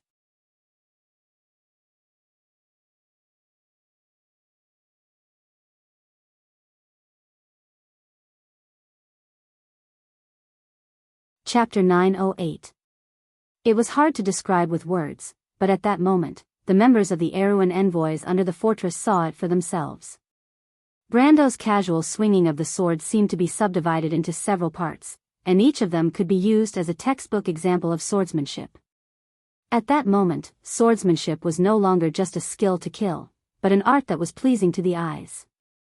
Swordsmanship and the law seemed to be the line of truth that came from the Flame King and the Dragon Clan's ancient swordsmanship. The skills of the Flame King and the mysterious power of the ancient holy sword merged into one at that moment. The dazzling light of the sword rose from the ground, and behind that dazzling brilliance, there was an earth-shattering sound. The huge iron gate was split into 4, and the impact caused the whole gate to sink inwards. Then, it fell apart and flew towards the barbican behind it. The aftermath of the sword aura blended into the walls on both sides, and a smooth cut grew on the black rock at a speed visible to the naked eye. Then, the whole section of the wall began to collapse downwards. As the bricks and debris fell like rain, the law that maintained the strength of the wall also appeared one by one in the air. These silver lines that represented the power of magic also melted as the sword aura advanced, as if they could not resist it at all. In short, the Knight's Gate of the Black Sword Fortress became history after this sword aura. The refugees were tied to the wooden stakes on both sides of the road in the valley by the imperial soldiers, but suddenly, everyone's eyes were attracted to that direction. They saw the bright light of the sword rising from the valley, saw the dazzling light of the sword slashing diagonally into the towering knight's gate, and saw 1/5 of the fortress wall turned into ashes under the sword aura. They saw a man and a sword standing in front of the empire, as if he did not need anyone's orders. All the imperial soldiers who witnessed this scene dropped what they were doing. Those refugees who were supposed to be tied to the wooden stakes were also thrown aside. No one had the time to care about them, but these people did not seem to want to take the opportunity to escape. The Ash Sword Saint? The first thing the Kurlutzians thought of was a famous name. The Sword Saint Darius? Erewhon's people were the first to recall their widespread legends. Everyone was stunned. Even the well-armored knights on horseback were at a loss. It seemed like the fortress was under attack, but it was beyond their imagination. It was not their fault. The last time the stronghold was attacked was recorded in historical documents. It was so long ago that it was like a fairy tale. Some people would have thought that this legendary event would happen again in their lifetime.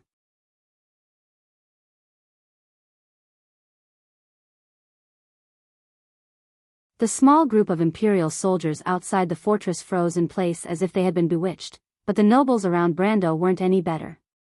Duke Viro's daughter, Miss Eugenie, had turned into a puppet. All her movements were frozen at the moment before Brando drew his sword. Even her eyeballs seemed to have lost their ability to move. She just stared at Brando, but it was hard to tell whether she was looking at a madman or an idiot. Avram was scared out of his wits. The ball-shaped creature's mouth was wide open. Judging from the look of shock on his face, even if someone threw a pigeon egg into his mouth, he wouldn't notice. BB count. Miss Enid seemed to be so scared that even her voice was trembling. Even Chiara couldn't help but look at Brendel as if he was a monster. Do you know what you've done? Brando withdrew his sword and did not answer their questions. At this time, the door of Dilferi's carriage in the convoy behind opened a crack, and the little Prince Haruz finally couldn't help but poke his head out and asked cautiously, Teacher, Miss Dilferi asked you what happened? Nothing. Brando replied. Nothing? Eugenie finally reacted. She seemed to have been greatly stimulated and almost jumped up without caring about noble etiquette. Do you want to declare war on the Empire? The princess's words seemed to be stuck in her throat as she suddenly remembered something. She looked at Brendel with fear in her eyes. Count Trentheim. Count Trentheim. Count Trentheim, my lord, don't tell me you really. But before she could finish her sentence, she was pulled back by Brendel, because a glaring sword light had appeared between the two of them. Brendel raised the frost chant and blocked the sudden longsword, and the sound of metal clashing against metal could be heard as the two swords clashed against each other. With the sword as the center, silver and golden lines extended at the same time.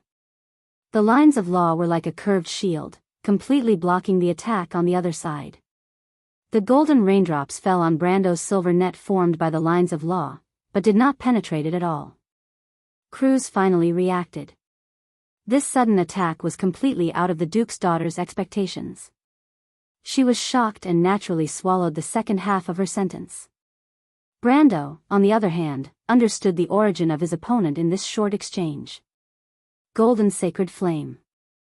His opponent was also an elemental rank. But unfortunately, he was still far from being able to catch up to him. The exchange of swords happened in an instant. Brando snorted slightly and swung his sword a second time in an instant, hitting the man's sword. The man immediately screamed, "Truths." He flew back towards the city wall and crashed into the rubble that was filled with smoke and dust.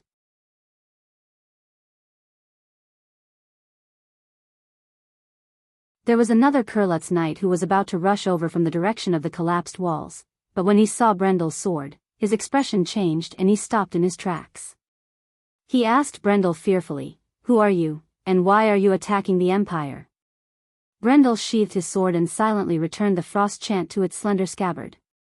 This crystal scabbard was specially made by the wizards of Buga. Originally, Brando did not need it, but these craftsmen were all perfectionists. They loved this legendary sword so much that they could not bear to part with it. They could not wait to make a complete set of equipment, from the scabbard to the sword holder. However, it was a pity that even the silver citizens were unable to repair this legendary holy sword. Brando put the scabbard back in the Shire's hand, then picked up Halran Gaia and looked back at the knight. The armor on his body was obviously not cheap. The accessories on the armor were basically made of pure gold or real mithril, not gilded fake. He also wore a knight's badge, but like most people, he did not wear a knight's badge. He did not like to wear a helmet, revealing a head of light golden shoulder-length hair. He looked like a middle-aged man in his 50s or 60s. Brando could tell at a glance the identity of this person. The Frontier Legion stationed at the Black Sword Fortress in this era should be the noble army from Rogeria. The commander of this army was Marquis Sova Bridgewell, and the Legion had 3 elemental rank masters, Fire Wolf Ivan, Imperial Sword Rovak, and White Shadow Fana. The person in front of him was Imperial Sword Rovak. Rovak. Although Brando had not dealt with this person in his previous life, he knew that his elemental element was the rarer water element in Cruz. He was also good at Cruz's knight and noble swordsmanship. He also mastered this Rogeria's secret swordsmanship, which was also an intermediate-level swordsmanship. This person was good at swordsmanship, but he was very cautious and meticulous in his actions. In fact, although there were many elemental awakeners in the Empire, they were not cabbages after all. Among them, most of the players in Cruz and the countries under the Holy Cathedral of Fire were still familiar with their names. After Brando recognized this person, he could not help but look at him curiously. In his previous life, this person was a legendary figure among the Erewhon players. Of course, this legend was not about how strong he was later, but because he was one of the 6 elemental awakeners stationed at the Erewhon border of the Empire. It should be known that in this era of history, the entire Erewhon Kingdom's elemental awakeners were only a few people. There were no more than 10 people in the north and south. And these people, in the eyes of the Year of the Sword, who was just a newbie at that time, were all existences that he had to look up to.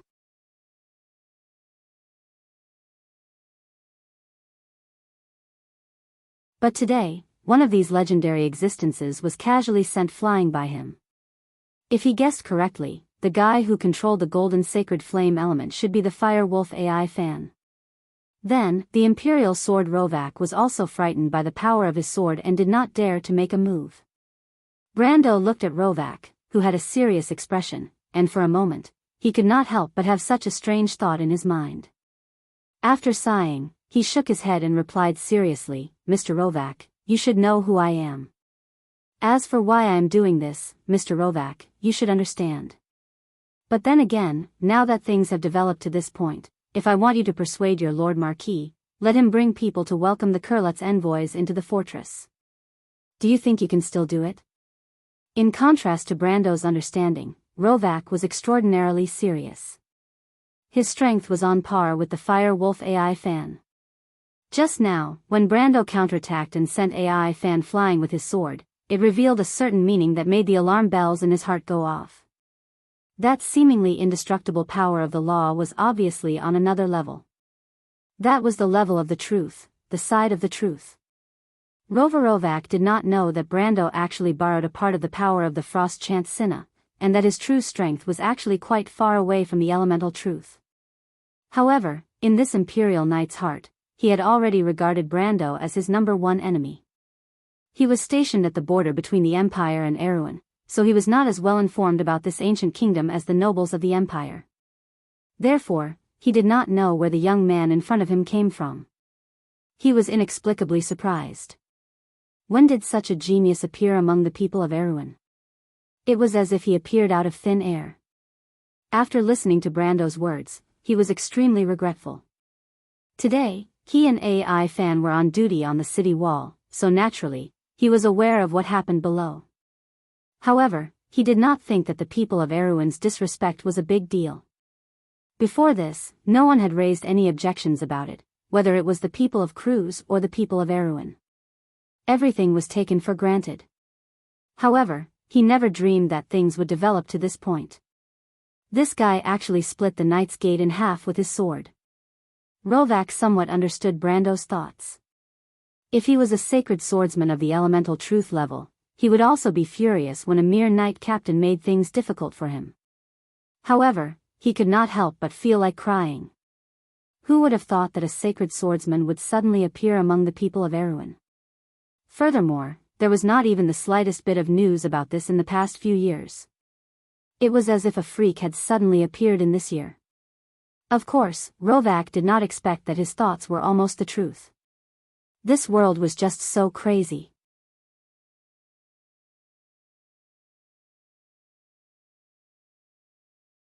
He only moved his Adam's apple and replied with some difficulty, "I'm afraid that's not possible."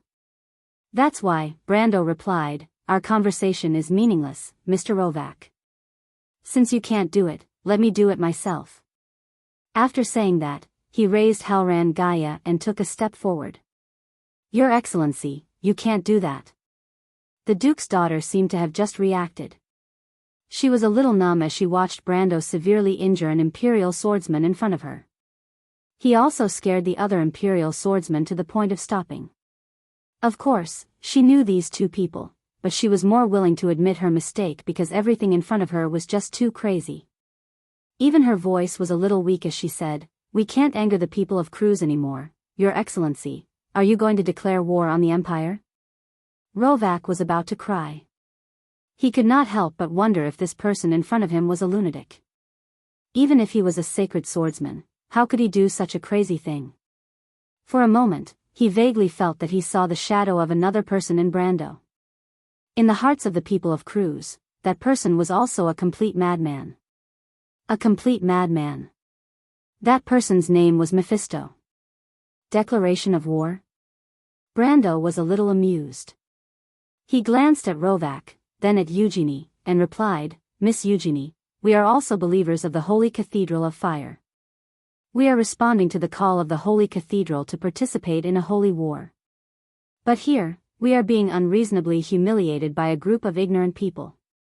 Therefore, it is hard for me not to suspect that these people are trying to deny the legitimacy and God of this war. Saint, now I intend to correct their point of view. Not only is it not to declare war on the Empire, but it is to eliminate some stubborn people for the Holy Cathedral. Therefore, contrary to what you think, I am doing this to show the firm and loyal position of the people of Erewhon. Not only will they not be condemned, I think they should be rewarded for this." Eugenie looked at him, dumbfounded. This was clearly the logic of a bandit. But she opened her mouth and suddenly understood what Brando meant. If they inexplicably attacked one of the Empire's fortresses, it would naturally be taken as a declaration of war. But according to what he said, it would be a different situation. The key point was, at this juncture of the Holy War, would the Holy Cathedral of Fire push Erewhon out?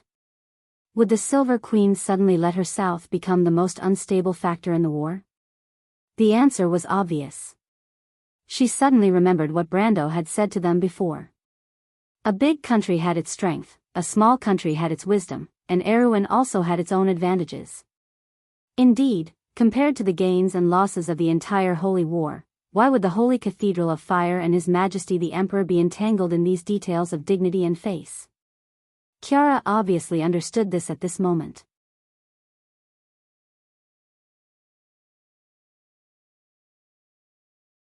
Understanding Brando's meaning, the little girl snorted softly, "You're thinking too much. Be careful not to get burned by playing with fire." Brando shook his head gently. He was indeed playing with fire, but it was just that he had to play with it. He looked up and waited for Rovak's reply. Rovak's face had already become extremely ugly. He was not stupid and naturally understood the meaning of Brando's words. But he took a light breath and the pride of being an imperial citizen finally prevailed. "You are very strong, Count Rovak, but do you intend to challenge an imperial army alone?" "I can tell you categorically, Monsieur le Count, that is impossible, and no matter what His Majesty the Emperor's final answer, I am here to tell you, with the glory of the Cruz army, that we will never let you take half a step into this fortress." "If you insist on going to war with us," Rovak shouted, "Cruz Knight, prepare for battle." Brando only heard a soft whoosh and subconsciously looked up. He saw that the griffin cages on the city walls had been opened one after another. Dozens of griffins flew out of the city walls in an instant. These birds of prey in the air screeched and spread their wings. For a moment there was an illusion that they covered the sky. The Imperial Army. Someone in the valley shouted in a shrill voice. The scene in front of him was exactly the same as what he had seen in the Holy War 10 years later. The prosperity of the empire was built on the pride of its citizens. This glorious army was enough to shock anyone who saw it for the first time. But unfortunately, Brando looked at the white birds of prey that flew out of the city walls. He placed one hand on the scabbard of Halran Gaia and the other hand gently pulled out the dark blade of the sacred sword. He had already seen this scene before. He casually threw the scabbard behind him and raised Halran Gaia in front of him. There is something I have to tell you, my army has never been alone. As if to prove this sentence, countless black dots rose from the mountains. PS, strange, I remember I sent it at 11 o'clock. Thank you for reminding me, I was almost late.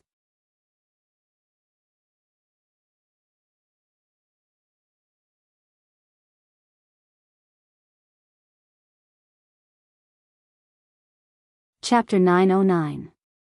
What rose from the mountains were magical creatures that were sculpted from rocks into flying monsters full of power.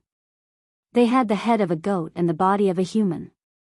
They had steel-like claws on their limbs and a wingspan of more than 7 meters. Their stony skin shone with a pale green luster under the cold winter sun. They were covered with faintly glowing magic runes, and 2 ghostly green gems formed the eyes of these magical creatures.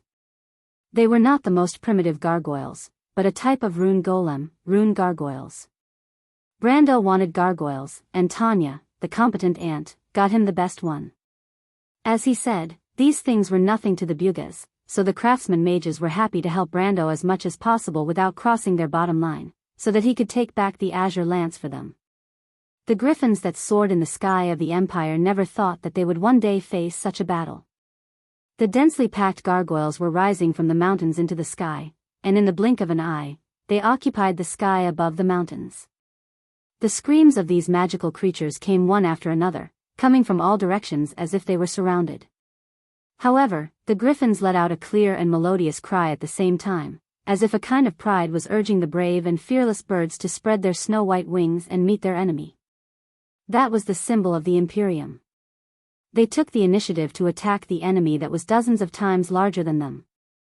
They were like straight silver lines that pierced into the dark clouds, but in the next moment, their wings were scattered and their spears were broken. The Imperial soldiers looked at the scene in a daze, watching the ferocious birds of prey of the Empire that they were so proud of vanish in an instant. After a while, a dry warning came from the observation room. It looks like gargoyles. Although there were still 100 Griffin Knight on standby in the fortress, everyone's feet were rooted to the ground at this moment. No one ran down the wall to inform the others, because it was too late. The gargoyles were like a dark cloud in the sky. After swallowing the griffins, they spread across half the sky like a flock of migrating birds. When they came over the fortress, the Imperial soldiers still looked up in a daze. It was not until the first rock fell from the sky and smashed the battlements into pieces that they screamed and reacted. A disaster was imminent. Under the preset command, the gargoyles split into 3 as soon as they entered the sky above the fortress, and 3 huge arrowheads in the air pointed in different directions. The first arrowhead made up of 200 gargoyles pointed directly in the direction of the wall, while the second arrowhead made up of 300 gargoyles pointed to the inner city.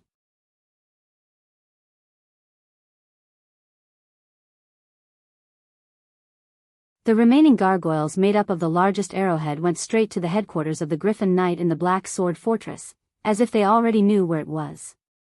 When the Kurlutzian knights on the city wall saw the 2 huge arrows in the sky flying over the city wall without stopping, they understood what was going on. Their faces were ashen, and only then did they realize that this was definitely a premeditated war. The inner city was in a state of chaos.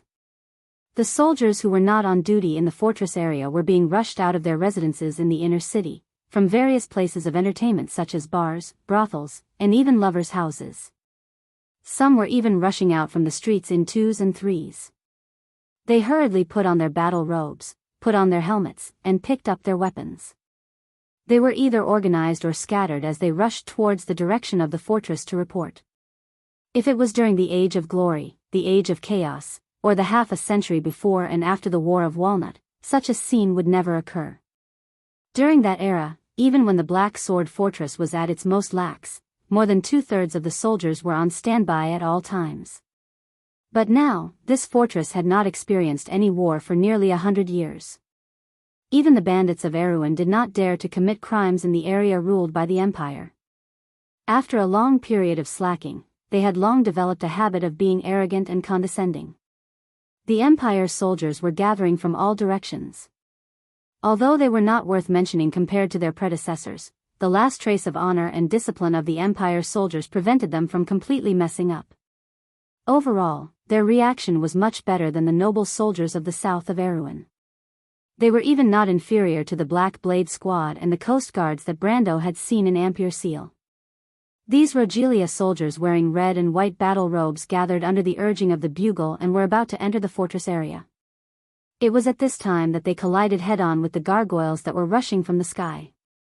"Look at the sky!" Someone shouted first, and then the bustling red and white crowd on the street slowly stopped and looked up at the sky. The dense black dots that formed a huge arrowhead were dispersing and then swooping down. In an instant, hundreds of gargoyles swooped down. Gargoyles. "Martha above, the Bugas have launched a sneak attack on us." The crowd was surprised and stunned at first, then it turned into a commotion and uneasiness. They began to retreat, and finally, under such a shrill scream, it turned into a mad dash. "Look for cover. These damned, cunning adepts." The people of Cruz screamed in panic as they tried to find a place to provide shelter. At this moment, the quality of the Empire soldiers was fully displayed.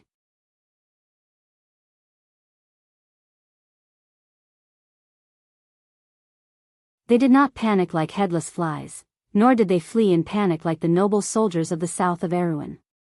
Once the Cruz knights found eaves, low walls, stacked boxes, or other temporary shelter along the street that could provide shelter, they immediately pulled out their weapons and waited for the first wave of attack from the unknown air force before launching a counterattack. The Empire had a military tradition of more than 10 centuries. Their enemies came from all over the world, whether it was the Air Force, the Navy, the monsters, the living, or the returnees. For this army that had been through hundreds of battles and had a profound tradition, it was no surprise. Therefore, after a brief commotion, they immediately calmed down and entered a state of readiness under the command of the nearby knight captain. At this moment, if Brando were to see this scene in person, he would be amazed. He would be amazed at the strength of the people of Cruz, and also because this was the same as the Empire's army that he had seen before. After all, the Empire was the Empire. The eagles of Cruz did not just soar in the sky with pride and arrogance.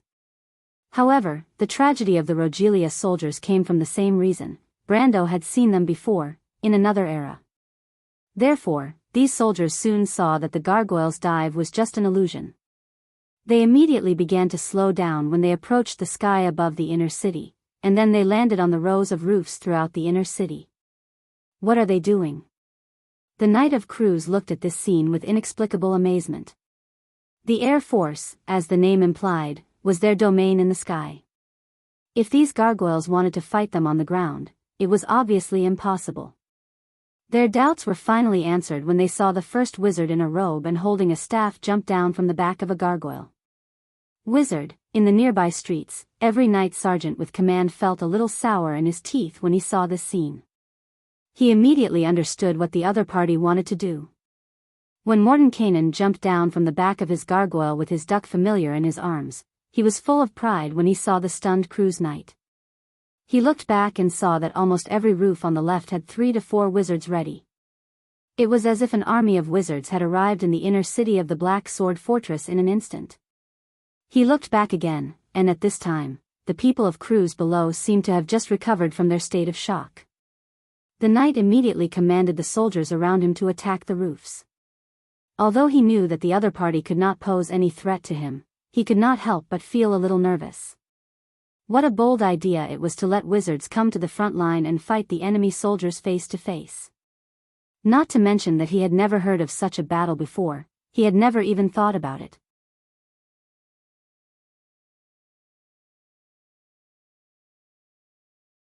The so-called wizards naturally wanted to stay as far away from danger as possible. But although he was nervous and his palms were sweaty, he still raised his staff and began to chant spells at the army of crews below.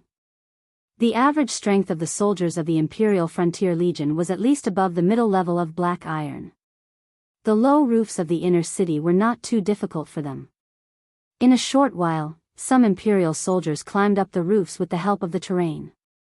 Mordenkainen saw that the nearest soldier was less than 20 feet away from him.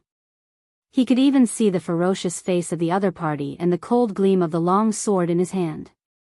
In his heart, he was more than willing to directly throw the spells he had prepared at that guy. But at the last moment, he forcibly shifted his target and raised his staff to cast a spell at the Imperial soldiers clustered in the street. The law of stillness and stagnation, imprison. Mordenkainen shouted. As if there was an invisible wall descending from the direction he was pointing at, there was a slight vibration in the air. All the Imperial soldiers on the street immediately became motionless as if they were possessed. At the same time, out of the hundreds of magi that descended with the gargoyles, about a third of them completed the same control spell. The other third were too nervous and failed to cast the spell, while the remaining third could not help but cast the spell on the few soldiers closest to them.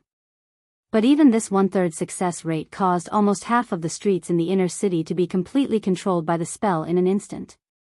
After casting the spell, Mordenkainen turned his head back, sweating profusely.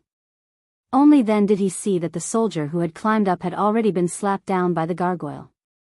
Only then did he breathe a sigh of relief, and a faint sense of pride grew in his heart, because he knew that at least he was the first wizard to cast a spell under this kind of tactic. Based on this point alone, he could already shake off the identity of an apprentice and step into the ranks of an official wizard. The inner city was falling into a special kind of dead silence, as if time had been frozen. The Imperial soldiers who had gathered and jammed the streets quickly lost the ability to fight back under the control of the wizards. It was not that they did not think of counterattacking, but the result of such a dense formation exposed to the attack of magic was imaginable. Almost immediately, they lost more than two-thirds of their manpower. Next, the sorcerers only needed to subdue the fish that escaped the net one by one. In the meantime, the Kurlutz Zero-Star organization launched a long-range attack together, but it was almost useless under the protection of spells. The commando team formed by the Imperial Knights, under the protection of hundreds of gargoyles, also had no effect.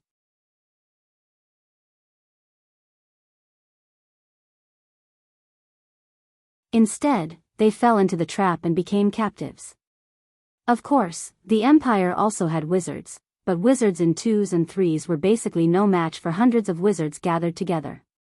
After sporadic counterattacks, they quickly realized that the situation was hopeless. They either raised their hands and surrendered, or simply found a place to hide and seek self-protection. It seemed that in just a moment, the Black Sword Fortress had lost most of its backup. The head of the Griffin Knight Regiment, Mariel, stood in front of the floor-to-ceiling window in his office, silently watching the gargoyles in the sky leave. On the other side of his line of sight, the headquarters of the Griffin Knight Regiment had long been in a mess. This Griffin Fortress, which was built about 2 centuries ago, was tragically not built according to the standards of this era, nor was it built with magic protection. The flight path of the Griffin cage was directly exposed to the outside according to the Air Force tradition of about 200 years ago. This was because everyone knew that the enemy of the Black Sword Fortress was the Eruin people, and the weak air force of the Eruin Knight could not pose any threat to this fortress. However, it was this traditional understanding that brought about a devastating blow to the fortress. Mariel still had not figured out how those damn gargoyles came about. Originally, he was still sending a messenger to inquire about the loud noise on the other side of the wall, and at the same time, he ordered some of the night to prepare to take off. However, he did not expect the attack to come so quickly. Before the first batch of Griffin Knight could release their beloved griffins from the cages, the black cloud in the sky had already flown over the Knight Regiment. What happened next was simply a nightmare. Before that, Mariel had never heard of such an attack. The gargoyles began to dive and then threw down flashing crystals. Most of these crystals hit the passage of the griffin cage, and a small part hit the warehouse of the knight regiment. What happened next was what he saw now. The passage of the griffin cage had been completely destroyed, and about 160 griffins and more than 30 knights were trapped inside. It was hard to say how many of them could be saved. As for the warehouse, Mariel looked at the two big holes in the ground with a gloomy face. For a moment, he was speechless. At this time, outside the ruins of the Knight's Gate, Rovak, who was pointing his sword at Brando, obviously did not know that such a wonderful thing had happened in the fortress behind him. Even so, his face did not look good. Above him, the Empire's soldiers were fiercely fighting with the gargoyles. The wizards in the fortress had already joined the battle, and the longbowmen and crossbowmen had also begun to get into formation. It could be said that the situation was barely stabilized.